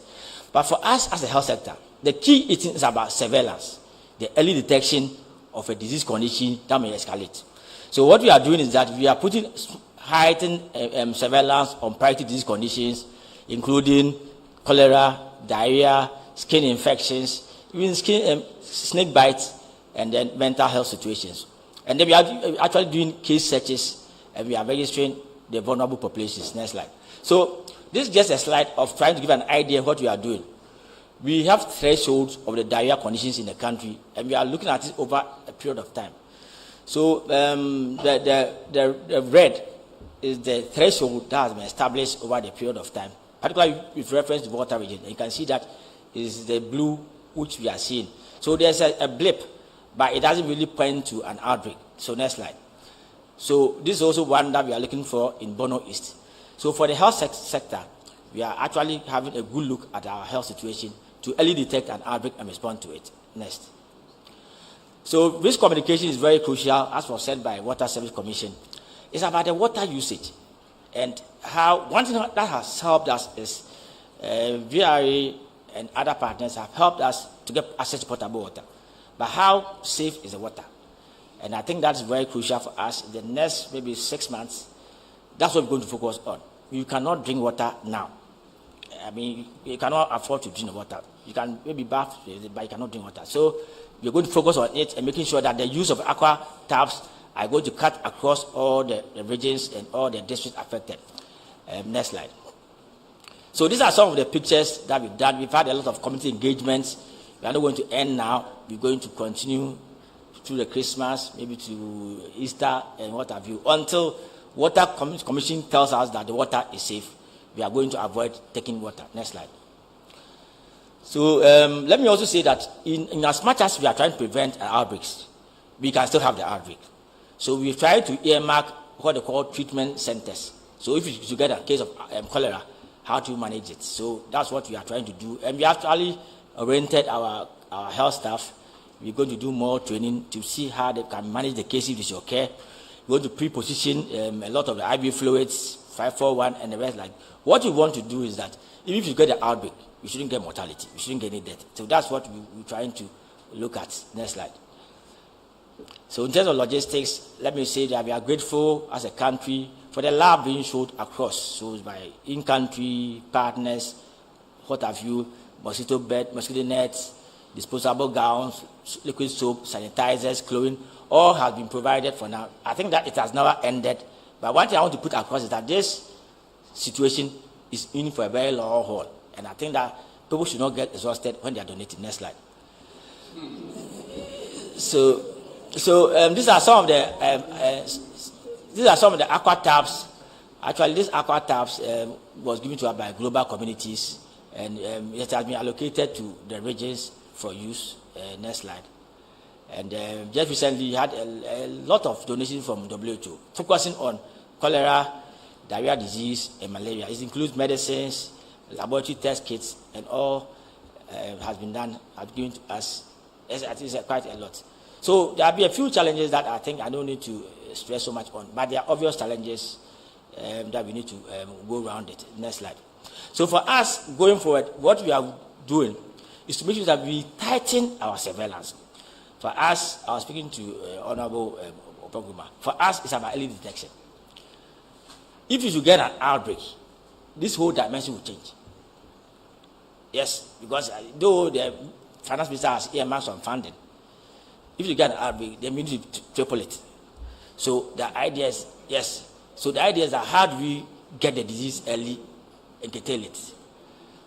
And then the idea issue is how do we get community. Yes, so honorable, there shouldn't be an outbreak. So the community should be mobilized and educated not to drink water. Our water is not safe for now. We are also trying to stockpile medicines and on-ground logistics for, if a possible outbreak, contain our source. That's what we want to do. And then there should be more bed nests. So we can be getting malaria, more bed nests. So if we get malaria, it's on the minimal side. And then we continue to train our staff. And the one thing I also want to state is that what is happening through people's mind? People have lost their property. There's a lot of mental stress going on. So I think that's one area we need to focus on. How do we make sure people are sound to go about their duties? And we, as a health service, will continue to maintain our service delivery. Thank you very much.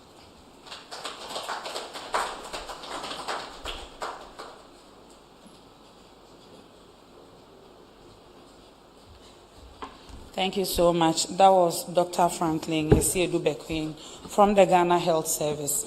Ladies and gentlemen, let me remind you that if you want to join this press briefing from the comfort of your homes or offices, you can join us on GTV, City TV, Adum TV, Movement TV, Asase Radio, ABC News GH, and streaming on Facebook at Ministry of Information.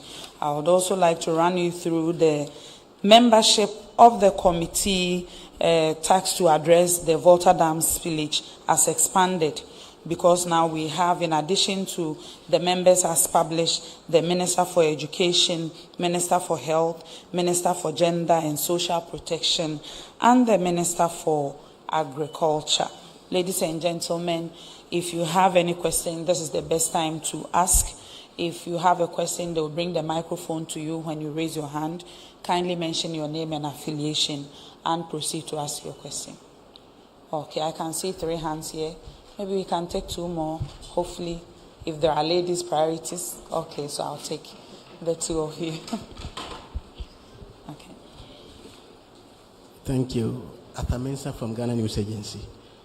My first question, regarding the people who have returned to their homes.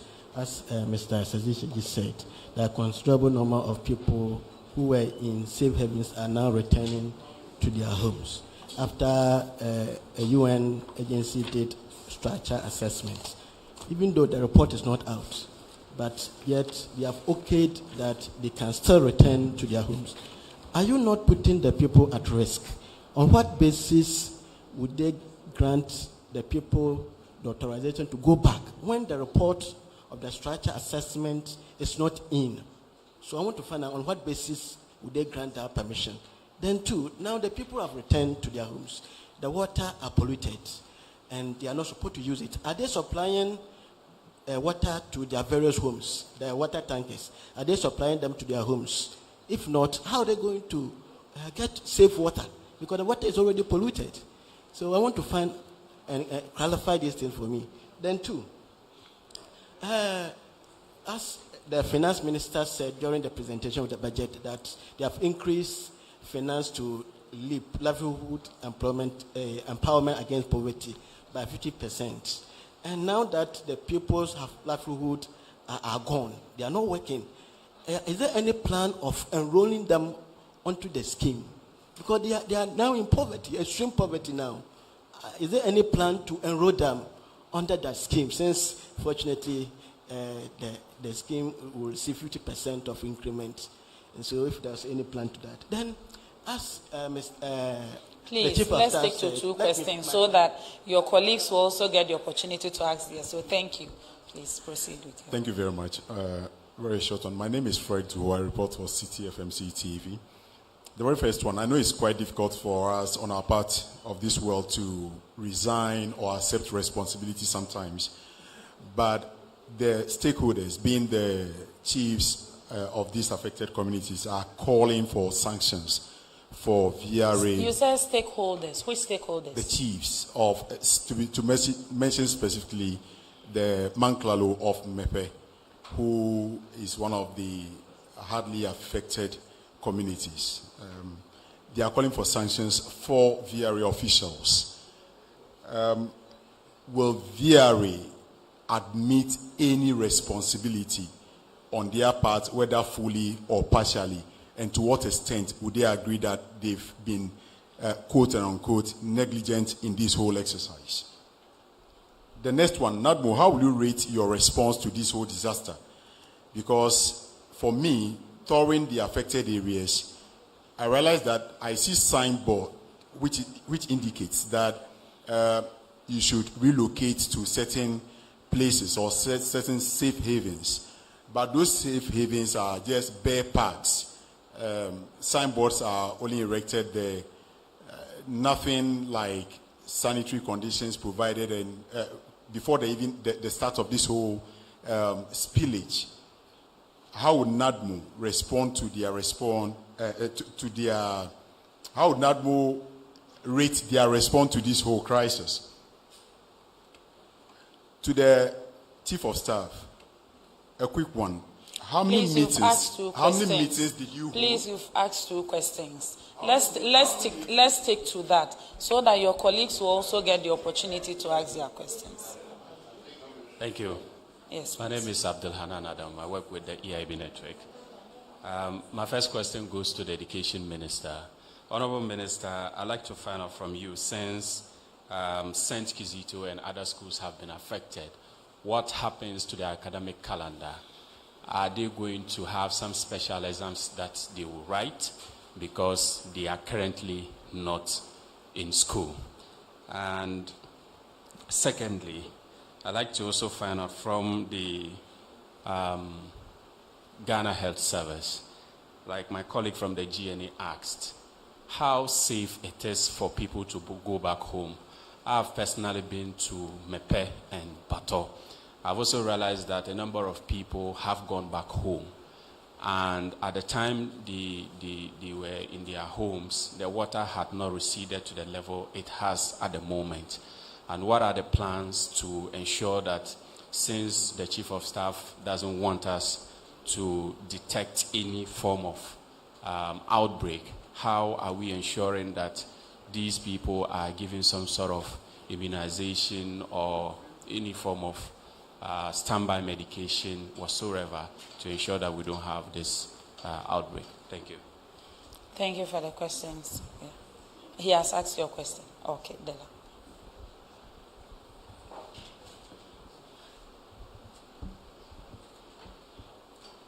My name is Della Russell. I work with Daily Graphic.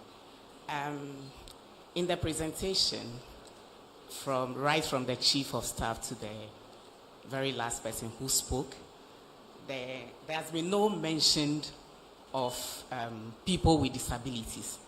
It is as if we are pretending that people with disabilities were not affected by this disaster. And if there are, what are the plans for them? And then secondly, on the issue of water quality, the Water Resources Commission has presented a report. What has been the level of awareness within these communities that these water qualities have been compromised on? I'm asking this question because I was in Tefle just this past weekend, and I can share with the ministry pictures I have taken of people fetching this water and boiling them for use simply because they do not have any form of water supply. They don't hear, they've been calling for drinking water, which they say they do not have, so they have no choice than to go back to these contaminated water sources to fetch for use. So what is the plan like, and how are we assessing the water supply situations even beyond the post-recovery period? Thank you. Okay, thank you so much. So before I yield to the Honorable Chief of Staff and Ministers, there are a few questions that I would wish we could defer for another day because the Gender Minister will join us for the next session when we have the briefing, especially on the plan of enrollment of affected persons on the LEAP and arrangement for persons with disabilities. The Minister for Gender, Children and Social Protection has already sent a delegation to the affected communities. They have collected data.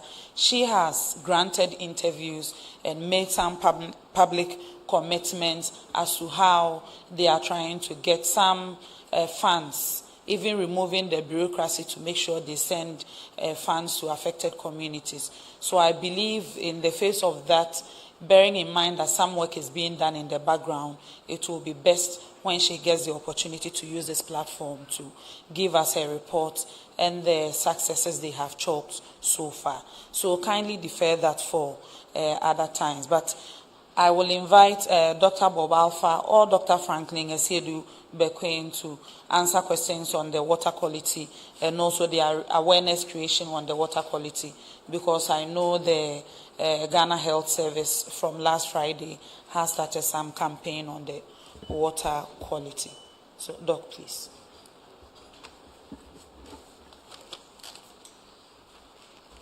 Thank you very much, Honorable Deputy Minister. So I think one person wanted to find out on what basis are people going to their houses. And I think that first and foremost, you need to look at the integrity of the building themselves. I mean, so that was a bit different from a health issue. But then normally, what you need to do is that you need to spray against any reptiles. You know, when you have these flats, a lot of reptiles, snakes, and the rest will go into these houses. So clearly, the houses will be have been sprayed, and it's going to be ensured that it's done. Then, as I mentioned earlier on, we are providing bed nets because we want to be sure that people do not get malaria. Then it's about disinfection. There's a lot of contamination going on. So we are providing a lot of chlorine for the houses so that people actually disinfect their houses and do not get infected. Then I'm talking about the aqua taps themselves, that you need to make sure that you actually have to make sure that you actually use it.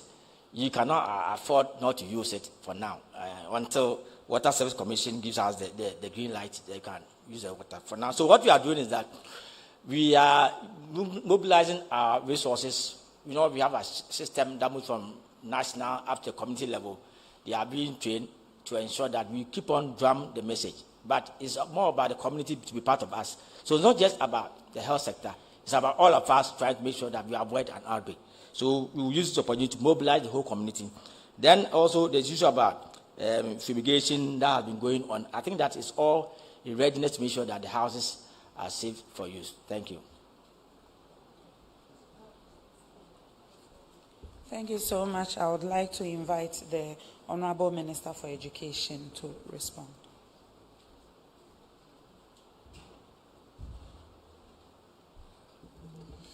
Regarding lost time for our students who are not in school, specifically St. Kizito, the Ghana Education Service are putting together a special calendar for them.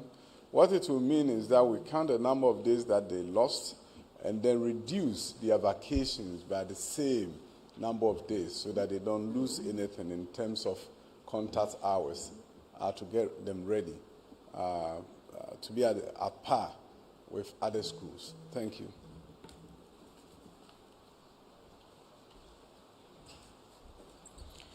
Thank you so much, Honorable Minister. There was also another question on assessment of structural integrity of the buildings. But as you are aware, that falls directly under the mandate of both the Minister for Works and Housing and also the Minister for Local Governments. And we know that the engineers at the various district assemblies have been tasked to collect data, some of which has been shared in the past. But especially when they are not in the room, it is not good to speculate. That's why we bring some specific sectors for them to come and respond. So on gender, on local government and rural development, and works and housing, we'll provide another platform for them to come so that they can respond to your questions directly. There was also another question about the water quality, but I think from Mr. Atamensa, but I think Doctor had already addressed it, but if he wants to reiterate, we'll create the platform for him to mention what has been done. Yes, please.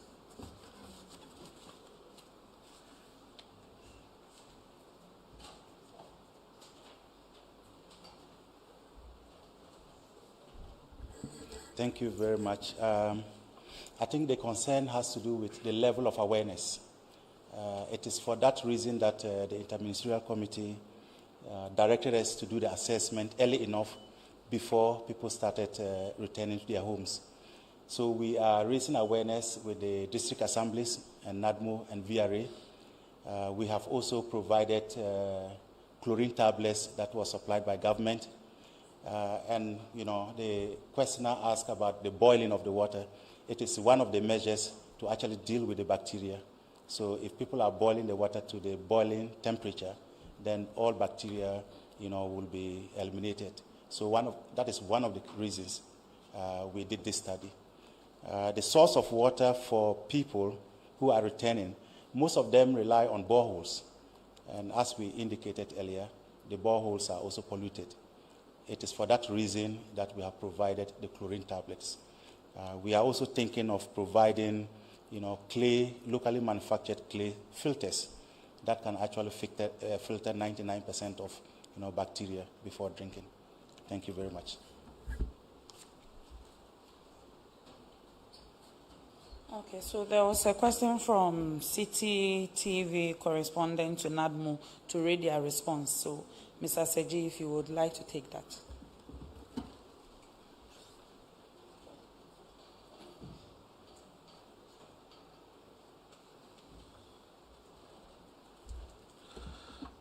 Thank you. I said earlier that in our work, we normally start from what we call mitigation through to preparation, then response and recovery. We had carried out a lot of activities under the phase of preparation, and that includes having a full-scale simulation exercise with the VRA, and these were all part of the preparation process. But the VRA itself has an emergency preparedness plan, which is part of the preparation, mitigation and preparation process. And in this EPP, there is identification, a pre-identification of safe havens. Now, your question is in relation to the state of those safe havens. Well, the challenge is that in the identification of safe havens, you look at areas that in the worst case scenario, the area will not be affected in the event of the disaster. And considering the circumstance we have, the best places we have, which is still the same in almost every disaster across the country, we normally fall on school classroom blocks and church buildings, because these are places that can hold quite a considerable number of people. Now, before the incident, we had already had information from VRA. VRA has an information protocol that they trigger when they are planning to spill. Because we had already had a simulation exercise with them, we even have standing platforms for all the districts that participated in the simulation exercise. We had about 9 of them. So when the information went, that's what led to us pre-positioning items in some of the districts before the disaster happened. But you will never be able to estimate the number of affected persons in an unfolding disaster. So what you normally do is that you do what we call rapid assessment. As you start responding, you keep assessing, and the assessment will throw out the needs, and you try to mobilize those needs to meet the needs of the people. You mobilize resources to meet the needs of the people. So yes, we will never say that we have been perfect in the response, but given the circumstance and the collaboration we have had with VRA and other institutions, we have done our best. We could do better, but we have done our best in trying to respond to the affected persons. Thank you, Fred.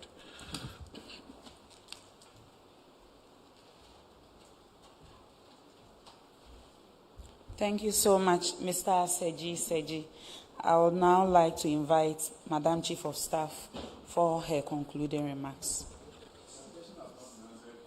Which question? On the responsibility on behalf of VRA. No, but when he was answering his question, he added that they have been working together and been collaborating with the relief efforts. So I thought that had sufficiently answered the question. Will the VRA take full or partial responsibility in what some have termed as VRA-induced flood or negligence on their part? Would they take full responsibility or partial? Okay. And would sanctions apply in any case? Thank you. Okay, let me respond to that. You were here during the press briefing, which was led by the Deputy Chief Executive Officer of VRA. In fact, we were at the first press briefing at MEPE, and they took us through the chronology of the need to conduct a controlled spillage. They did not say that it will not affect anyone, but the CEO, when speaking, spoke about the balance that they had to hold between safety and the structural integrity of the dam.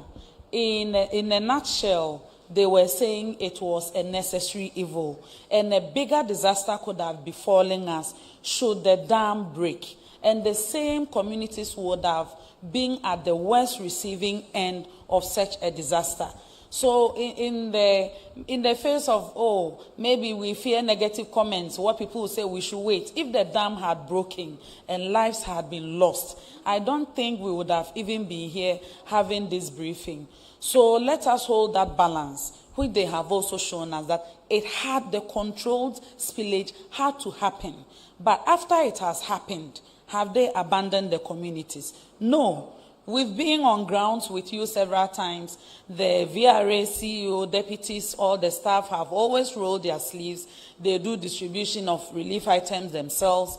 They visit the chiefs and the peoples, which we've done so many times, in camera and on camera. And I believe you would bear witness that substantially they have done their part.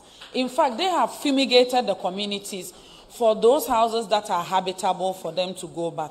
They are providing the chlorine tablets for the GHS and the NADMO people to give to the people. And the work has not ended. He mentioned all the communities that they have restored electricity and water supply to.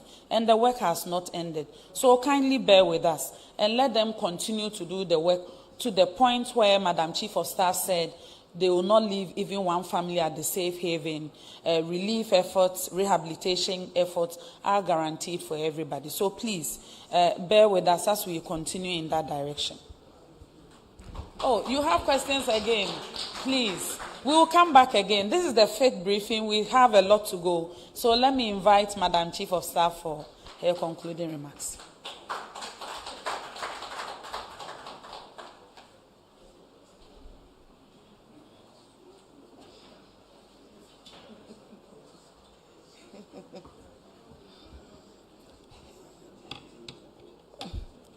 Distinguished ladies and gentlemen, let me thank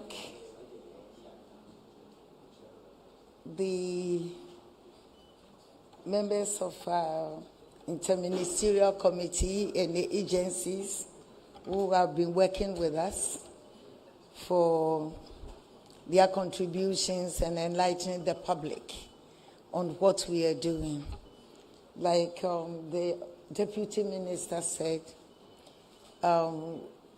incrementally we've been sharing information with the public so they understand what is happening, the scope of the work that is being done. And I think the press, you have a big role to play. Big role to play in supporting communities who are affected. I think the Director for Public Health made a statement. Maybe we lost it. But apart from the physical loss and having to live in conditions that are not your normal way, there is an impact on your mental health. And we as citizens can ease the burden of that by being positive, constructive criticisms, but making sure that at the end of it all, there is somebody who have lost their livelihood, and that we need to be there as support team to really help them cope with such a situation and help them come out of it safely. So I think we all genuinely have a responsibility to our fellow citizens. I also want to reiterate the fact that the disaster preparedness plan was actually activated not just the day before, but you've heard of the chronology. They started last year. I've seen even fire officers and all were all involved in this simulation exercise that took place, I think, May this year. So there were preparations. Nevertheless, we've all seen across the world, it's not easy when, even though you've been prepared, when the disaster hits, it's a difficult situation. And I always want to make sure that we look at this situation from the person point of view, that people really have challenges and we should all help in our various ways to motivate them, to help counsel them, and to give. And for us as government, we have the commitment and we will continue to do that to restore their livelihood. I would like also to appreciate all the well-meaning Ghanaians who, without any campaign, have donated many, many items, whether individuals, churches, business people, they've all done their bit. And I want to encourage them, like the doctor said, it's not over yet. We are now in a phase that we want to try and rehabilitate people. So anybody who is touched by the plight of another fellow Ghanaian is encouraged to do so and to assist. Apart from the VRA spillage, there are also many Ghanaians affected by the heavy rains.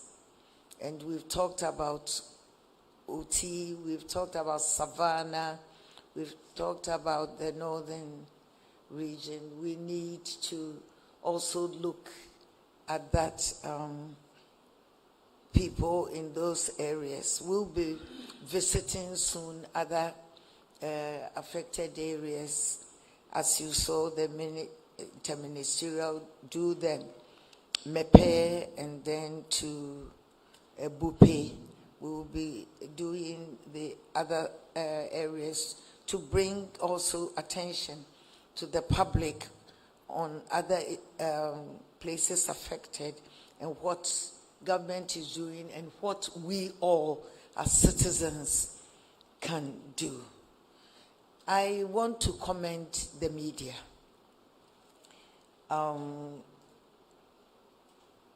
Throughout this disaster, the media has been very helpful in bringing attention. People are donating because the media made it possible for them to see that there are people suffering somewhere.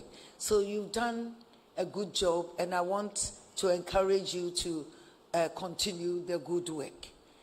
And in all aspects, both what is positive, those what is negative, so that together we can solve this situation, which is promised to be a long haul, but we feel confident that we can mitigate or reduce the suffering in the shortest possible time because of the cooperation of government agencies and others, well-meaning partners of the government. So let me again say a big thank you to the Ministry of Information. You've been doing a good job, and I want to encourage you to do more. Thank you very much.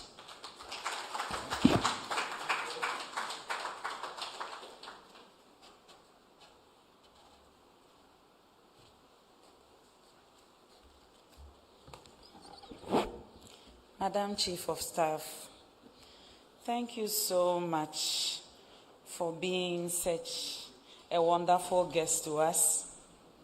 You walk your talk.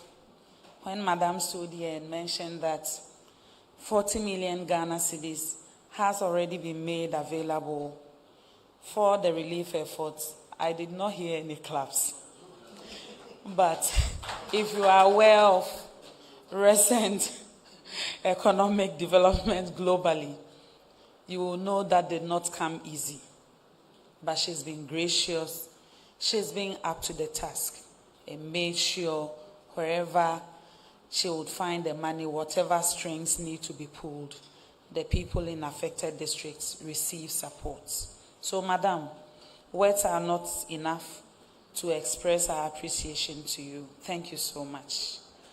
To the honorable ministers, members of the committee, is a tall list, but for those who are here, Minister for Sanitation and Water Resources, Minister for Education, the Volta Regional Minister, my boss, and Minister for Information, who is also the MP for the good people of Ofuasia Yerebi. That is very important. When I miss Ofuasia Yerebi, I may lose my job. So thank you so much, ministers. I know you are so busy. God knows how you found time to be here. We don't take that for granted. To the heads of government agencies and our allies who are always available for our meetings, and to ensure that they do the groundwork so that critical policy decisions are possible. I would like to say thank you to all of you. To the friends of the media, we have no words. We break up and make up. It's like a marriage. We have nowhere to go. Thank you so much for always making time and covering this briefing. Our special acknowledgement to our media partners for today's session: GTV, Adum TV, Movement TV, City TV, Asasi Radio, ABC News GH, and Ministry of Information social media team. Thank you so much for the coverage. Good morning and enjoy the rest of your day.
GhanaWeb has been serving you with the inspirational stories of people who have seen a lot in life, but despite everything, have strived to make something out of their lives. Today, we get in touch with Simon, who owns a fast food joint in Accra, to find out how he got here despite everything life threw at him. My name is Abigail Johnson Boache, and this is Everyday People.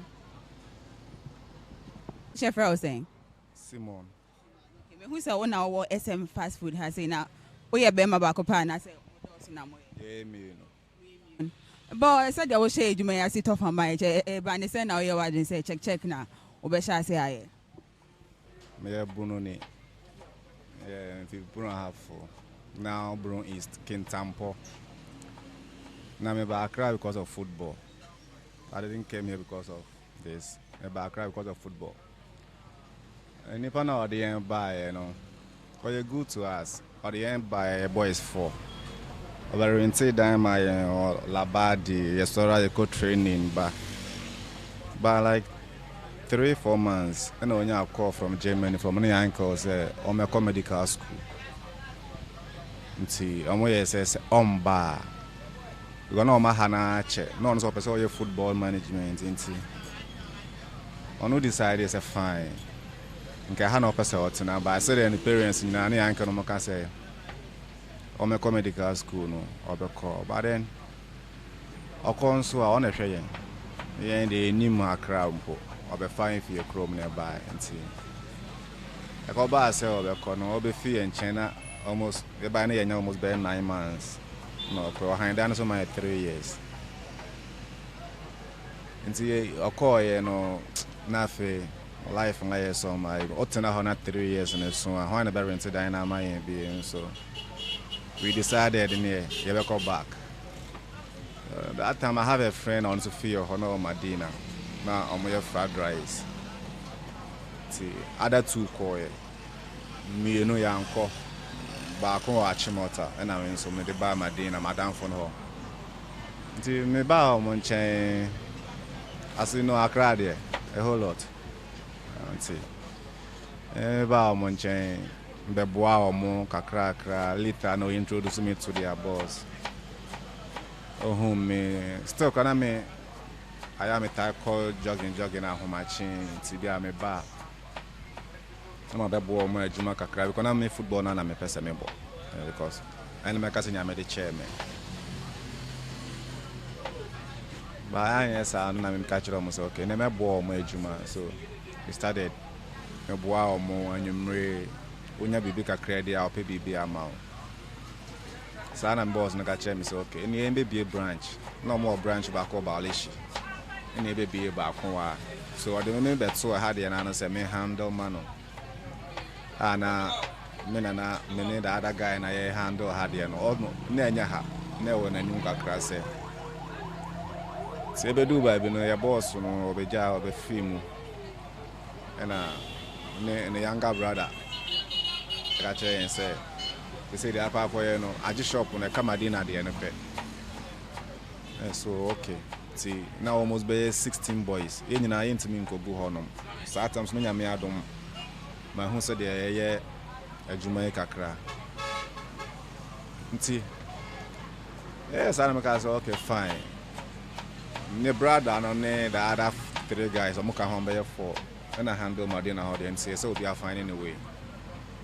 And I be decided say fine. Me need capital now. Me the started fried rice and gather. So I started with Kele Wole. Now me name Kele Wole chi through me swai or me crew. Now me swai chi binti. Now me name Kele Wole chi. I started with Kele Wole. A small sieve like this, a small table. See, nyame ya do mo na me peke kakra kakra no. Na me the plain rice account. So now boys ne pe rice ne Kele Wole no. Na minimum fried rice here that so quickly and I'm person minya set. It's me call cake technique. Na me call ya ikakra or kusia de kakra or nyame adom or monso ka say okay. Say the minimum way in there.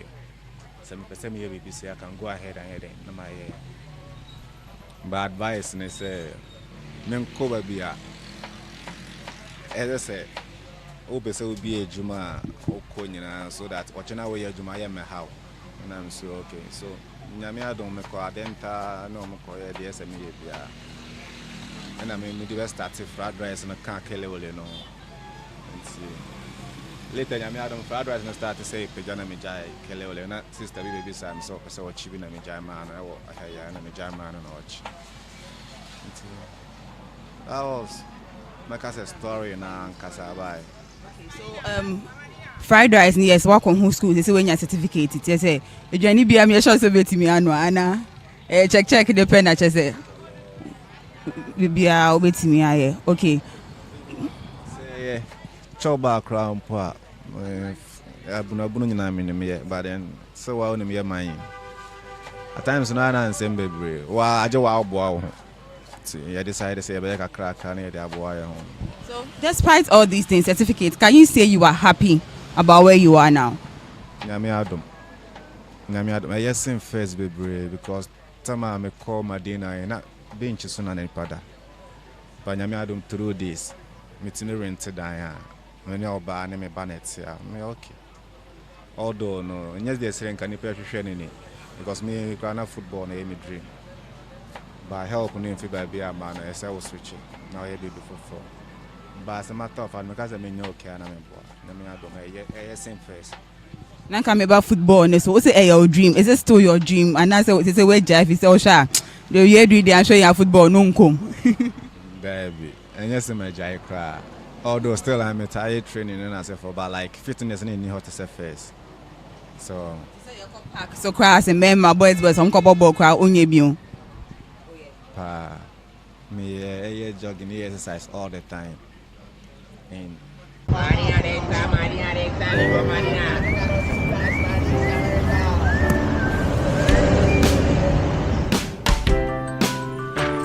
I want you so bad, Alpha Cracker. I want you. I wanna say yes, I can't resist. I want you. Ooh, I want you, Alpha Cracker. I want you so bad, Alpha Cracker. Have a goodness rich in milk and butter in Alpha Cracker. Yummy and deliciously crunchy. But I can't resist you. Alpha Crackers, simply irresistible. This advert is FDA approved.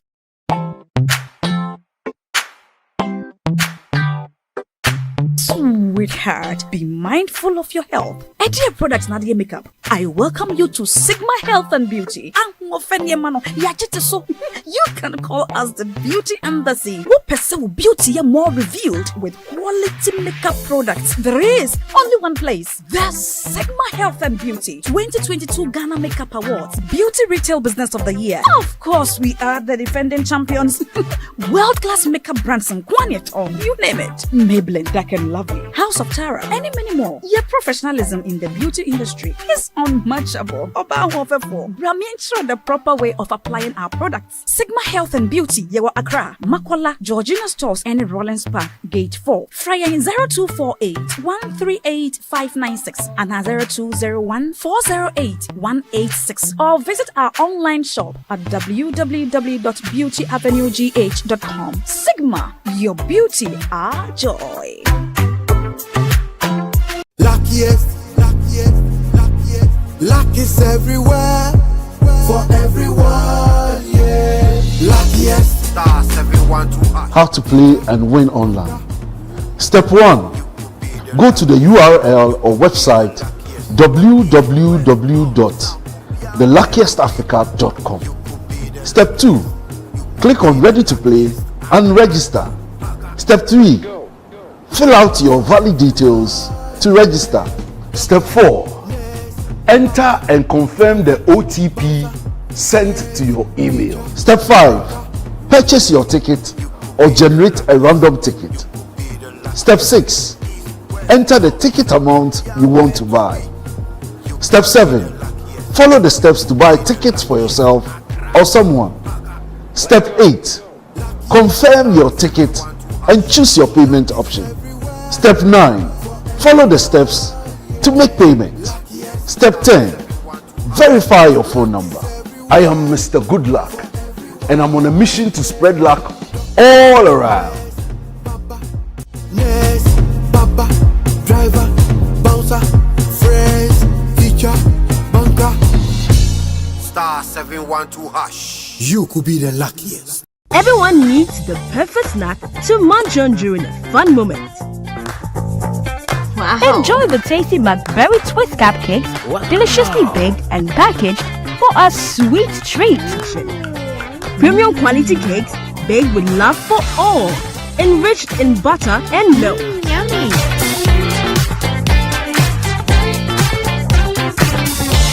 Oh, McBerry Twist Cupcakes, simply irresistible. Try one today. This advert is FDA approved.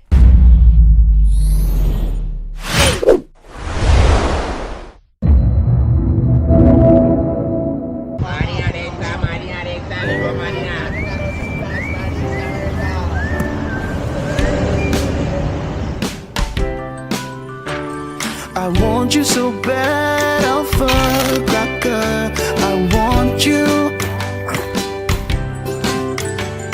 I wanna say yes, I can't resist. I want want you.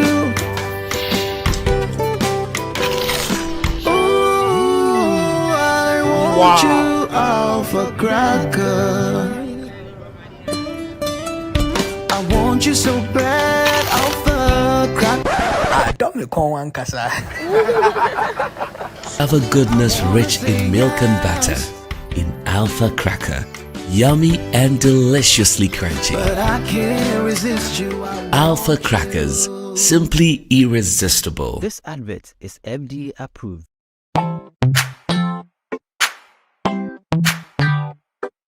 Sweetheart, be mindful of your health. Idea products na the makeup. I welcome you to Sigma Health and Beauty. You can call us the Beauty Embassy. Who pursue beauty more revealed with quality makeup products. There is only one place. The Sigma Health and Beauty 2022 Ghana Makeup Awards. Beauty Retail Business of the Year. Of course, we are the defending champions. World-class makeup brands and Quanyeton. You name it. Maybelline, Dark and Lovely, House of Tara, and many more. Your professionalism in the beauty industry is unmatchable. The proper way of applying our products. Sigma Health and Beauty, Yewa Accra, Makola, Georgina Stores, and Rollins Park, Gate 4. Fryer in 0248 138 596 and 0201 408 186. Or visit our online shop at www.beautyavenuegh.com. Sigma, your beauty, our joy. Luckiest, luck is everywhere. For everyone, yeah. Luckiest stars, everyone to us. How to play and win online. Step 1. Go to the URL or website www.theluckiestafrica.com. Step 2. Click on Ready to Play and register. Step 3. Fill out your valid details to register. Step 4. Enter and confirm the OTP sent to your email. Step 5. Purchase your ticket or generate a random ticket. Step 6. Enter the ticket amount you want to buy. Step 7. Follow the steps to buy tickets for yourself or someone. Step 8. Confirm your ticket and choose your payment option. Step 9. Follow the steps to make payment. Step 10. Verify your phone number. I am Mr. Good Luck and I'm on a mission to spread luck all around. Yes, Papa, driver, bouncer, friends, teacher, banker. Star 712 hash. You could be the luckiest. Everyone needs the perfect snack to munch on during a fun moment. Wow. Enjoy the tasty McBerry Twist cupcakes, deliciously baked and packaged for a sweet treat. Premium quality cakes baked with love for all, enriched in butter and milk. Yummy.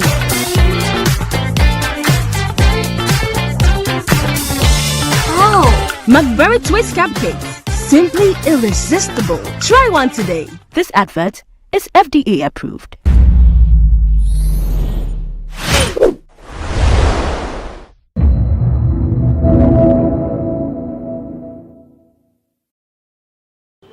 Tomato fiatuabo, safuabo, mema, tocasa, mom. A man is a man, I do it. Ebri, ewo, Sardin, and Gusiaga, Rauncio Monka.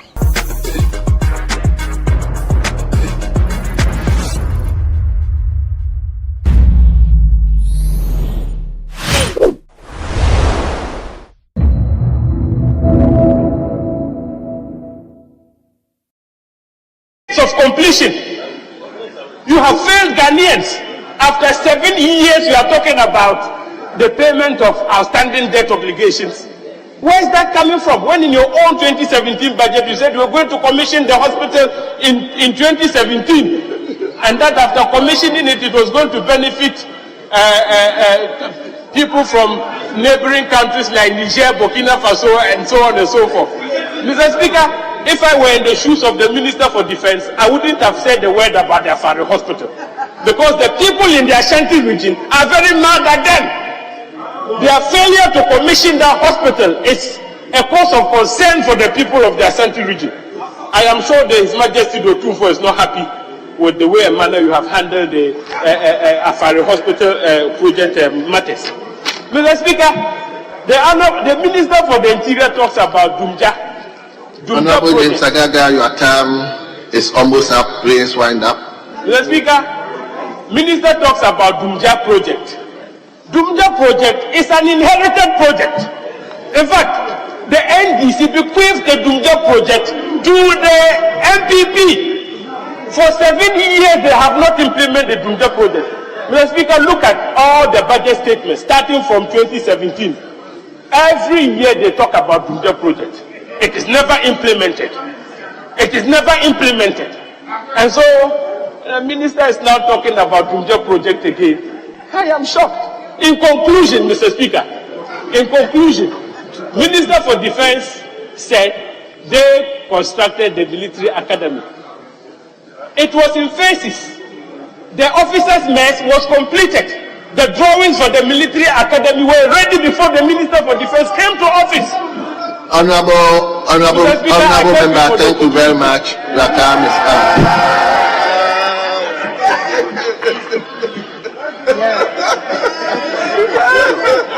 Yes, it is now the turn of Honorable Carlos Ahinkra. Honorable member, you are a chairman of the committee. You have 15 minutes.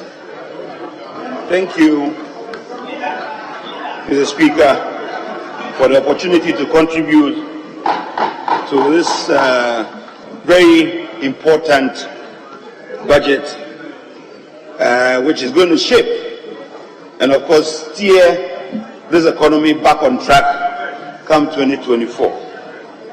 Mr. Speaker, when my leadership asked me to speak on a later day, today, I asked them, why can't I speak on a Thursday? Because I was itching to, as it were, voice out what I have to say on this budget. But little did I know that it was an opportunity in disguise, because it was going to afford me that chance to listen to some of the distortions which my colleagues on the other side have decided to peddle, so that I'll be able to straighten them up. And the Speaker, by so saying, I'll first draw our attention to what my able ranking member, who is today doubling as the minority leader, said about 1D1F. The Speaker, he mentioned that the government has spent 7 billion on 1D1F, and we have nothing to show for it. For his information, 1D1F is not a government-sponsored project, but it is promoted by individual investors or private investors. And the 7 billion he is referring to is a loanable amount that is payable by these investors, and so therefore it's not money that has been spent by the Ghana government, but indeed is a loan that has been released to investors who so desire to need this money to do their investment. He even went on to say that 1D1F today is virtually non-existent or dead. But I want to remind him, but whether he likes it or not, today we have about 169 factories working or being added to what already existed. And so therefore, if we can boast of close to about 200,000 people being picked from the streets to get jobs to do, then it stands to reason that 1D1F can be said to be dying. Indeed, one day I had the opportunity, just even one single factory, which is Commander Sugar Factory, they couldn't make it work. They went about with propaganda, opened up some showcasing, told the whole world that the factory was working, bought sugar from the streets, and showcased to everybody with some,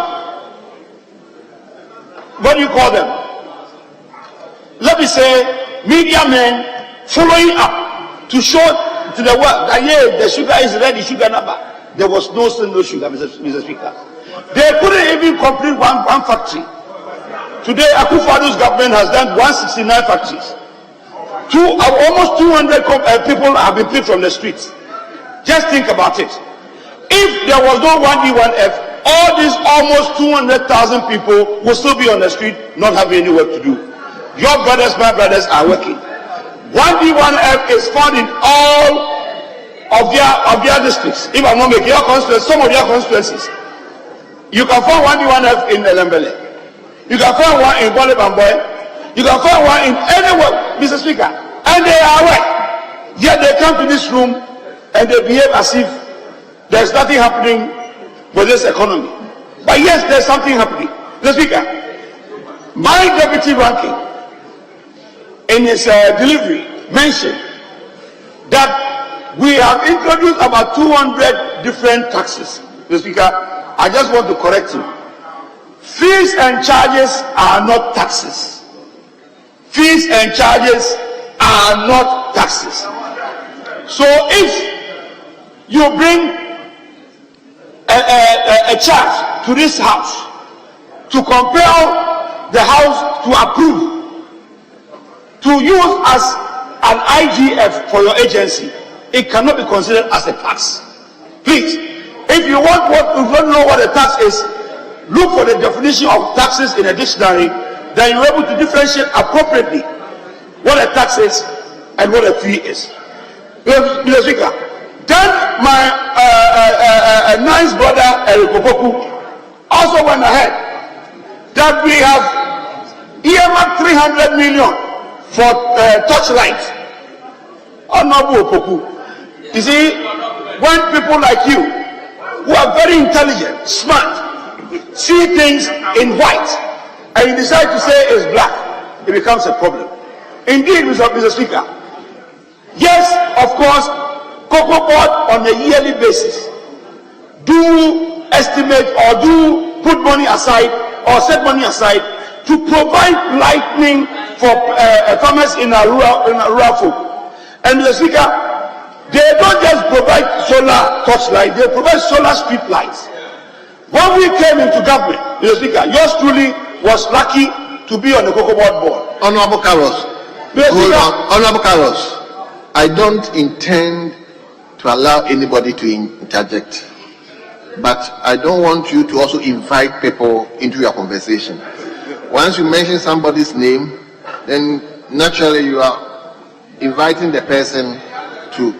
So please, you mentioned Honorable Opoku. Yes. And I've seen him standing, trying to.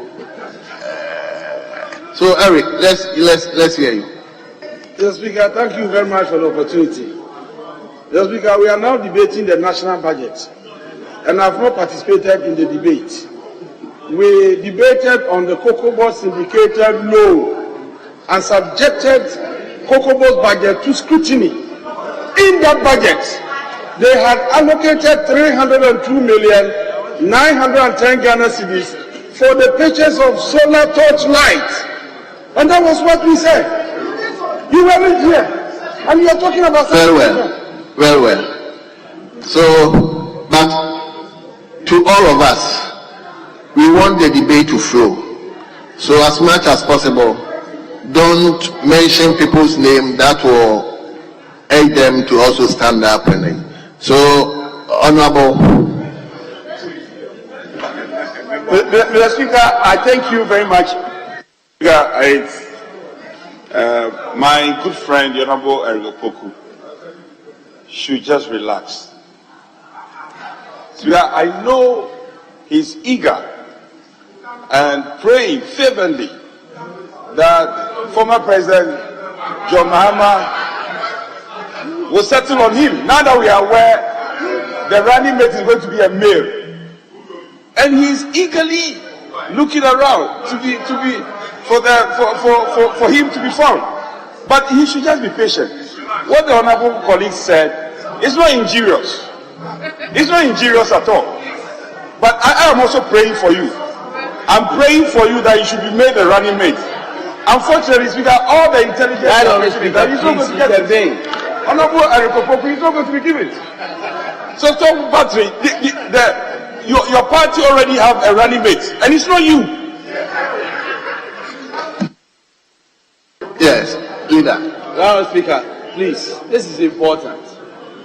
We are dealing with a national crisis, and the people that have really gotten us in this are trying to divert attention. This is the national budget that is so empty that we are debating. Honorable leader. Focus on the budget. Honorable leader, please.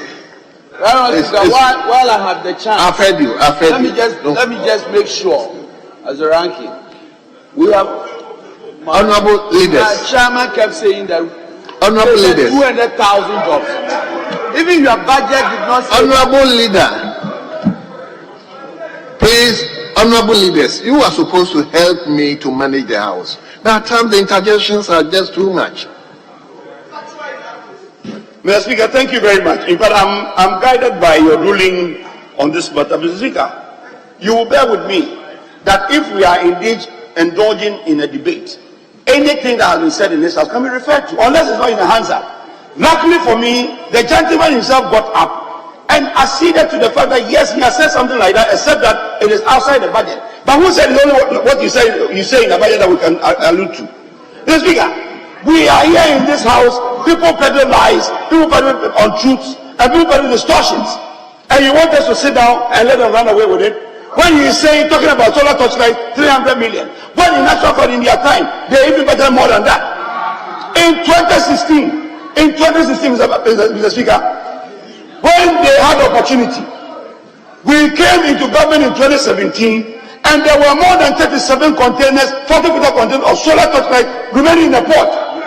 The importer had taken cocoa to court, and we had to sit down with this importer and negotiate with him to get the matter out of court, and we paid him and took the torchlights to the rural folks.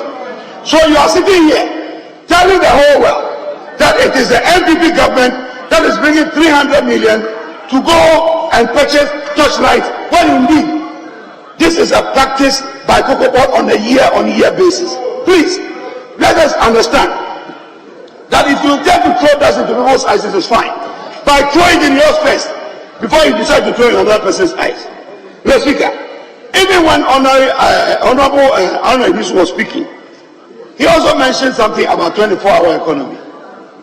And Mr. Speaker, sometimes I wonder why we tend to appreciate or praise the unknown, or something that is not existent, or something that is already in existence. Honorable Ernestina said that President Mahama is trying to refer to a situation whereby somebody wanting to go and do his national ID card, if at 5 o'clock the NIA closes from their offices, they still find a way to do the card. How is that possible? So NIA is going to work 24 hours, and that is 24-hour economy. I don't think that's what you want to refer to, Mr. Speaker. He even went ahead to say that it is important that if you want to, for example, pay for something, and it's time the people have to close, you have to find a way to pay. Mr. Speaker, the 24-hour economy is already existent with us. Ghana is already experiencing this 24-hour economy due to the magnanimity and the intelligence of Dr. Bawumia. Let me ask you a question, Mr. Speaker. I was there once with one of my colleagues here, and he had a phone call. At 9 p.m., he had a phone call from his caretaker that honorable, the electricity, the bill, whatever, the charge is off, is finished. He said, oh, give me 5 minutes, I'll get back to you.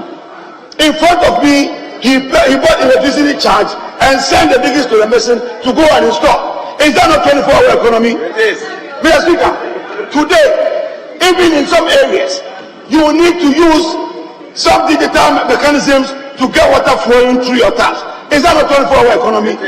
We were in this country.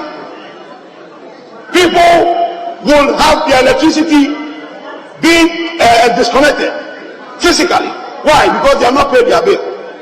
Today you don't need to have it disconnected. If you don't pay your bill 12 midnight, your light will go off. And by 1 a.m., you are lucky enough to buy a new unit and get your light on. And if this is not 24-hour economy, what economy are you talking about? You are trying to find new ways to justify digital economy, and you are using 24-hour economy. Please, just say you are also going to bring digital economy, then we understand. We are already enjoying our 24-hour economy. You are not going to do anything about it.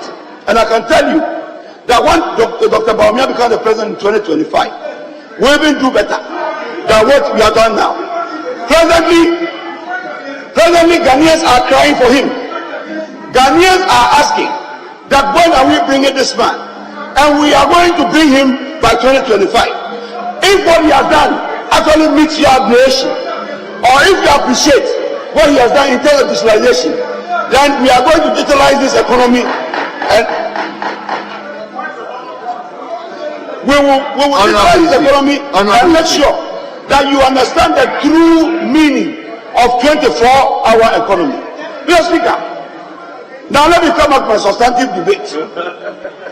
These few words were just initial comedy. Mr. Speaker, you are looking at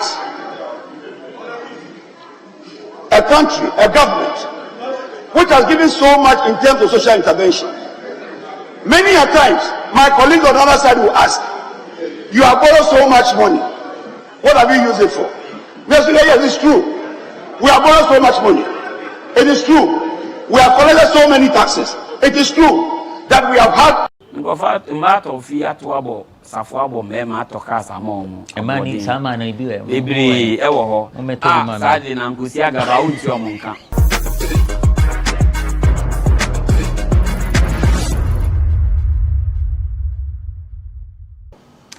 Hello and thanks for joining us for this episode of eForum on GhanaWeb TV. We are back again with yet another riveting conversation. My name is Asante and ebedim komona and komona ohono Romeo aware memengware enti ene Romeo bedim komoni nyina.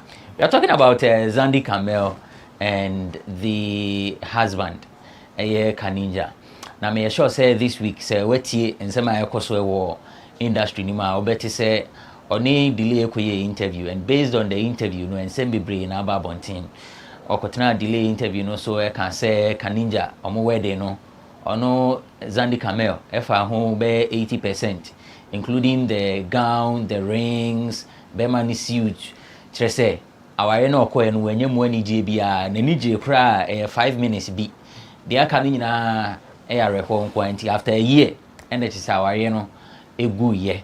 Na the eba nkofo ya pan nkofo say I know the senke ba ni sa pa de ne Kaninja anya de, and it says Zandi Kamel say o ma 3 or the ma 3 ne kwa aware ni, and Kaninja was aware na ne ba bema penyini no wedding fee dunsi 16 or control BC or ba no be any fee, and was say any or kwa kudware nsum ewo sakomono ena ni 3 anye ya tresare hosem ne ba no ensu no efa no na okachire Kaninja se mi enkoja me a o se Kaninja se wonko nti even edana na o sie ne ba no na Kaninja edi ni birthday ne nkofo se asemi mu orem na ho na Kaninja se ensu tapu ncheni oje wo, because obeka ya this is not the first time Zandi Kamel keka ensem bi se ene wakasa sana Kaninja edi tine nkofo pa tie Kaninja no asem na de Kaninja edi beto ni social media page na so ani and so kachire allegations of lesbianism enyina ewom o se Zandi Kamel onim pato na Zandi nso ababo ntia be ka say o se me lesbian na dey me ne o ma me ana se unu aba edae se ensem no de buburu nyan esweni and so kachire. And so want to have a bite today. Romeo joins me. Romeo is an artist manager, Madina Social Welfare Assemblyman, and he's also an event organizer, a former comedian, Opewampo. Comedy, and he's also a poet. Romeo, thanks for joining us. We are fine. Thanks for having us. Yes, yeah, Japan. As a fans, yeah, we be as a adding, but say choruses kakra. Sa. Na Madina person also to say Then of course will be a fine. Oh, me call for re-election. Oh, my name is unit committee for na see the job day ground. Once yama assemblyman enya fair assessment.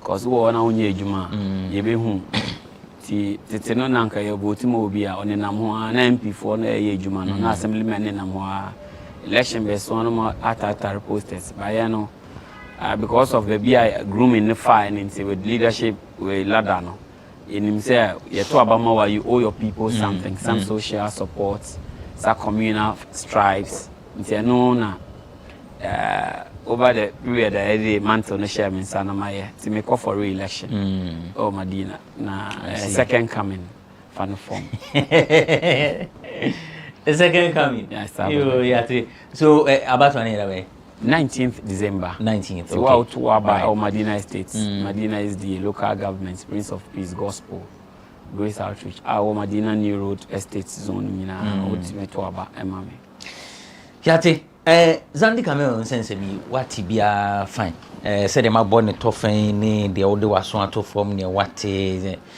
why Abante I say me just saying Abante say asem we me ben ho number angel with this omunyina na me no nyina na angel ti okay ba on awarin semaya na we third party anka yen kebi but me ko bi man kebi wan kokra anka ye and I say I like the way I ninja over the period comments attacks one kasa but I say we dey na funu no so eden ebem there's another audio Zandi cousin be you treat same kolani de nya nimba omunuan mom cousins mba omote Zandi maame ne Zandi nchen na it took a lot of more treatment to have that child say oh yes to bokoda bontema ni said cousin na ofa akoda no kratina be fie akoda no wie GSS kra no ntman to Asante o de no share electrical say electrician di no on send ejuma ti sana story no ko ti kora no onko ejuma na ko share ya na ya otako bicho na one day nsi ofa no so enye biologically enye ne ba ntina ne cousin clarify those areas but the personal issues that happen on Montem there some of us will not know but on the surface as a friend as a close ally to the party in the me feel say there are certain signals I may pick here no now I say okay oba hu fanboy and on so feel it yeah on so fanboy so no be o hodida ti I said there one will be signal no so I say bait eka ho ti system see there na there no so or falling for the bait now when falling for the bait can you fell for the bait okay. Because I don't the day no or you on say na say obe comment maybe or call closer deeper no who say e be a why mistake that's how close I can get to their discussion but I feel say nyezani nkwana akwaware anyeyi a lot of people even with measured character Zandi had some reputation within the media and as our by so people felt it was going to be the game changer after Nawari no some level of maturity was set in a whole lot but Ankoye I feel say it should have ended there because Uzi Untuma Fin Wabonti and I hear recently say Wasan Awari I feel the focus should be on that privacy of a family. Nikuno deserve that respect. That's what I've heard. I think it's just relationship. Well, but even if it's a relationship, because meeting interview with delay now say be obenya nkoma worry ba be ma no and I say or no and one of them is contemplating whether say worry or say if I'm a guy and I'm dating you or I even want to settle with you. Now issues of the past, the errors of the past. So always issues, attacks, so and that disrespect. Once I'm known, it will also come to me. For that dignity, that respect, I saw the no.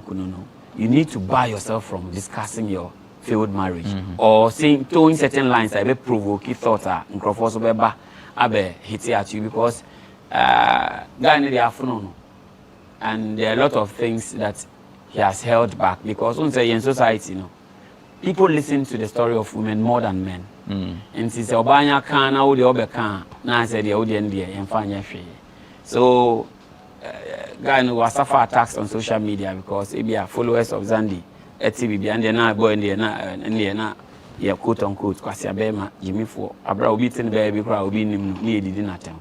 So boy no followers started no so started casa now issues escalate here. I think any effect. For me I feel say Zandi then a chasso because the speed at which I were in by guy in the push here within COVID. No criminal minister didn't come and now me bang but I don't person private. Yeah. And I also will be private life some person will be more.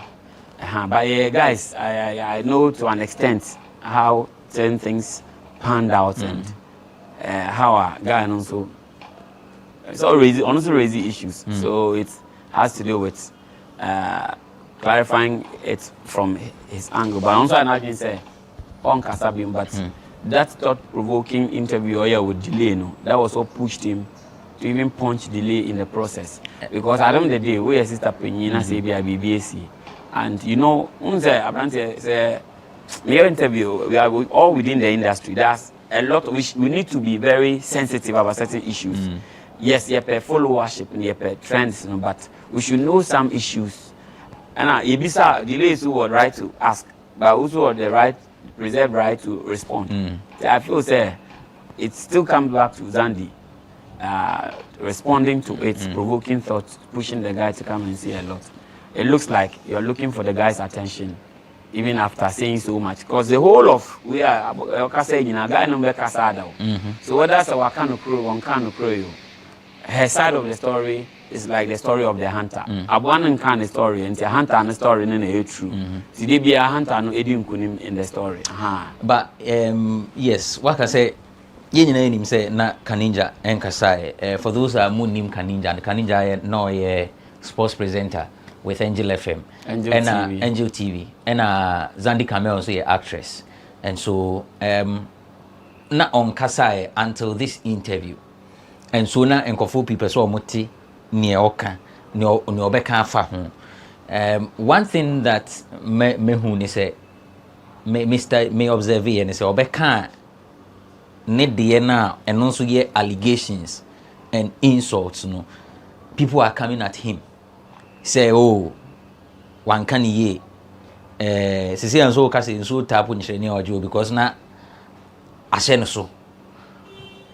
Say, asembi say esia as a man. How best? I know that we have different ways of handling it, but how best can you handle such an issue? Okay, I want here. Men have always been on this part of the world. I see, if we are saying generally, a lot of things within setup FA Bamba, apart from about some maybe if I say polygamy issues of Africa, and maybe Mbafi say man no upper hand. But generally, most of the issues, even most judgments, cry favor and it's skewed towards feminine. We just to for all inclusiveness and a whole lot. And this is one. If you look at Oshe Agandimina from the one on Kasai, it ended up affecting his brand. Olusun Ejuma, Awanju TV. Now he has been able to swallow all that such bitter pills throughout the period. This is our Ignite Media or the program. No beyond Ponte, no semana or any program, and then all of a sudden you hit him again. Say be as a endorsement there na be being put koswa.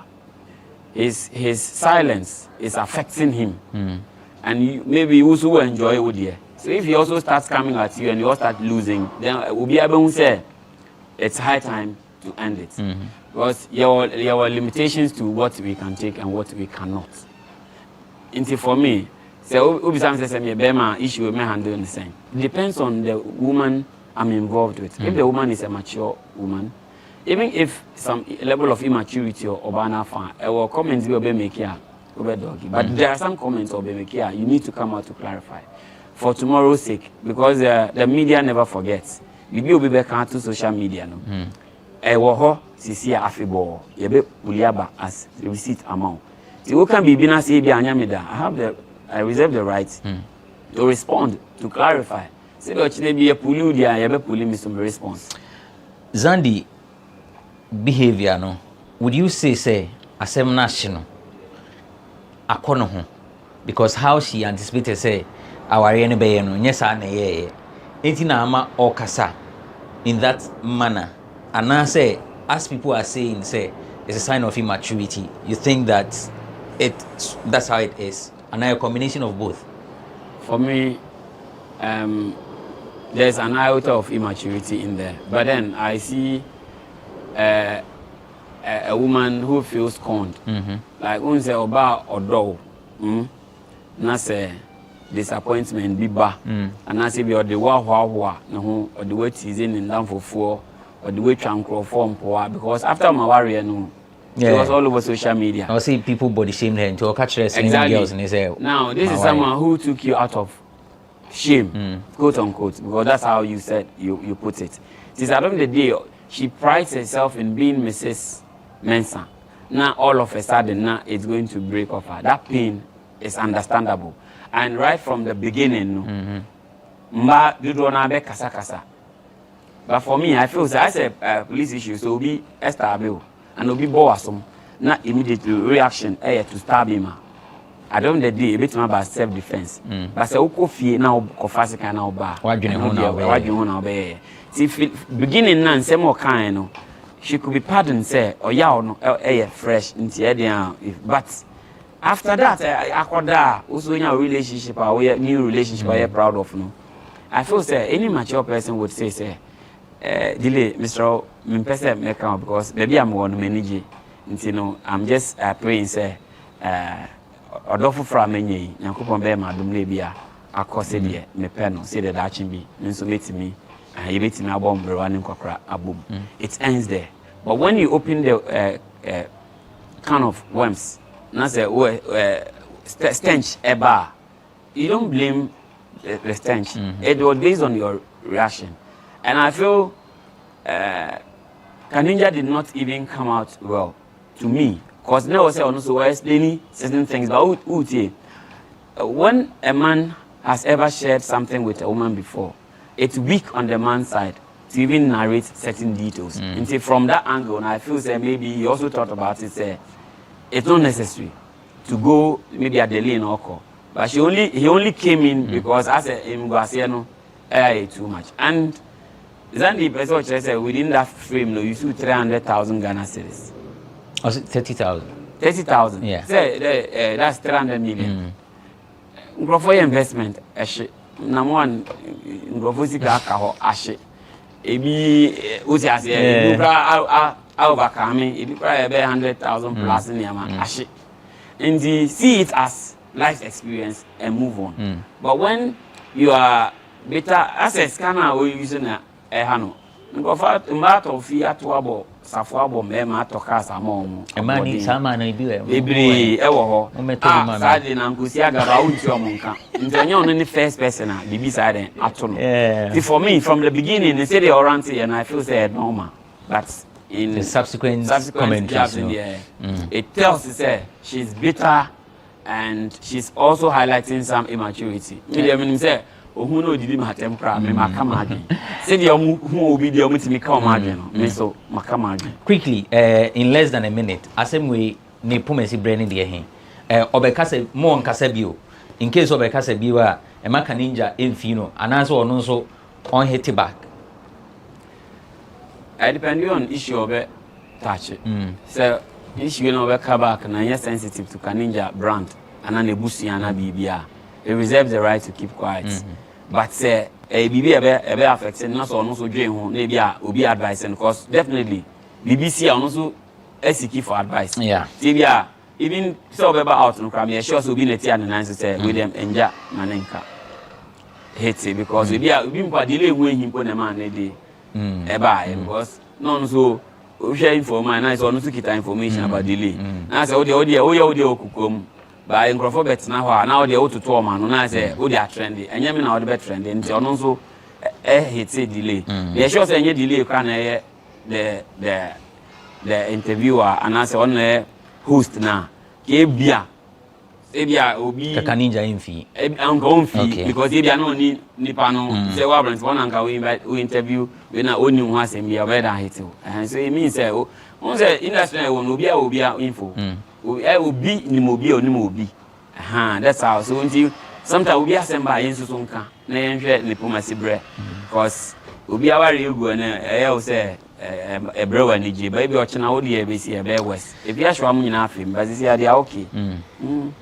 Right, so that's Ambassador Romeo, Madina Social Welfare Assemblyman, event organizer, artist, manager. We're going for a quick break. When we return, I have news for you. Yeah, it's E-Forum on GhanaWeb TV. Everyone needs the perfect snack to munch on during a fun moment. Wow. Enjoy the tasty McBerry Twist cupcakes, deliciously baked and packaged for a sweet treat.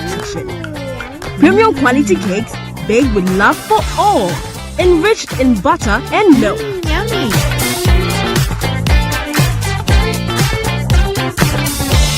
Oh, McBerry Twist cupcakes, simply irresistible. Try one today. This advert is FDA approved.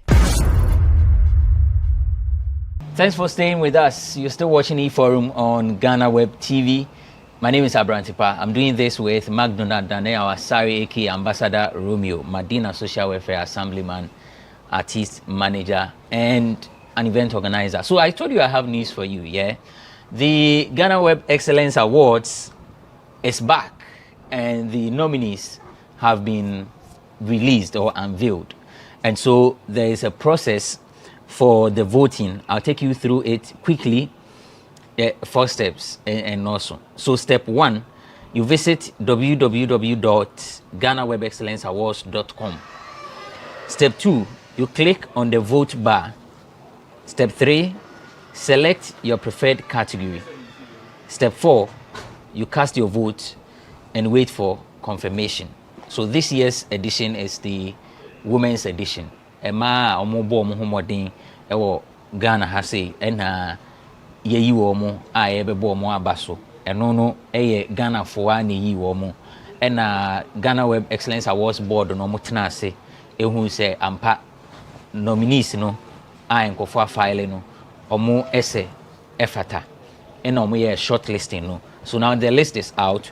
You visit the website www.GhanaWebExcellenceAwards.com and then click the vote bar. We are no select your preferred category. Category now pesa auto aba ubuhu nkofoni din ewo ho na afi watu aba. Say your voice matters, so let's celebrate our women. GhanaWeb Excellence Awards, the women's edition comes off in December. So visit our website www.ghanaweb.com for more information on this very important occasion. Ambassador Yeko, final words. I think so Meka Bibia, may say, I say yes, it's a carpet or National Theatre, red carpet. No? Yeah. It has a fire no Jana and for air to no, maybe a draw. I would say event arenas in Nano. I would say be found. And yes, canon on Bajina and Crawfordina Gates, ECG'S tax. I would say you improvements over those areas. Crawford be fair on nearby. It shouldn't be the old same thing. Last year, maybe there should be some kind of tweaking about our event centers. Now, air calling na Michelle Madina Force come 19th of December. Our Madina Social Welfare South, Madina Estate, New Road area, Okotoaba, North Obama, Romeo, me number 2 on the ballot box. And then me unit committee for from 1 to 6. I am in Crawford. Right, so that's Ambassador Romeo, artist manager, Madina Social Welfare Assemblyman, Monkotumano, na Udim Kunima, Ebi Akaye. Thanks for watching this episode of E-Forum on GhanaWeb TV. This weekend, quite a number of activities happening. In Timen Shifina nye koson sa debi. Esa anshia.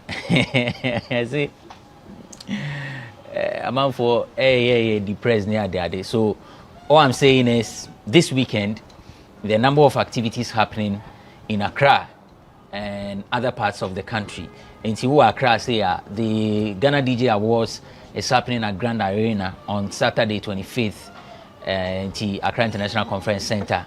And I feel we stage productions were General Tetia and Dr. So Omo ye cost 90. It's a stage play at National Theatre on Saturday, same Saturday na Omo 4 p.m. first show, second show no 8 p.m. Nti ubetimi akọ na akọ akọji wani said yes na efata. Ha ene de dwumadi ni besi. Eda asesa o hwe dwumadi no. Midin the benefit Boabin Abrantipa. Upon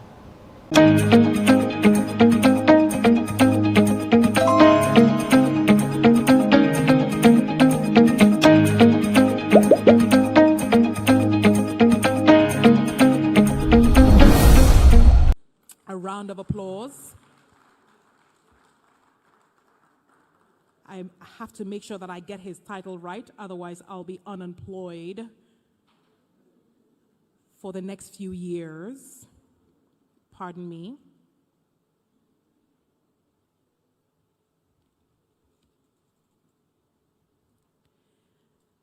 And the Honorable Akwesi Ewa Ababio is the Director of Diaspora Affairs, that is the title, Director of Diaspora Affairs at the Office of the President.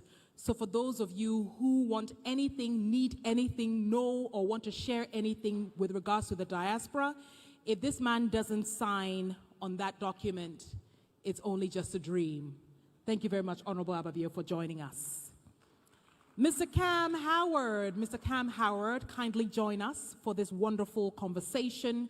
Mr. Henry Mangle, please join us. Dr. Hilary Brown, whom I saw. Dr. Hilary Brown is over there. Thank you so much, Dr. Hilary Brown, for joining us. And last, definitely not the least, I have Madam Anna Gonzalez, who is also joining us, Madam Anna Gonzalez. So we do have Mr. Akwesi Ewa Ababio, Mr. Cam Howard, Mr. Henry Mangle, Dr. Hilary Brown, and I'll bring you another chair. I believe you need another chair. We've all got Anna Gonzalez. Last but not the least, the moderator who is going to bring this conversation to life, Dr. Claudius Fergus. Dr. Claudius Fergus, please join us up on stage.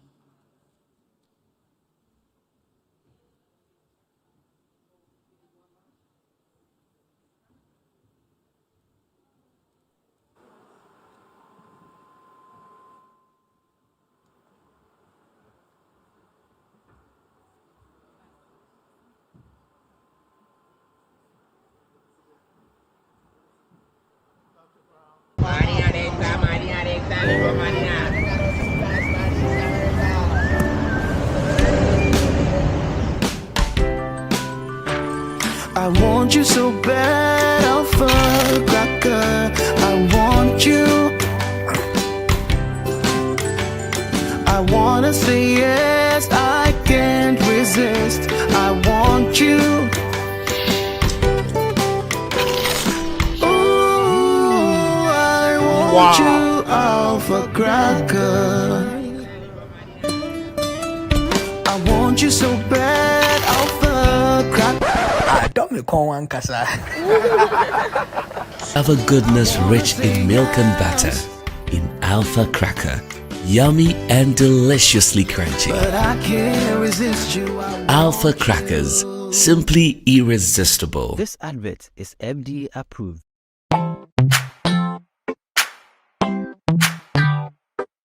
Sweetheart, be mindful of your health. Idea Products Nadia Makeup. I welcome you to Sigma Health and Beauty. You can call us the Beauty Embassy. We pursue beauty more revealed with quality makeup products. There is only one place. The Sigma Health and Beauty 2022 Ghana Makeup Awards Beauty Retail Business of the Year. Of course, we are the defending champions.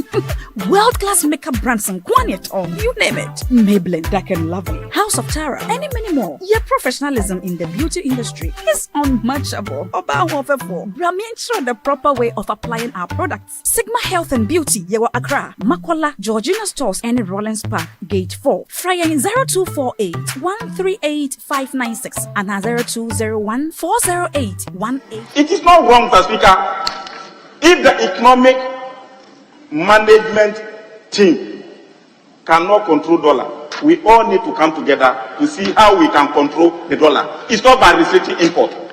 If you don't buy, how do you spend? Is that the economics you know? Honestly speaking, Mr. Speaker, I want to conclude by making a passionate appeal to the police leadership and to your good self that we must not ambush the Speaker in this way. He has utmost trust in you and has given the seat to you. We must not treat him this way. I end my case, Mr. Speaker. Yes, Honorable Minister. Thank you very much. Mr. Speaker, number one, I find it extremely appalling that a member of this House could threaten a sitting, a competent, and the legally elected Deputy Speaker, a second Deputy Speaker of the House. I find it atrocious. It is in bad taste. Who is he appealing to? That the Speaker has confidence in you. The Speaker has whatever in you. The Speaker doesn't need to have anything in you. Constitutionally, you were elected to that seat. You are entitled out of right, Mr. Speaker, to sit there. He cannot blackmail you because another Speaker or something. In any event, what the substantive Speaker, Mr. Speaker, said yesterday is contrary to what he is saying. So I'm not sure whether he was here till we closed, but I sat through here the whole of yesterday until we closed. Mr. Speaker, the lawyer that he is, the practitioner that he is, the fact that he has been in this house for the last 28 years before he became the Speaker, is very conscious about the constitutional imperative of laying a legislative instrument. The Speaker, this is what he said. We asked for the document to be raised, to be laid, and then actually alerted him that there was this document. He sat back and said he was aware that the document had been given him. He would look at it. Subsequently, he didn't appear to be approaching it, and then there was a majority leader who then, I'm sure it was a majority leader, if I'm wrong on that correctly, made a point to him, and then he said that, well, he had seen it, but why he was hesitating is this. We all know the constitutional provisions and imperatives of laying a legislative instrument, obviously referring to the fact that it is the province of the particular person who brings it, be it the minister or if any other person has the authority to bring it, it is that authority who brings it to the floor, lays it before Parliament, and the drafters of the Constitution in their own right have made in their wisdom, collective wisdom, has thought about the reason why it should take a particular process and not the usual process, Mr. Speaker, of laying bills into this House. Because in the case of bills, it will be laid for debate, available for debate by all the House. For some reason, it was decided by the drafters, the framers of the Constitution, that legislative instruments were peculiar. They were going to get just the person who, by law, has the authority to lay it in Parliament to decide on what they want to do. Mr. Speaker, it was on the basis of this that after he has drawn our attention to this fact, that he said, well, he was wondering what is it that we want to do, because he knew that the minister has the constitution to raise it. They have no say in whether Allah is laid in this House or not. No one, not even with respect to the Speaker. The Speaker has absolutely no right over whether a legislative instrument is laid in this House. That is the Constitution. All this threat, all this fact about that the Speaker has a right in you, has to whatever you. Mr. Speaker.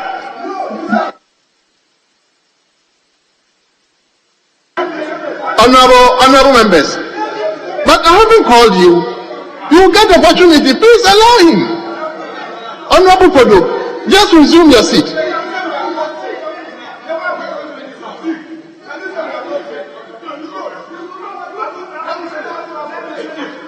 Mr. Speaker, so what it is that... Honorable, you resume your seat. I'll come back to you. The House has a say, but I was going to go there. It wasn't a question of laying. The House has no say with respect to the fact that I lay it. That's what I'm talking about. The laying, you have no control over it. The Speaker has no control over it with respect. Mr. Speaker, the Constitution says it. Mr. Speaker, it is when after it has been laid, then it is referred to the subsidiary committee of the House. Then a decision is made whether it will be annulled or it will not. But that then requires a two-thirds majority of this House, Mr. Speaker, to annul it.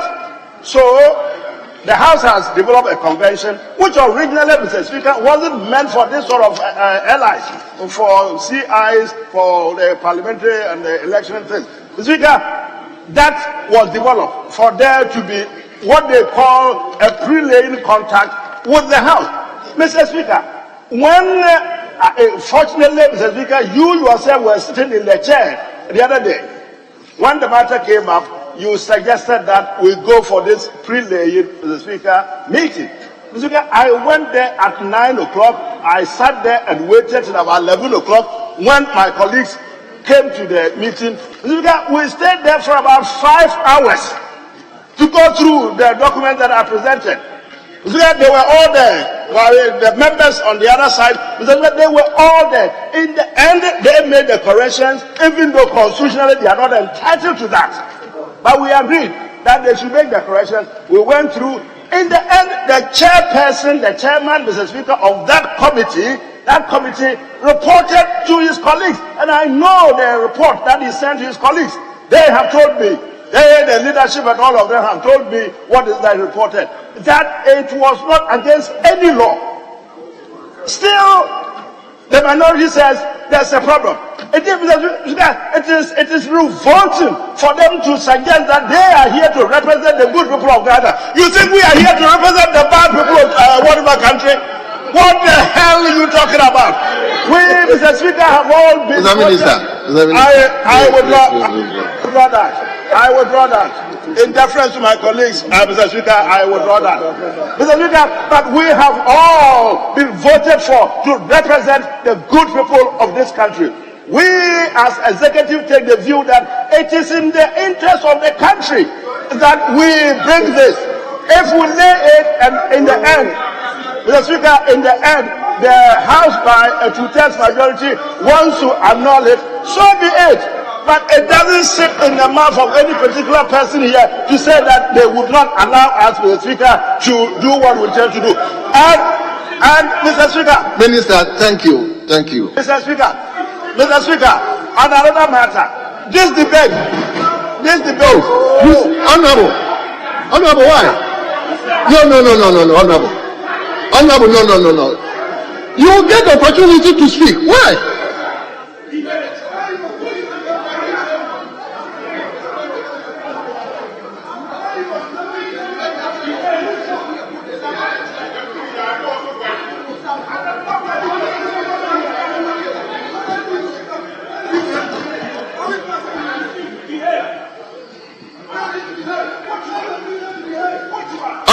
Honorable member. Okay, Mr. Speaker, so this debate that we entered, it would have been the debate when this document had been laid, and then the report is brought to the House, and somebody moves for a debate so that they can annul by two-thirds. But he talks about economics. When I was at school, Mr. Speaker, I wrote economic exams, and my teacher gave me 38/40. 38/40, but even I don't talk the way he's talking about. And let's get to the law. I don't take legal lessons from him because I am a British trained barrister at law. I don't take law from him. I do know very well, Mr. Speaker, about the World Trade Organization rules, and we have taken that very much into account before we drafted this regulation. Mr. Speaker, constitutionally to lay this, and we beseech you to allow us to raise and it is not within the ambit of those on this side, the Speaker, to prevent a constitutionally properly prepared document to be laid in this House. Former fans. All of you, resume your seat. All of you. All of you resume your seat. Let me hear the lead. Thank you, Honorable Speaker. Honorable Speaker, first of all, Honorable Ahmed did not say anything threatening. And let me be very clear. This House is guided by outstanding orders. And so the Honorable Agaga was within his right to have called for a quorum. It's guided by outstanding orders. In this House, Honorable Speaker, we must know what we are doing here. The Minister of Trade and Industry is here to lay a regulation to restrict the import of the following items: rice, poultry, margarine, fruit juice, soft drinks, mineral water, noodles, pasta, ceramic towels, mosquito coil and insecticides, soaps and detergents, motor cars, iron and steel, fish, sugar, clothing, apparel, biscuits, canned tomatoes, Mr. Speaker. And he's saying that members of parliament who have been elected by the people of Ghana to represent them do not have a say.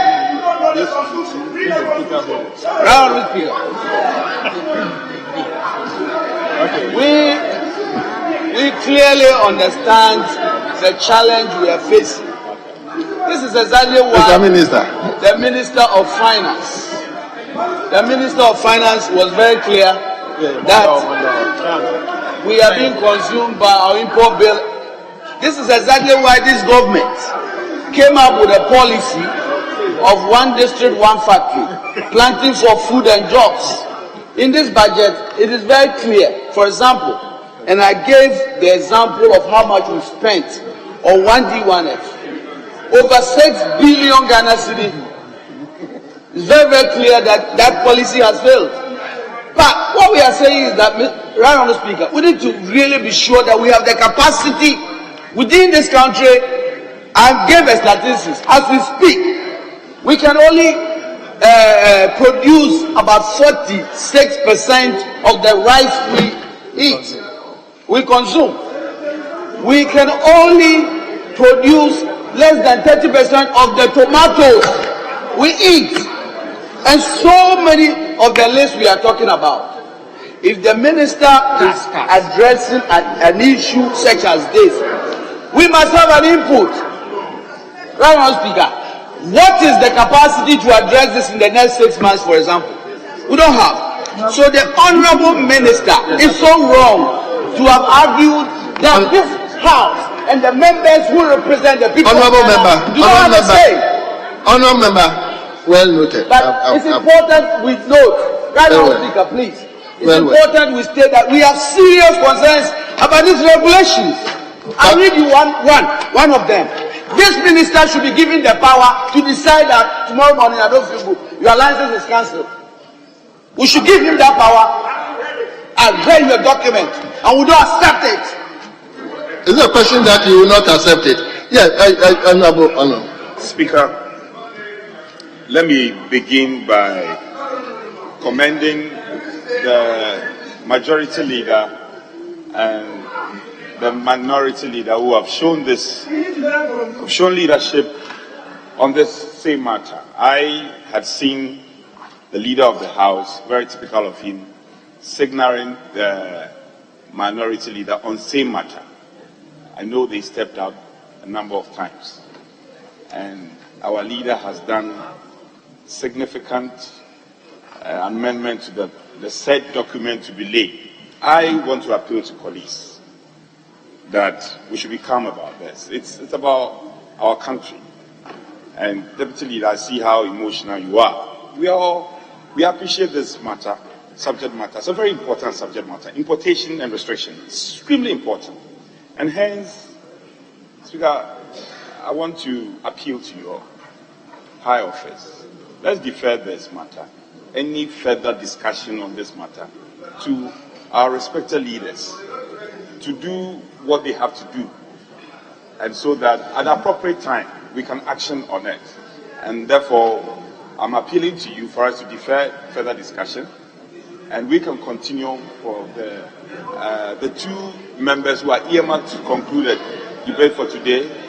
No, that's my view, so that the two of you can meet and iron things out.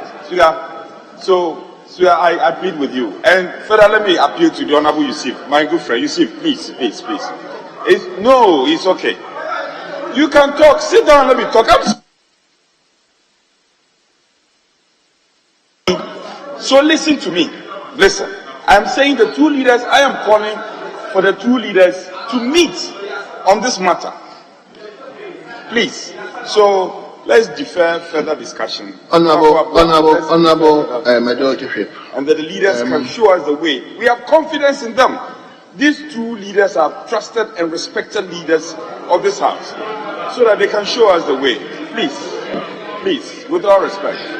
Yes, Honorable Yusuf, I will not give you the opportunity. You see that your leader is talking. I wouldn't give you the opportunity.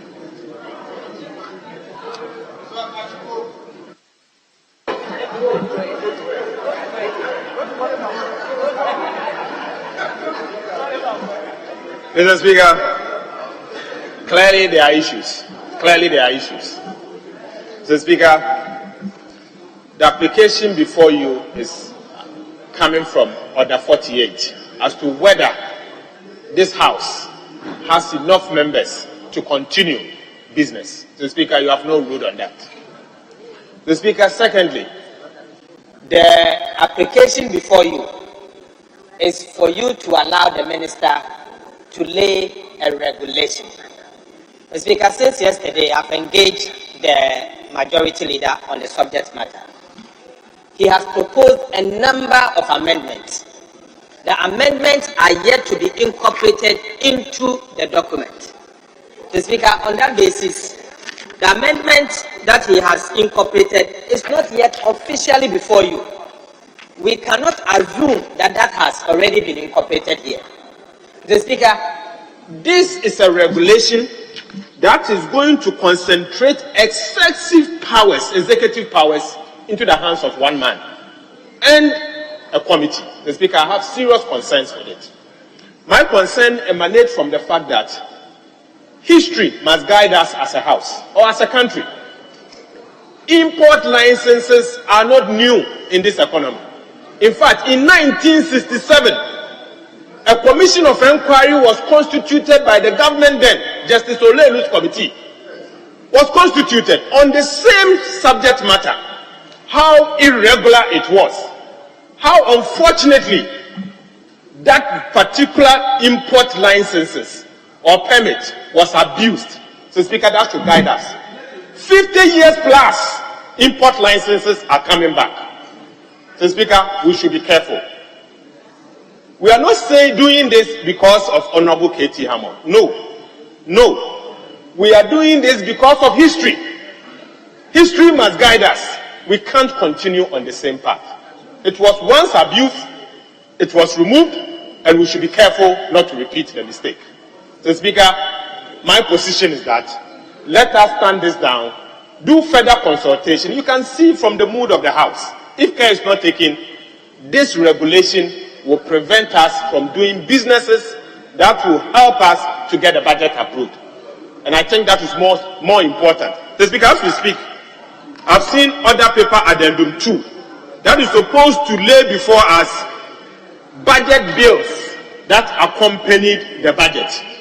Are we saying that because of this regulation, we are going to evoke Order 48 and prevent the budget bills?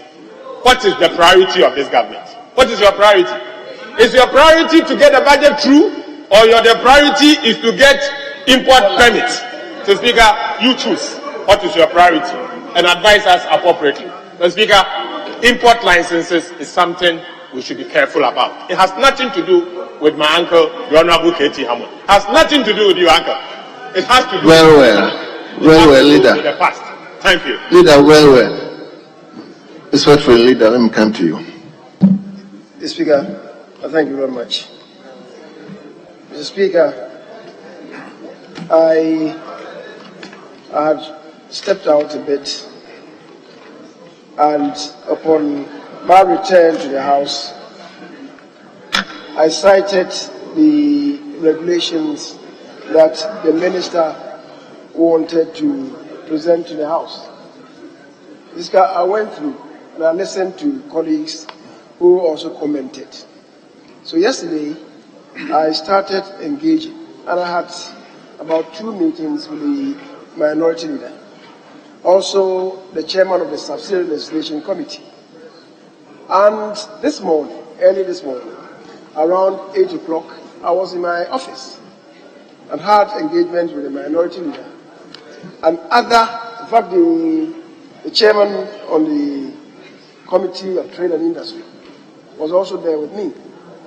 And having gone through, I proposed amendments to allay the fears of members.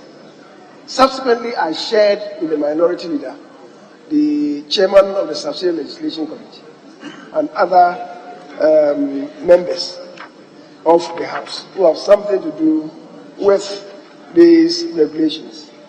Because at the end of the day, I think that we have come to some understanding that the amendments proffered will be sufficient to cure the mischief that members raised. Now the final issue is about incorporating those amendments into the document before the presentation, which is a legitimate request. The minister had assured that everything will be taken on board because we had discussions with the minister and he understood the amendments that we were proposing. I think the only thing left is getting them incorporated in this final to cure the mischief. The concern, however, Mr. Speaker, why the minister wanted to do the presentation of the document today is that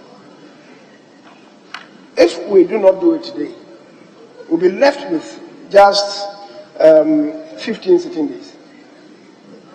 Plus Mondays, we take it to 18 sitting days.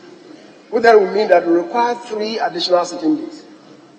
If we have to get this through before the House takes an adjournment, sine die, then we're required to have 3 sitting days on Saturdays, to conscript Saturdays, to sit on Saturdays to get this through.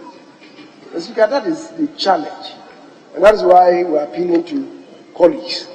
But given where we are, I would want to plead that we allow the minister to incorporate the amendments into the document and submit same to us on Monday, because the issues have all been addressed and we have had extensive discussion on these matters. The Speaker, the Deputy Minority Leader raised some fundamental issues. Those ones cannot be handled by the regulations. They relate to the Parent Act, which this House has passed. That is the Export and Import Bill that we passed. Matters relating to aligning it with WTO treaties and even the ACTA. You can't use regulations to deal with those matters. They should rather have found expression in the bill itself. Is it negligence on the part of the House? If we have to go back and amend the Parent Act to align with the treaty, the WTO and AFTA, that's a different conversation. That's a different conversation. So, Mr. Speaker, we should understand it that way. People are talking about the import of these regulations. Yes, emphasis is on import substitution, and that certainly would impact positively on the economy. How to best deal with it should be the concern of all of us. And I would want to, as I said, end by pleading with the Minister to go and factor the amendments proposed in the regulations and submit same to us on Monday. The matter that has been raised about the Speaker having taken a position. I'm not aware of that, so I do not want to address that. But, Mr. Speaker, the important thing is to allow all of us to be on the same page. So, as I'm saying, just to reiterate the point, that the minister should factor the amendments and resubmit same on Monday. That will come, as I said, with some challenges. Getting the number of days to have it mature before we adjourn on the 22nd of December. But let's get there. I guess we can find a way around it. The Speaker, having said so, there is this other paper, addendum 2. The Deputy Finance Minister is with us. If you can allow her to present them, knowing your own challenge. Colleagues, the Deputy Speaker has to attend to some very important matters. The minority leader is aware. So let's allow the Deputy Finance Minister to do the presentation, and I believe we can take an adjournment. Mr. Speaker, thank you. Yes. Thank you, Honourable Speaker. Let me add, in addition to what the majority leader has stated, I've just been told that the subsidiary legislation had also requested for a stakeholder report in addition to the changes that are supposed to be effected. I don't want us to come here on Monday and then that issue will be raised. I want the Minister of Trade and Industry to know that he has still not brought the stakeholder report to the committee, and that report must be with the committee for them to look at it. It's very important. I wanted to bring that up. But obviously, Honourable Speaker, a quorum has been raised. We are yet to rule on it. But I believe that when it comes to the issue of the taxes, I was just Honourable Leader, yes, the quorum has been raised.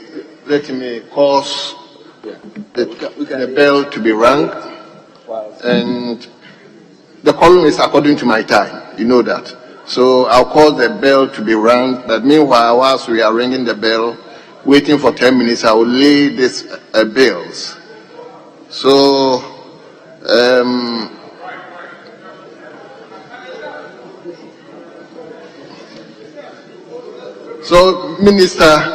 Deputy Minister for...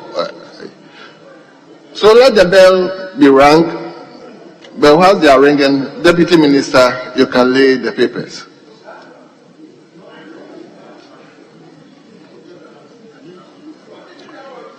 Yes, so we are dealing with addendum paper 2. Other paper addendum 2. Item 1. Yes. An act to amend the fare schedule to the Customs Act 2015, Act 891, to add 431 tariff lines to the customs tariff, and to provide a waiver for the importation of raw materials for the manufacturing of sanitary towels and animal feed, and for related matters. Honourable members, the bill is read for the first time. It has been presented to us and is referred to the Finance Committee. B. An act to amend the Value Added Tax Act 2013, Act 870, to provide for a flat rate of tax on the rental of commercial premises and other commercial rental establishments, to provide for a flat rate of tax on the supply of immovable property by an estate developer, to extend the zero tax rate for locally manufactured textiles and locally manufactured vehicles, to introduce a zero tax rate for locally manufactured sanitary towels, to waive the tax on electric vehicles for public transportation, to review the exemption for specified goods and services, and provide for related matters. Honourable members, the bill is read for the first time. It is referred to the Finance Committee. Yes, C. An act to amend the Excise Duty Act 2015, Act 878, to increase the excise duty rate on cider beer to align with the excise duty rate on beer, reduce the excise duty on plastics, and expand the coverage of the excise duty on plastics to cover imported plastic packaging, introduce an emission tax on carbon dioxide emissions by companies and from vehicles and for related matters. Honourable members, the report of the bill is read for the first time. It is referred to the Finance Committee for consideration and report. Now the D.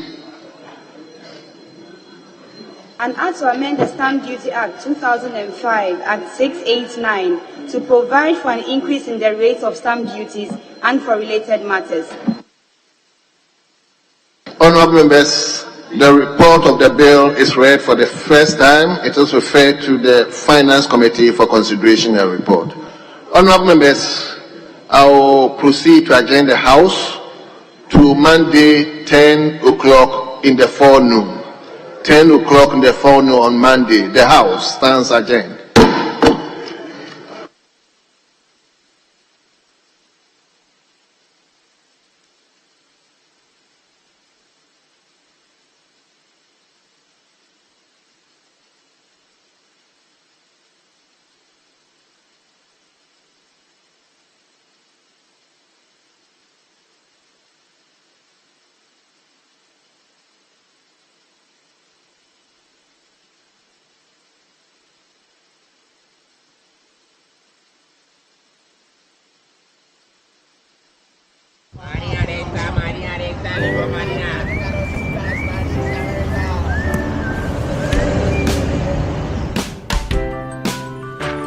I want you so bad, Alpha Cracker. I want you.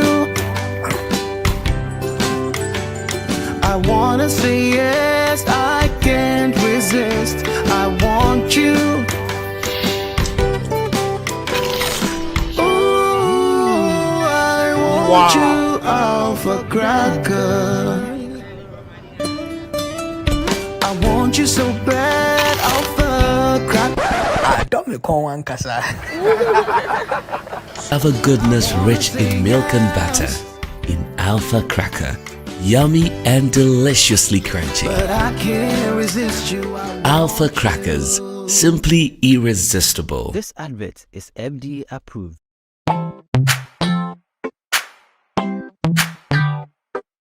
Sweetheart, be mindful of your health. Dear products Nadia Makeup, I welcome you to Sigma Health and Beauty. You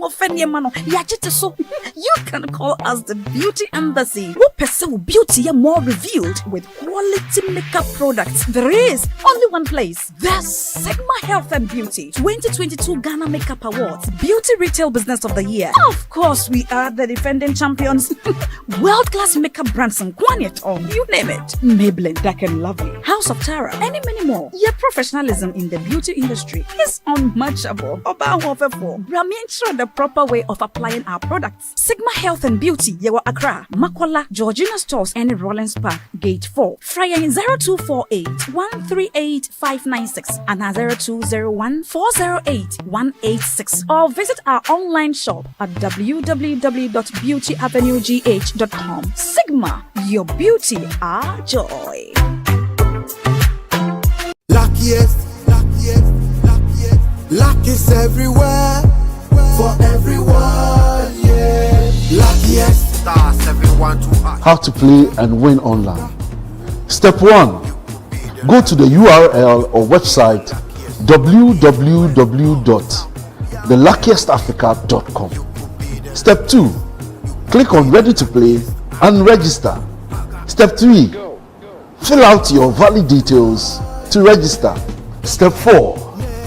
Enter and confirm the OTP sent to your email. Step 5. Purchase your ticket or generate a random ticket. Step 6.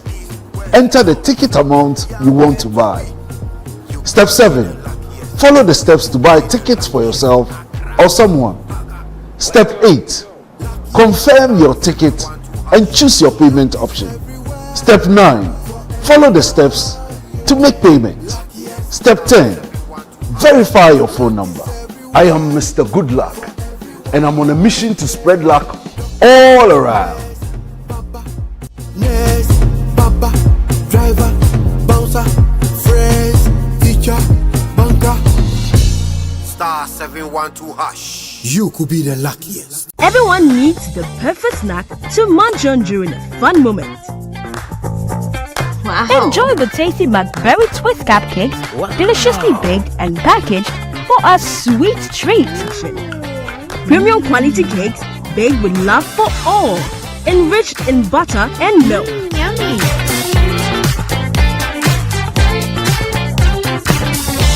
Oh, McBerry Twist cupcakes, simply irresistible. Try one today. This advert is FDA approved.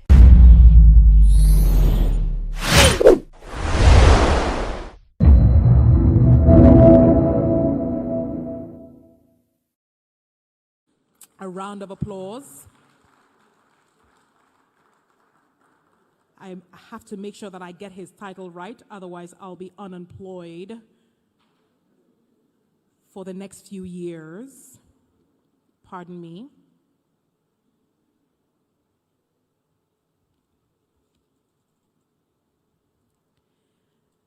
And the Honorable Akwesi Ewa Ababio is the Director of Diaspora Affairs, that is the title, Director of Diaspora Affairs at the Office of the President. So for those of you who want anything, need anything, know or want to share anything with regards to the diaspora, if this man doesn't sign on that document, it's only just a dream. Thank you very much, Honorable Ababio, for joining us. Mr. Cam Howard, kindly join us for this wonderful conversation. Mr. Henry Mangle, please join us. Dr. Hilary Brown, whom I saw. Dr. Hilary Brown is over there. Thank you so much, Dr. Hilary Brown, for joining us. And last, definitely not the least, I have Madam Anna Gonzalez, who is also joining us, Madam Anna Gonzalez. So we do have Mr. Akwesi Ewa Ababio, Mr. Cam Howard, Mr. Henry Mangle, Dr. Hilary Brown, and I'll bring you another chair. I believe you need another chair. We've all got Anna Gonzalez. Last but not the least, the moderator who is going to bring this conversation to life, Dr. Claudius Fergus. Dr. Claudius Fergus, please join us up on stage.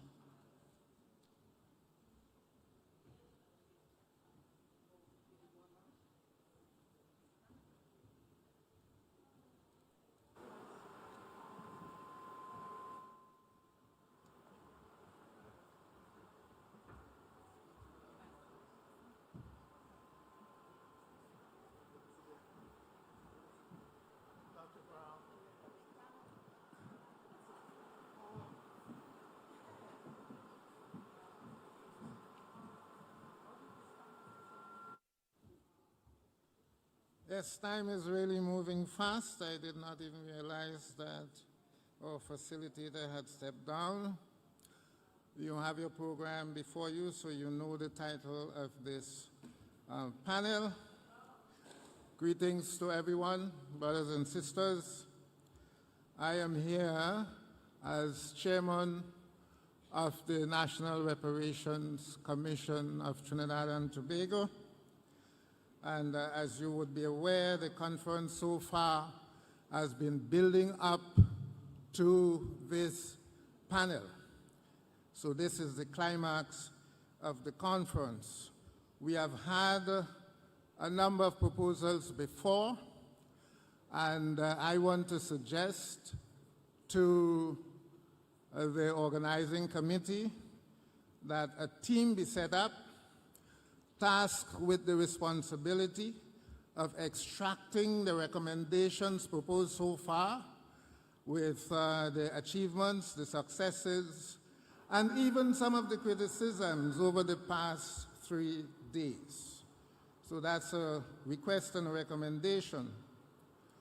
Some of the highlights in terms of recommendations which we need to incorporate into our roadmap, I will just highlight a few of them. We have heard of the importance of integrating reparations into the national schools curriculum. I think that's a fundamental idea, very, very deep idea.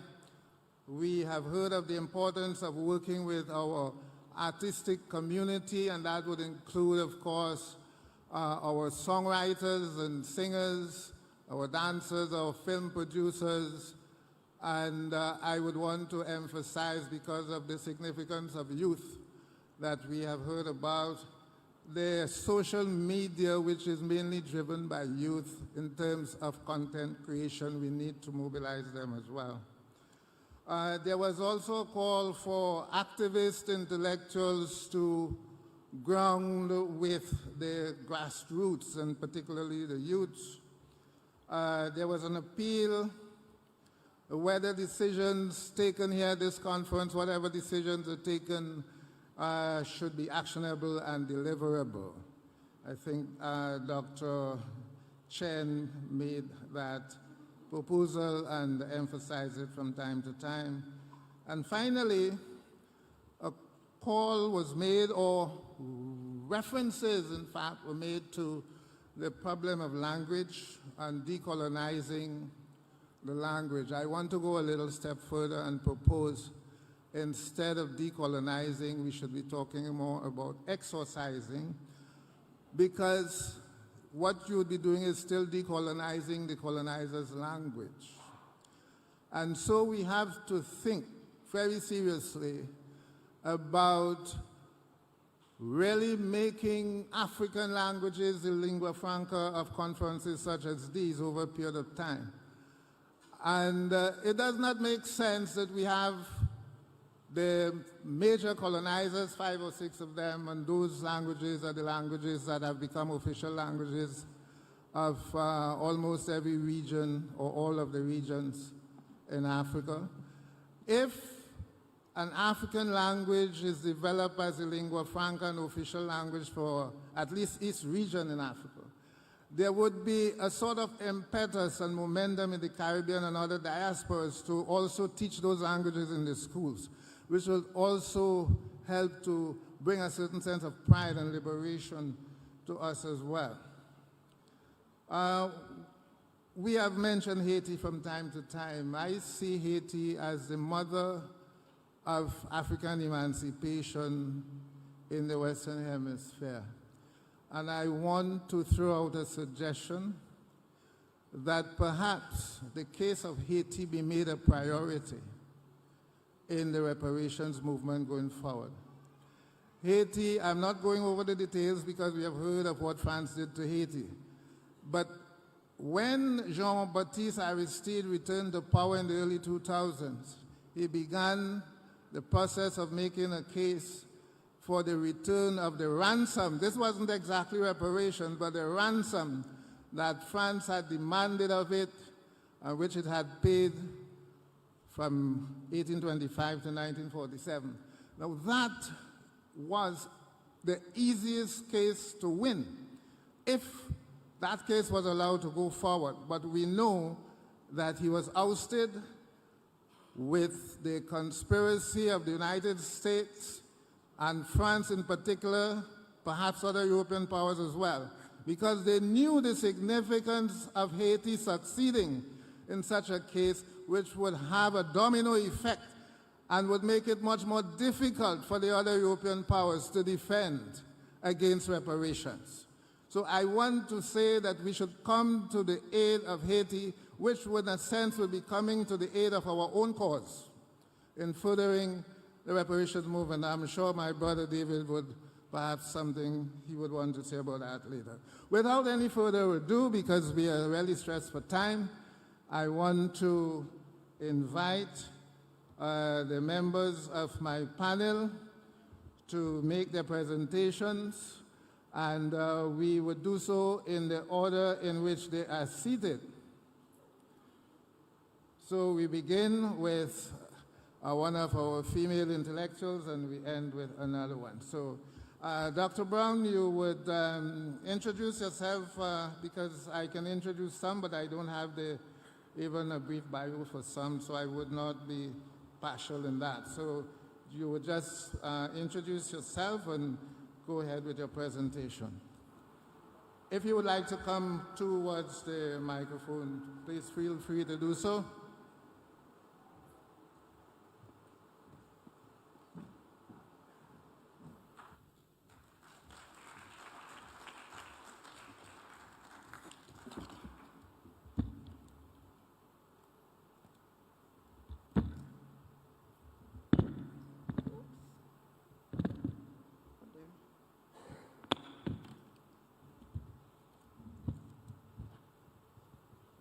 Bayete. This is the Zulu royal greeting. Bayete. So I hope I'm going to be taught the Ghanaian royal greeting so that I can use that one as well. Thank you, Mr. Moderator. It really is a pleasure, an honor, a privilege. What a wonderful gathering this has been of the committed to this reparations agenda. And it's really wonderful to be here representing CARICOM. And I really want to thank the organizers for the wonderful, warm hospitality, the government, the people of Ghana. We have felt so welcome, so at home. It looks so much like Jamaica. So it really has been fabulous being here. And so here we are, almost at the close of our conference. And we are now looking at building and sustaining a global advocacy movement for reparations. And I think the CARICOM Reparations Commission is very well placed to do that, having for the last 10 years been actively engaged in this very important mission for liberation and justice for our people. I would like to convey warm greetings from Professor Sir Hilary Beckles. He had conveyed to me that he really regretted not being able to attend, and that I should give his greetings and say that he's here in spirit. So as we have been observing and celebrating this 10th anniversary, I think we could perhaps have not had a better mark for this 10th anniversary than this coming together with Africa. The CARICOM heads of government, the CARICOM Reparations Commission, have been calling for some time for this connection with Africa, seeing it as indispensable to advancing the reparations movement. And so over this past decade, the Commission has been engaged in heightened advocacy, staging a plethora of symposia, public lectures, participating in expert panel discussions, producing publications, hosting press conferences. As soon as we heard that the Dutch were going to give an apology, we right away called a press conference. When we heard that the abolition loan was only paid off in 2015, the CARICOM Reparations Commission immediately called a press conference. Responding to the constant demand, it never ends. There's a constant demand for interviews by major international media. And through this heightened advocacy, I think the CRC has more than increased knowledge, understanding, and raised consciousness about the reparations agenda. So I think based on our experience over this past decade, I will share a bit of what we have learned about building and sustaining a global advocacy movement. So I think first, and it has sort of been a theme in this conference, we need a common philosophy or ethos that brings the movement together. And we have found that locating the reparations movement in the Pan-African ethos and in a human rights agenda has been very important. And it is also important to communicate that philosophy, that we stand on the shoulders and we have drawn on the inspiration of our great Pan-African thought leaders as Marcus Garvey, Kwame Nkrumah, CLR James, Aimé Césaire, and the list goes on. And I think yesterday one of the professors spoke to Ubuntu as a principle that also undergirds that Pan-African ethos. And of course, Ali Mazuru's concept of the United Global Africa, Africa and her diaspora, which has to be at the center of everything we do. The CARICOM 10-point plan has served as a rallying cry and broken down a complex concept of reparations so that it is better understood for the people. And we are currently in the process of revising that 10-point plan to take into account many of the new and emerging ideas around the reparations construct. But we have also drawn on Sir Arthur Lewis. He is one of our distinguished Nobel laureates for economics from St. Lucia. And writing in 1939, Labor in the West Indies, we have hailed him as the father of the reparations movement in the Caribbean because he was one of the first, among the first, to really say that Caribbean development will not be realized and will not be sustainable until this unpaid debt for 200 years has been settled. And so we have hailed him, and we have had a workshop to recognize his work. Secondly, I would say to sustain a global movement, you need a clearly defined strategy with strong political support. We can't overemphasize the importance of having clearly defined strategies in the legal sphere, diplomatic, political, media and messaging, public education, and advocacy, and which are nuanced and which change over time. Having a roadmap is critical, and that's what this session is about, bringing together our collective ideas to articulate that roadmap. So messaging and countering harmful narratives, such as Africa being responsible for the enslavement of our people, has been a top priority of the Commission. Knowledge is power, and the people must be educated on their history and the imperative of this agenda. Third, I would say another important consideration is developing a popular and inclusive movement. We know that civil society has been in the vanguard of this reparations movement. Rastafari, Pan-Africanists have really kept this alive and in our consciousness, our artists. Many of us supported the reparations agenda without even knowing that we did or that moment of consciousness. And I think a lot might have to do with the way in which our artists always have kept it alive for us. Then fourthly, I would say that the movement has to be properly resourced, both in terms of human and financial resources. The CARICOM Reparations Commission has recognized the need for a dedicated secretariat. This is not something you can do on a part-time basis. In order to implement an expansive public education program to address the constant media engagement, and to facilitate people participation. We had the youth, and we had a discussion about youth and women earlier. There is no mass movement that isn't a youth movement. So the reparations movement is not yet a mass movement. But what we also know about young people is that they're not going to come and sit in a room like this and talk for 3 days. Once you have given them the information and they're on board and they're motivated, they want to act.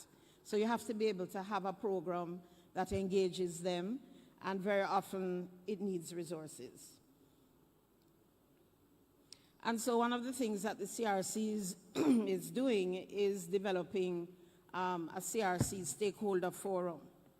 And this is where we will allow regular engagement, either quarterly or at least twice a year, engagement with a lot of the key stakeholders all across the globe who are involved in and committed to the reparatory justice agenda. And of course, whenever you feed the mind and the soul of your people and they are now convinced, the next thing is we want to get involved. How can we get involved? And so you need to have a program and a way in which you can engage stakeholders so that they can contribute to the movement, they can help to educate others, and they can feel involved and feel as though they're helping to realize this very important agenda. And then fifth, I would say building strong partnerships and coalitions to increase advocacy and awareness right across the globe. And I think the CRC has very successfully developed partnerships with NARC. Dr. Daniels is here, National African American Reparations Committee, the Global African Congress in Canada. Sikayo isn't here with us today, but he usually is. Atacare International Development Organization, IDO, universities in the United Kingdom, civil society, and as you have heard, several civil society organizations are now part of the CARICOM Reparations Commission. So I think our reach and impact has been much wider and far more impactful because of these partnerships.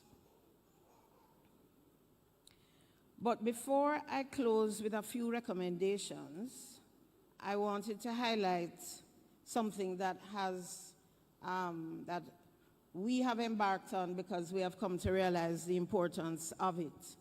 And that is, within our 10-point plan, there is one of the points which is the repatriation, and Rastafari said that we should change it from repatriation to resettlement. And I think earlier I heard Dr. Barrel Beekman speaking about the right of return. And what we have come to realize is that in the trafficking and chattel enslavement of African people, we lost a lot. Not only did we lose language and community and our names, African spirituality, aspects of our culture, but we also lost this understanding and this tradition of royalty. And although I've never done a survey, I could bet that the majority of the young people in the Americas are not aware that there are still royal traditions, kingdoms, chieftaincies in Africa, and certainly have a very Eurocentric concept of that. And so the CRC has been partnering with IDO in facilitating a reconnection agenda, which we realize is a very important part of the repair, of that psychological healing, of completing the circle. And I see my brother Sifiwe nodding, because he has told me how he has reconnected with the motherland, learned his original language, and resettled in his original community in Guinea-Bissau. And so what we have experienced through IDO, which brings together 645 kingdoms in Africa, is an acceptance. So the diaspora wants to return home. Maybe some want to return as tourists, but I think the majority would want to feel that they are returning home and being accepted in their communities, in a more kind of organic connection. And so we feel that being welcomed home by the traditional communities in Africa, the kings and queens and chiefs who have opened up their hearts and their communities to already to 50, at least 50 persons from the diaspora, have been either installed, welcomed back home in traditional communities in South Africa, in Uganda, and in Kenya. And in fact, I was installed, Queen Ajanuta Chom II, with the Atacare community in Uganda. And I'm going to invite some of the CRC members who have been so installed. Chief Opalot, that is to stand. That is Chief Dorbreen. We have Chief Eric. We have Duke John Campbell. We have Queen Mother Chen Zero. I don't know if anybody else is here. So I think this is a very important part of the reconnection agenda, a very important part of repair, and we have been partnering with IDO to advance that agenda. So, closing now with a few recommendations. I think we need a global reparations forum to keep us all connected. We need to meet virtually on a regular basis, even quarterly, and keeping abreast of each other's initiatives, progress, obstacles. We need a mechanism for collaboration between the African Union and CARICOM, a joint commission. This was already proposed in the declaration of the African Diaspora Summit held in 2012 in South Africa, and again in the communique of the first Africa CARICOM Summit held in September of 2021. So we have the mandates, we just need to act. And I think I heard a recommendation about greater involvement of the regional economic communities in Africa, and I think that that would be an excellent first step. We also need to establish the joint legal and other expert committees that we have spoken about in Barbados and again here, and to ensure that we continue to work together in a very close way. We also need to build a strong and sustainable youth arm for the reparations movement. And recognizing, as I said, that we need it to be action-oriented. It can't only be talk, or we're going to lose the commitment of our young people. And let me also reiterate the recommendations of our heads of government, where they indicated that they would welcome the African Union to co-sponsor a resolution on reparations at the United Nations, to join with CARICOM in a campaign for an advisory opinion from the ICJ, and also inviting the African Union to add its voice to calling for a second international decade for people of African descent. So, my brothers and sisters, I know we have several panelists, so I think I will stop here and allow others to make their contribution. And just to say, in the words of Garvey's, the motto really of Garvey's UNIA, it's one God, one aim, one destiny, we will overcome. Thank you. Thank you very much, Dr. Brown. Just some pointers there from her presentation. We are indeed carrying on the pioneering work on the shoulders of those of whom we stand, Marcus Garvey at that pinnacle, not necessarily the beginning of that journey. We have people like Blyden, a number of people in the United States, Frederick Douglass and so on. And Nkrumah, perhaps the climax of that development in Pan-Africanism. She mentioned the development of popular and inclusive movement with an emphasis on developing a youth arm of the reparations movement, the need for public education, the concept of resettlement advanced by the Rastafari movement, and of course the need for a global forum on reparations, among other important proposals. Remember our keywords as I see them in this panel: building a roadmap, sustaining a momentum forward. How do we sustain the momentum that we are caught up in? Because we are not the beginning of that momentum. We have had several fora before, but this is a very, very critical one. We need to make this a sort of a gateway to some very important developments. How do we consolidate and how do we engineer a way forward? So with that in mind, I now welcome Mr. Akwesi Awa Ababio to make his presentation, either seated or at the podium. And please indicate if Mr. Babio and the rest of my panelists, just the office you represent or the organization, so that we have an idea of who you are. Thank you. Thank you, Mr. Moderator, and good afternoon. I hope you had a nice meal during the break, and it's my pleasure to be here as a contributor to this discussion. I think let me start off by joining the chorus of voices that have been heard here in saying how grateful we are to His Excellency, our President, Nana Addo Dankwa Akufo-Addo,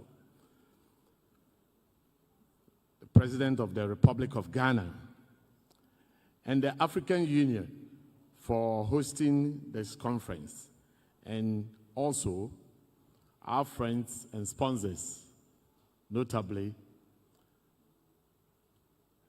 our friends from the Global African Union,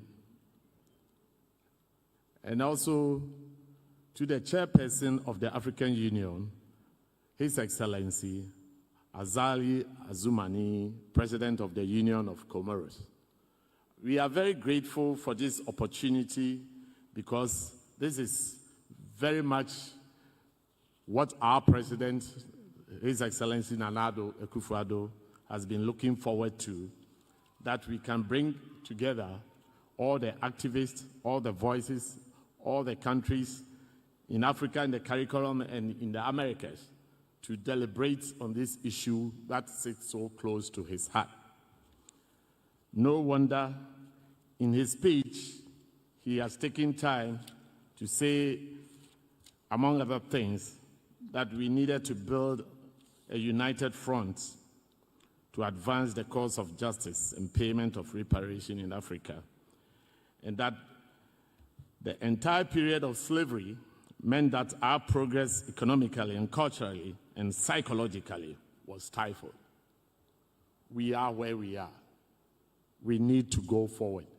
And that is what I suppose me being here as part of this panelist is looking to see how, having taken notes of all the things that were said, of the deliverables that were made here, we should be able to help out in proposing the way forward. I must quickly add that this conference, as we have termed it, the Accra Conference, in my opinion, and from the facts of the records, is not the first one. As we know, in 2022, there was a conference here in Ghana that came out with a declaration, which rightfully has been referenced in going forward. But I'm also, surprise, going to tell you that in 1999, there was the Accra Declaration and Reparations and Repatriation Declaration. Would you believe that? And this is something that I want to dwell on to make a case that whenever we want to go forward, we need to know what has happened and to be able to build on what has already happened. A number of panelists, speakers, have alluded to the fact that yes, on several occasions, we have tended to ignore what has been done, to think that we can come out, we can go ahead and make new proposals. But I think we need to do our research very well as we try to build a coalition going forward to see how credit can be given to those who have worked previously and to enable them to also feel part of the team that we want to build going forward. In that Accra Declaration on Reparations and Repatriation, among other things, and I read, it said that we, the participants of the first historic international reparations and repatriation Truth Commission Conference representing the Côte d'Ivoire, Namibia, Ghana, Togo, Benin, etc., Nigeria, Jamaica, Tanzania, Zambia, USA, UK, South Africa, Barbados, Martinique, and Guadeloupe. Give homage, blah, blah, blah, blah, blah. So you can see what has happened in the past. And I think just as every effort was made to make sure that the last year's declaration and the conference that took place in Accra was referenced and was built on, we also need to make sure that the Dublin and the Lagos and every other conference that has taken place in the past that dealt with reparation should be taken on board going forward to enable us to give credit where credit is due all the time. And that will go a long way to get us to mobilize quickly and effectively when we want to go forward. Now, in 2008, the government of the Republic of Ghana, through the Diaspora Affairs Office of the President, the office that I represent, that I am a director of, assisted a group of people who came through for a similar conference. And I'm happy to know that, yes, we are going ahead to build on those foundations. As an office, that is the job that His Excellency has brought us in to do, to facilitate this movement forward of helping the diaspora, facilitating whatever the diaspora has to do in Ghana.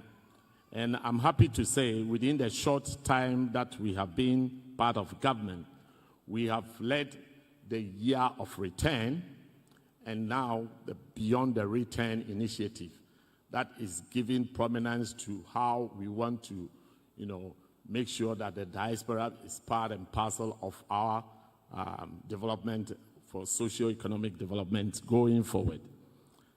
And in the course of everything that we've done with the Year of Return, we have made sure that as part and parcel of what needs to be done in order to bring healing for our brothers, we have led an initiative that has enabled as many people as possible to have their dreams fulfilled with that restoration of citizenship. Whenever our friends have come back, or lost relatives have come back for citizenship, we in Ghana, we in our office have never termed it as granting them citizenship. We have always seen it as a restoration of citizenship, because that is what it is. Those who have come back and are willing for Ghanaian citizens are actually getting their citizenship restored. And that is what we have been doing. So, after this 2022 conference in Ghana, rightly so, as you all know by now, our president then subsequently took the idea forward to the African Union meeting, got the permission of the African Union, and now here we are. And I think even before that, then there was the steady tour to Barbados, which I was fortunate to be part of. I got to know so many of the activists and that, are also here with us. And we have been building on this momentum going forward. So now it doesn't, beg to know that if we want to actually go forward any further, we should be using similar ideas to go forward, to mobilize across Africa, to make sure that our governments have a buy-in going forward. Even though this is by every means a success, I am in a way possibly not so enthused by the number of African countries that are present here. Because I believe if we have a buy-in of even half of the African countries, the participation would have been far bigger than this. But of course, there's something to shout about this. the success, the fact that we have been able to, for a start, bring the CARICOM and the African countries and our colleagues from America together here today to deliberate about how we intend to go forward, to sustain the momentum of making sure that reparations become a reality, is in itself something to shout about. And therefore, we should be happy with our efforts. So, it is by no surprise that it is not surprising that we have gathered here legal experts, policymakers, academics, and people of African descent, and colleagues from Americas, every one of you here, to see how we can take things forward. And in the course of taking notes for what we intend to do, I got it down as, we needed to establish the African Union Commission and inaugurate a committee of experts on reparation, which is going to be key for us going forward. But even before we do this establishment of this African Union Commission and inaugurate a committee of experts, we need a platform, a basis, a philosophy on which to gather, on which to propel ourselves. And as has been rightly pointed out by earlier on by Professor Nyaka, we have a Pan-Africanism platform on which we can easily get everybody to identify to propel ourselves forward. So the basis of this Pan-Africanism gives us an opportunity, which is something that already exists, to gather together to see how we present ourselves going forward. Therefore, we all need to support the upcoming conference, the 9th African Pan-Africanism Conference that is to take place in Togo, to see how we can further oil our wheels going forward. Again, we also want the establishment of a reparation fund, which, is going to be helpful because we would definitely need something to keep us going. In Akan, we have our own saying, or in Ghana here, that translates literally to say that the basis of doing anything is money to enable you to function. And to say it in the local language, it is Yangofa Adiefe Emra Ninyane Ahahai. Yangotiadro Emrano Ninyane Ahahai. Which basically means that to get the medicine from the forest, all you have to do is to bring the leaf. Yeah. So we will need that to enable us to be able to function. And we have to think outside of the box to see how we get the funding that is going to be necessary to enable us to move as we want to. Having established a committee of experts and the funding that is going to be necessary, we would need the corporations and on board all these civil societies and organizations. And I believe on the platform of the Pan-Africanism, we can easily establish this. Even if there will be difficulties, there are no difficulties that we cannot surmount. And I believe we can do this to enable us pursue the agenda, to enable us to take the fight to our nemesis of our downfall all this time. Those who have worked so hard to get us stifled, to get us impoverished, to get us where we are. We have the opportunity to come together and attack them from all fronts. And by all fronts, we have already on this platform, various presenters have indicated to us how we can make use of the United Nations, the jurists that we have amongst us, the African courts, etc., to all enable us to, attack from all fronts. And that is something that we have to be, looking at critically and see how the roadmap can clearly map out when this is happening, side by side, when other things could also be happening at the same time, to let us go forward. And then, of course, there is the youth that has been well presented here in terms of how we have to bring them on board. I think we have to take that into serious consideration, knowing that whatever we are asking for is not something that we are going to be looking to enjoy today or tomorrow, but work for the benefit of those who are coming.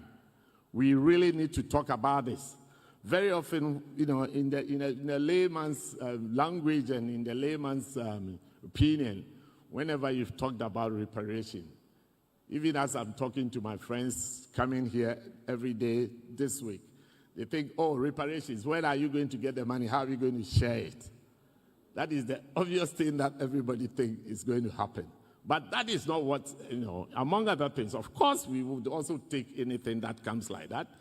But we know we are looking for other things as well, in terms of education, in terms of economics, the new social order, in terms of climate, related issues, how that has affected us, how that needs to be corrected.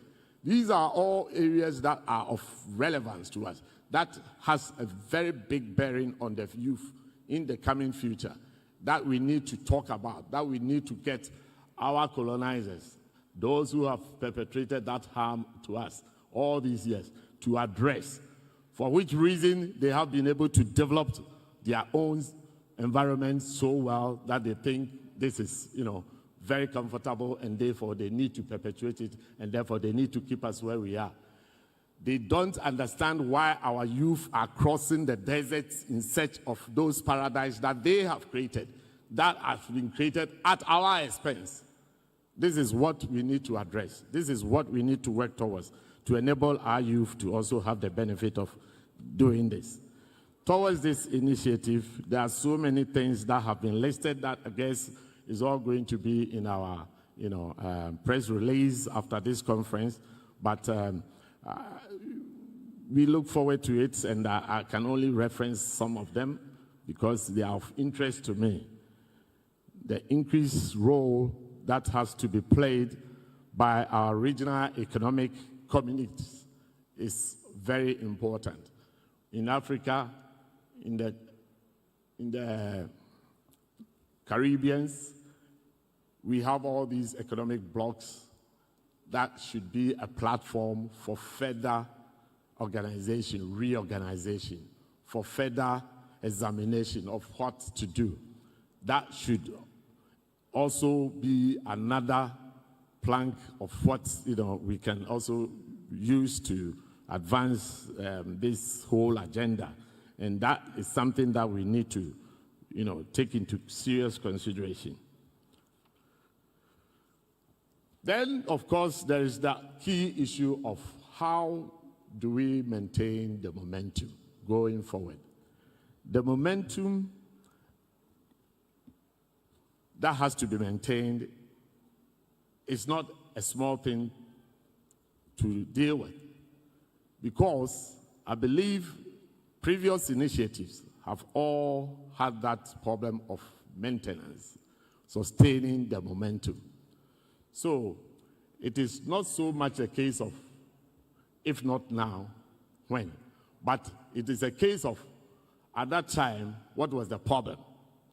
And in addressing the issues at that time, what was the problem? We need to know that perhaps we had not been able to build champions that were going to transfer this idealism from one to the other, and that it had died with some people, and that there has been a gap, and that we need to address that gap. I'm glad that Dr. Ron Daniels has suggested, even as we go forward, that we look for some individuals right now, specifically. He mentioned that our president, for one, could be chosen because he has very little time in office now, and he's going to have more time on his hands. He will be such an ideal person to make sure that he just doesn't lead this initiative in his current position as the president of Ghana, but even when he's no longer there, how do we make sure that is not just him that I'm talking about, that using him as the symbolic person that we need to look at how some individuals could be positioned to carry this forward. And I think it's something that we need to think about very well to see how best we can, approach leaders of his type to say, we are going to need you to be champions of this going forward. That does not mean that we are going to only get champions only of his age group, but to look for champions within the organization, the country, champions within every country. How do we set up our various institutions that will enable us to do this? I'm happy to say that in the Diaspora Affairs Office of the President, some of the initiatives that we have been embarking on has not been kept to ourselves. We have been sharing ideas with other African countries. Not recently, Burundi were here in Ghana to study our diaspora engagement policy. Before them, Swatini had been here, Senegal, Togo, so many other African countries. We have been sharing ideas as to how we can all work together. And I'm glad to say that with the central administrative work that is happening at the AU office with the ECOSOC and others, with the CEDO, we have the opportunity to mobilize across country to see how we can sustain this momentum, that we can keep this in the perspective all the time for people to know that, yes, this is something that is important to the African community. Perhaps rightly so, as Ambassador Bennett and others have said, have pointed out, we need to deal with the issue right now in respect of how Kwame Nkrumah during the time of independence had dealt with our independence, when he said we want our independence now and not in the future. We want our reparations now, and that we should put in every effort, work together, make sure we mobilize cross-country, cross the oceans, cross-continent, to make sure that we have all the support that we can take us to where we want to go. That would take the fight to our colonizers. That would take the fight to those who have perpetrated these heinous crimes against us. Thank you, moderator. I think I'm going to wind up by just, making sure that, yes, so many things have been said that we need to take into consideration, and I believe our communique, which will be issued at the end of this, is going to spell out clearly, and that we would all have to work in our various capacities to make sure that we can take that forward. Thank you. Thank you very much, Mr. Badio. And he began by telling us how committed His Excellency, the President Nana Akufo-Addo, is in respect of looking for a united front on the question of reparations. And hopefully after he demits office, next year I believe that he would become an ambassador for reparations. My term, but I believe that is what he was pointing towards. He also emphasized the importance of building a research team. I think we will all agree with that. We have had a number of conferences, not particularly under the theme of reparations, but reparatory nonetheless, going back to the early 2000s. We need to gather all that research information, the proposals and so on, and to ensure that we have some element of continuity in these conferences. He recommended or suggested that the AU set up a commission on reparations. I'm sure all of us endorse that. But also, I think we should look at each of the 5 regions of the African Union establishing separate regional commissions on reparations. So, Mr. Babio, if you can take that back as well as a recommendation, we will be very, very grateful. Okay, so I invite our next speaker to make his presentation. Mr. Cam Howard, please. Thank you.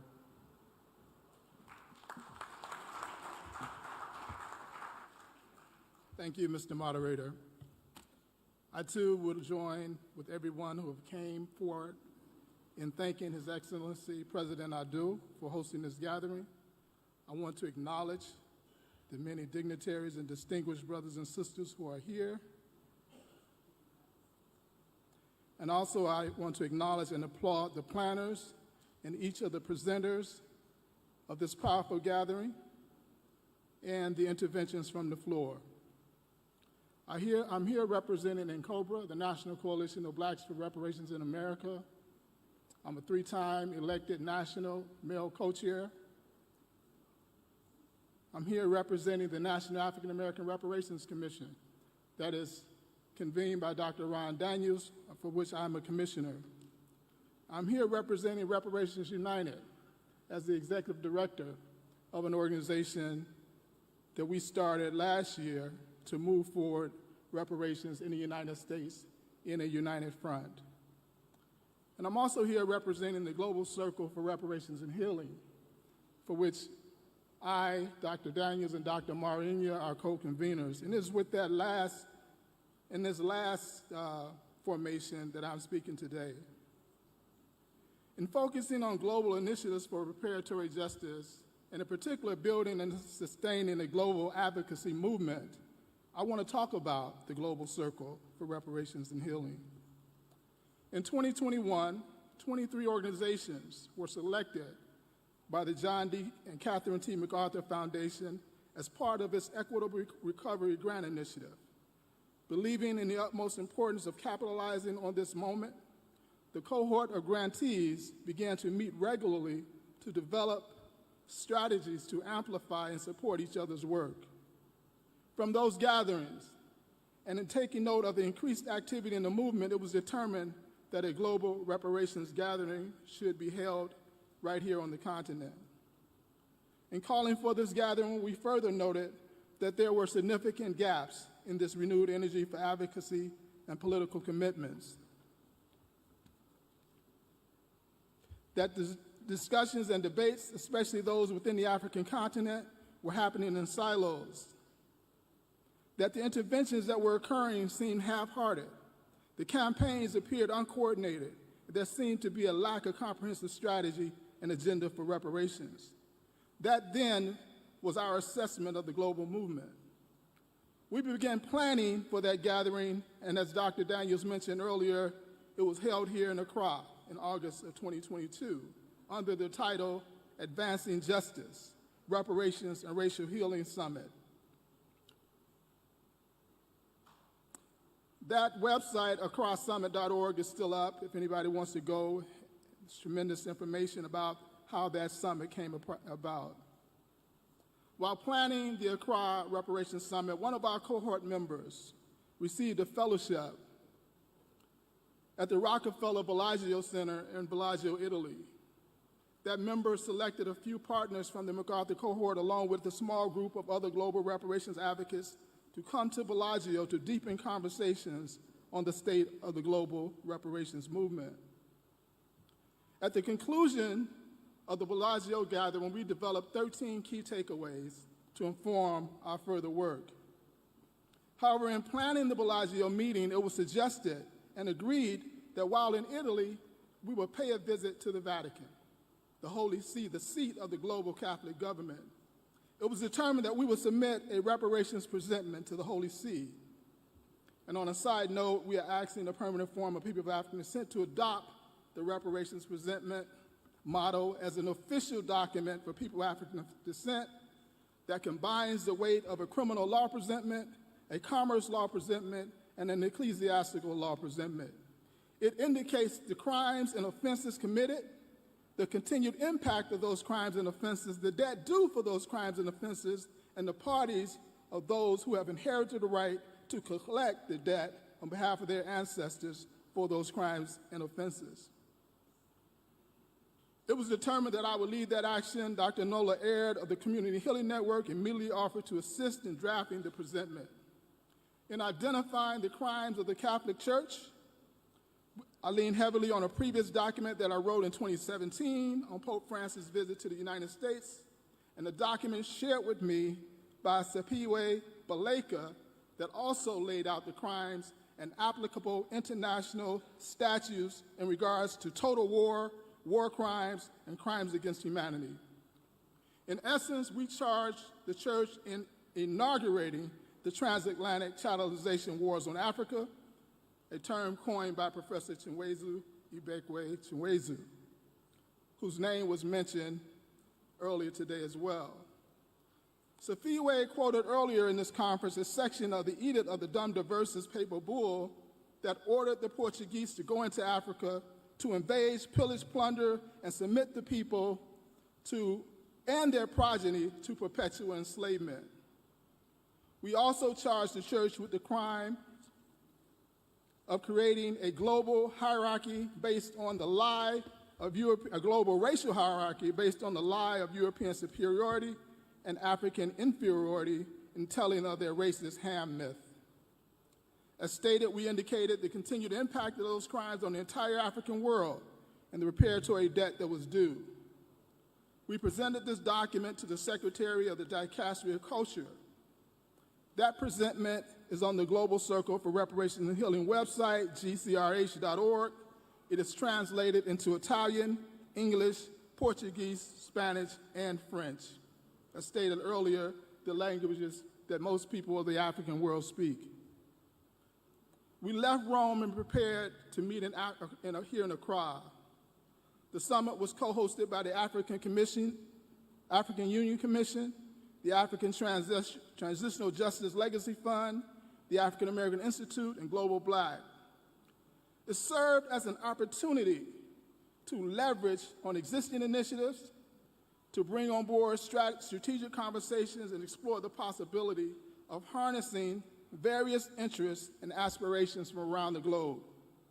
The summit presented an opportunity for holistic discussions and reflect on the legacies of the transatlantic slave trade, enslavement in the Americas, colonialism, and strategies for reparations and healing. It was both a continuum and a launching point for renewed and revitalized action toward reparations and racial healing around the world. Additionally, the Accra Summit sought to create a platform for the unification of the transcontinental plan for reparations by providing an opportunity for the various actors on the continent and from the diaspora to commit to redefining strategy, build bridges, and engender trust in this global campaign. Finally, we sought to explore healing approaches from the continent as well as truth and healing dialogic processes to unpack the role of Africans in the transatlantic chattelization wars on Africa. The summit provided an avenue for defining and agreeing on a collective advocacy strategy for new approaches for racial, communal healing, and critical reflections on how to address the various harms. What has taken place here at this prestigious gathering is in total alignment, and we are indeed happy and grateful to be a part of it. The Accra Summit produced the Accra Declaration that was spoken of earlier, the Accra Declaration of Reparations and Healing. With the Accra Declaration for Reparations and Healing and the 13 takeaways from Bellagio, it was determined that there was a need for a global network committed to reparations. We continue to meet now officially as the Global Circle for Reparations and Healing, whereby we crafted an operational framework to build this global network with the purpose of achieving collectively developed objectives. This operational framework, for which everyone here is encouraged to join, consists of 6 global working groups addressing the key areas identified during the Accra Summit proceedings. Those key areas are global institutions, structures, and economic policy. This group will create a working plan and has begun to create a working plan to focus on interventions related to the international institutions like the G20, the UN Security Council, World Bank, World Trade Organization, and IMF. The second working group, political actors and power dynamics. This group will create a working plan that assesses the political dynamics of strategic targets, conduct power analysis, conduct research and fact-finding on key political targets, and will support the overall strategy with information gathered. 3, media and narrative building. This group will focus on achieving the reparations narrative at the global level and providing framing that influences the discourse toward the goals of the global circle. 4, partnerships and movement building. This group focuses on building relationships across continents, forging partnerships with key allies, strengthening existing relationships to help advance the collective strategy. 5, interreligious actors. This work plan will focus on advancing the Vatican action as well as other interventions with religious institutions. Let me mention here that in January of 2023, Madam President of the Permanent Forum of the People of African Descent, the Honorable Epsi Campbell Barr, sent a missive to the Pope furthering our collective claim for repair that we began with our visit to the church in July of last year. 2 months later, a joint letter from the Dicastery of Culture and Education was issued a statement denouncing but not rescinding their 15th century papal bulls, which was one of our demands in our presentment. In denouncing these papal bulls, they were sure to do so only in regards to indigenous peoples of the Americas.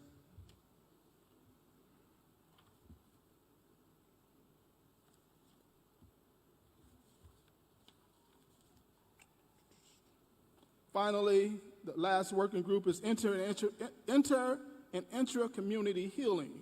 This work plan advances the global inter and intra-community healing agenda for Africa, and the African world. We believe this global operational framework, peopled by brilliant minds that gather in these international spaces, can provide a meaningful structure to collectively build, advance, and sustain the global advocacy movement for reparations and healing. There have been great ideas that have come out of this conference that can be furthered within this operational framework. So again, we encourage you to go to gcrh.org and sign on to one of the working groups. Now I would like to shift a little bit on the issue that Dr. Daniels raised earlier. There's been so much great information shared, discussions held, and ideas generated. The presenters and interventions from the attendees on the floor, again, have been phenomenal. And having said that with the utmost sincerity, I also have to share what I see as an absence of inclusion of the Afro-descendants in Brazil and the United States' contribution and shared ownership in the Global Reparations Plan of Action being proposed here at this convening. Repeatedly, I've heard the term Africa, the Caribbean, and Latin America as a grouping.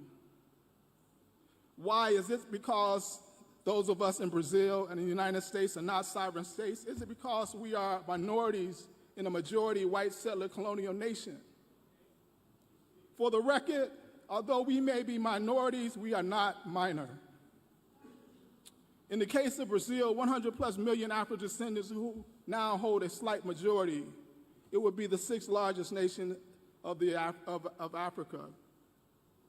I would like to suggest here that everyone in this gathering, especially those connected to a government, the African Union, or a UN body, go to the United Nations Archive website and locate the proceedings of the Durban Review Conference of 2009 and view the report of the brother from Brazil.